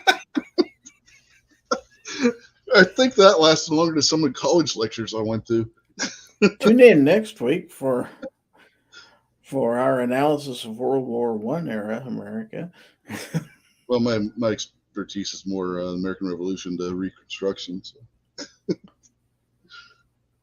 was gonna say we could get into 60s. Yeah, you know way more about that era than I do. About what?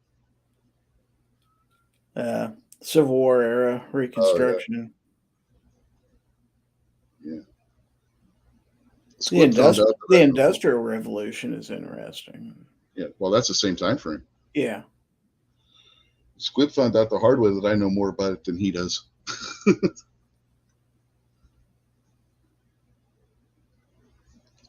He still will not answer the question of what is the first grievance that is in the Confederate Constitution. What's that? You know what the first grievance in the Confederate Constitution is? Can't remember. The taking away of slavery, which completely and totally destroys any argument that anybody puts forward that the Civil War wasn't about slavery. The very first grievance that the South put in their Constitution, which was also their Declaration of Independence, which was a big blunder on that part, because when you do that, it codifies your Declaration of Independence. You notice that the United States had 2 documents, not 1. The Confederates screwed up there. They codified their grievances into their law. Anybody that tells you that the Civil War wasn't about slavery is wrong. That was their very first grievance. So when you're writing a Declaration of Independence, the very first grievance is going to be the most important one.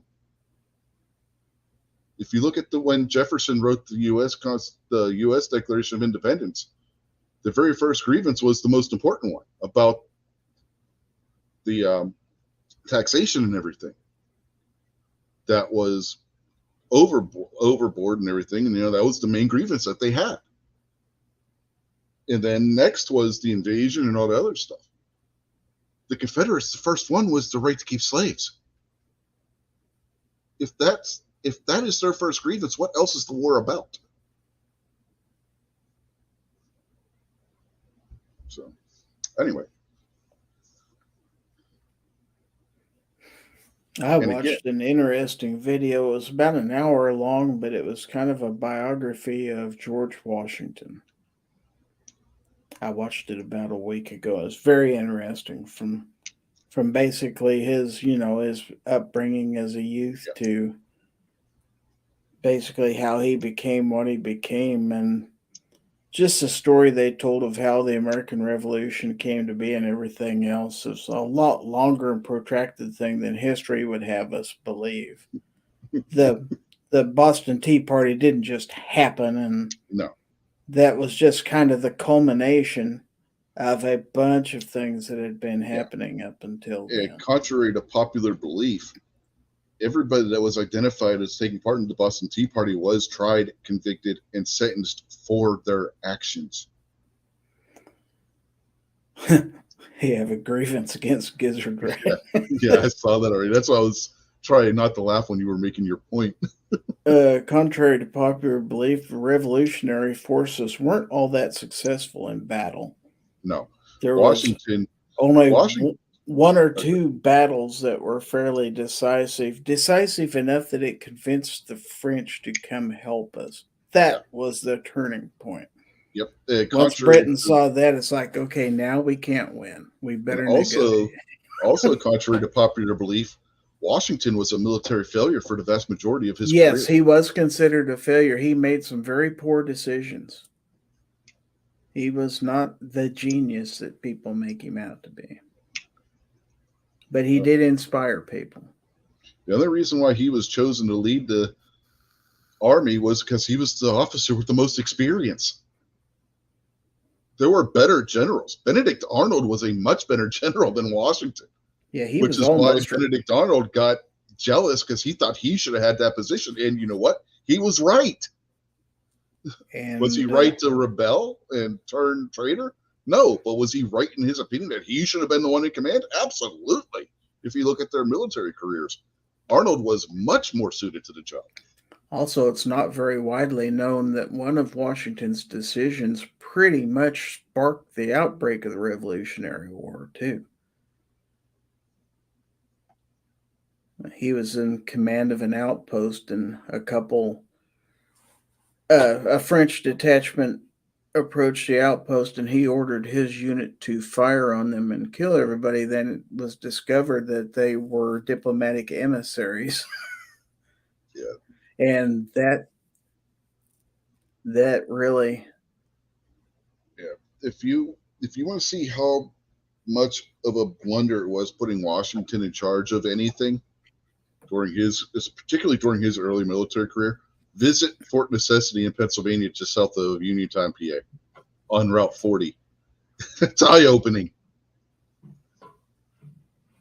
if it wasn't for the fact that he managed to sneak his unit across the river and performed a sneak attack on a bunch of drunken British soldiers, Mm-hmm. that was basically one of his turning points. Yeah. It's like, well, they haven't won many battles, but maybe they're starting to win some battles. That and what was it, the Battle of Trenton?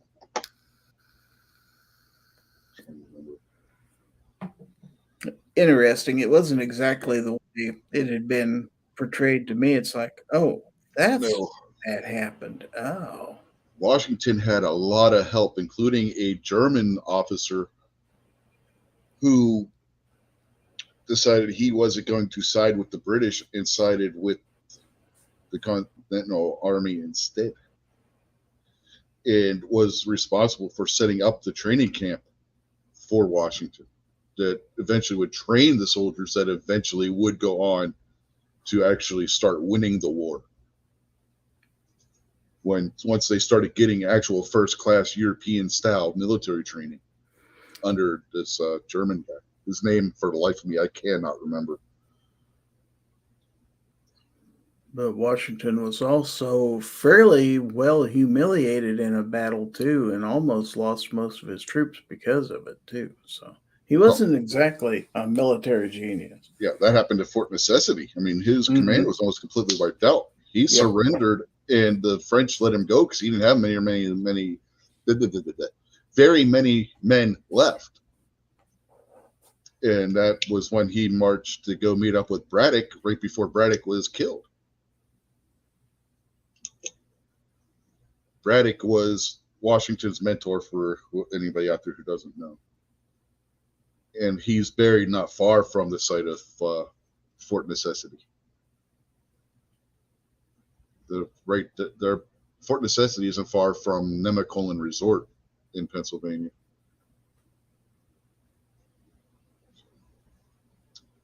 If you ever get a chance, I recommend visiting that area. And there's a lot of French Indian War sites around that area, and there's some that you go up to Pittsburgh, you got the Fort Pitt Museum as well. So there's a lot of areas with history from around that area. A lot of places in that area named for Washington and Braddock.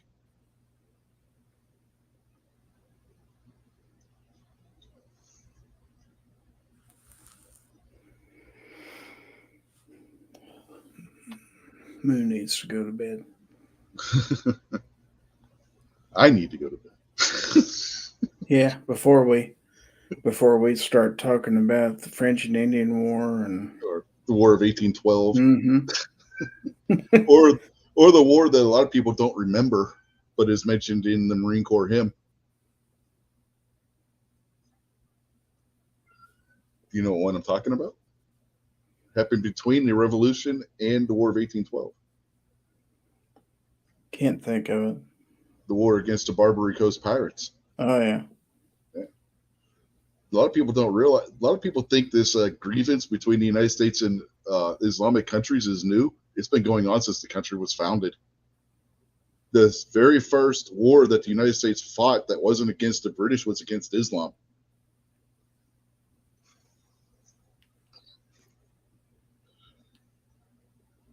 Pirates kept attacking. Jefferson sent an envoy to try and settle things. The envoy asked why they kept why these pirates kept attacking U.S. shipping and why they wouldn't stop and why they wouldn't agree to a truce and a treaty to stop attacking our shipping. And do you know what the response was? Because the Quran tells us to. Wow. Mm-hmm.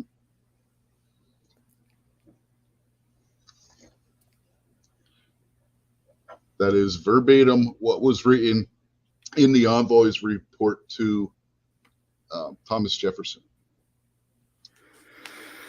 Do you know why Thomas Jefferson hadn't read the Quran? And why he had that copy that the Congress people that are Islamic were sworn in on? He had that not because he believed in Islam, not because he felt Islam was a legitimate religion. He had that because Jefferson's that doctrine was that the best way to know your enemy is to read their religious texts. He didn't have that because he respected the religion, like what they try claiming. He had that because he wanted to destroy their religion. If Jefferson would be alive today and saw them being sworn on that Quran, he would have taken that as a personal insult.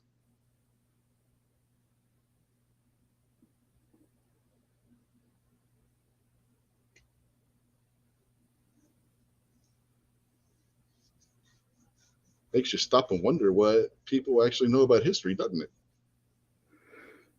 Yeah. Then I was watching something 2 days ago about Custer. And the theory is that it's believed that he actually shot himself. And they have pretty much have a reason to believe that. No, I wouldn't be the least bit surprised. And the analysis was at the end of it was not uncommon for generals who had failed in battle at that time, rather than allow themselves to be taken prisoners by the Indians, they would take their own life. Well, considering what might have been the outcome if he had been taken alive, a bullet to the head might have been quicker and less painful.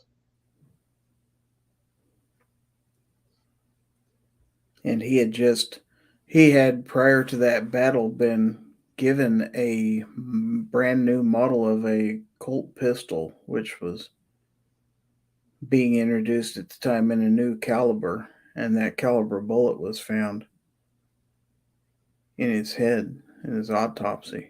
So Interesting stuff. Mhm. Well, if we remember, we can go on to this topic again next week. If you are like us and have an unending desire for knowledge and watching stuff about history analysis, there are tons of resources out there Mm, on the YouTubes from scholars who have studied this stuff to right. death. Yeah, if I can recommend one channel where he does short little snippets of history, look up the History Guy on YouTube. Great channel if you're into history. Does little 10, 15-minute videos 2 or 3 times a week, and then he also posts a podcast every week.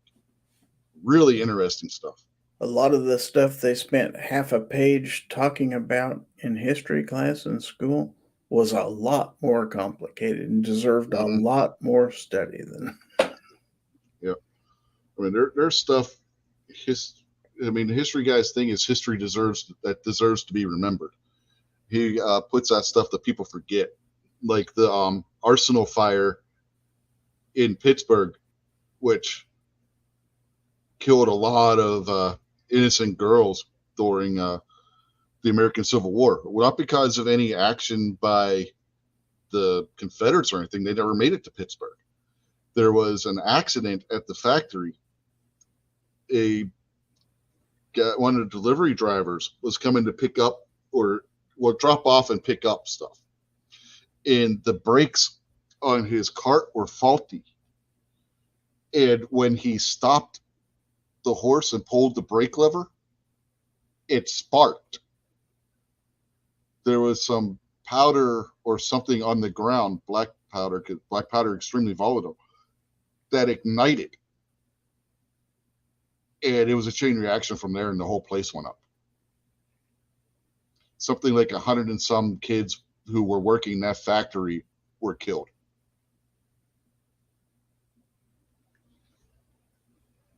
I've been to the Arsenal Park in Pittsburgh.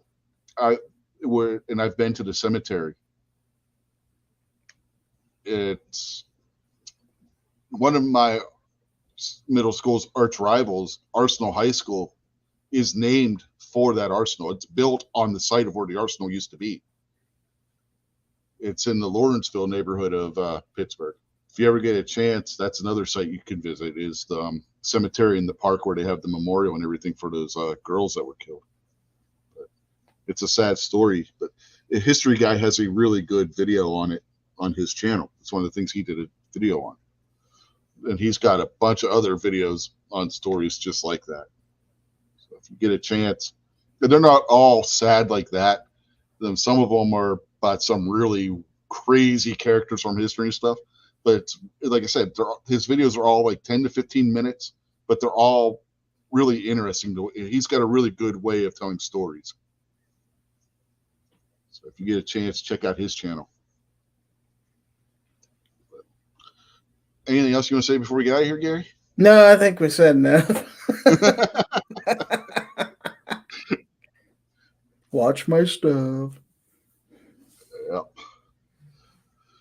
As for me, I did put out the review for the Craft holster for the damn, I can't talk. I'm getting tongue tied just saying simple shit. The Smith & Wesson 627. So check that out. And I also put out a video that I forgot I had from the Great American Outdoor Show with the guys from Mantis. So check that one out as well. And they were not praying. No, they were shooting. Wrong kind of menace.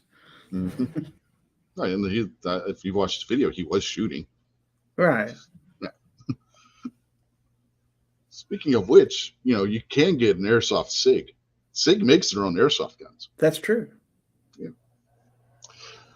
So, anyway, on that note, go watch the SIG video I have too while you're at it. No. Most of our stuff isn't near as boring as what we talked about tonight. Hey, I even got a history. I got a history video too on my channel about the history of how the probation system in the United States got started. You might find that interesting if you found what we were talking about tonight interesting. Probation or prohibition? Probation. How the okay. probation system got started. You know, criminal probations. Right.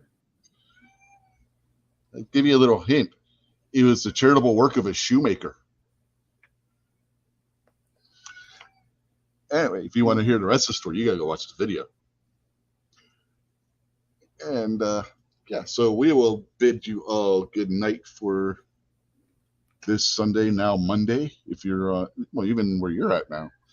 If you're on the eastern half of the United States, it is now Monday morning.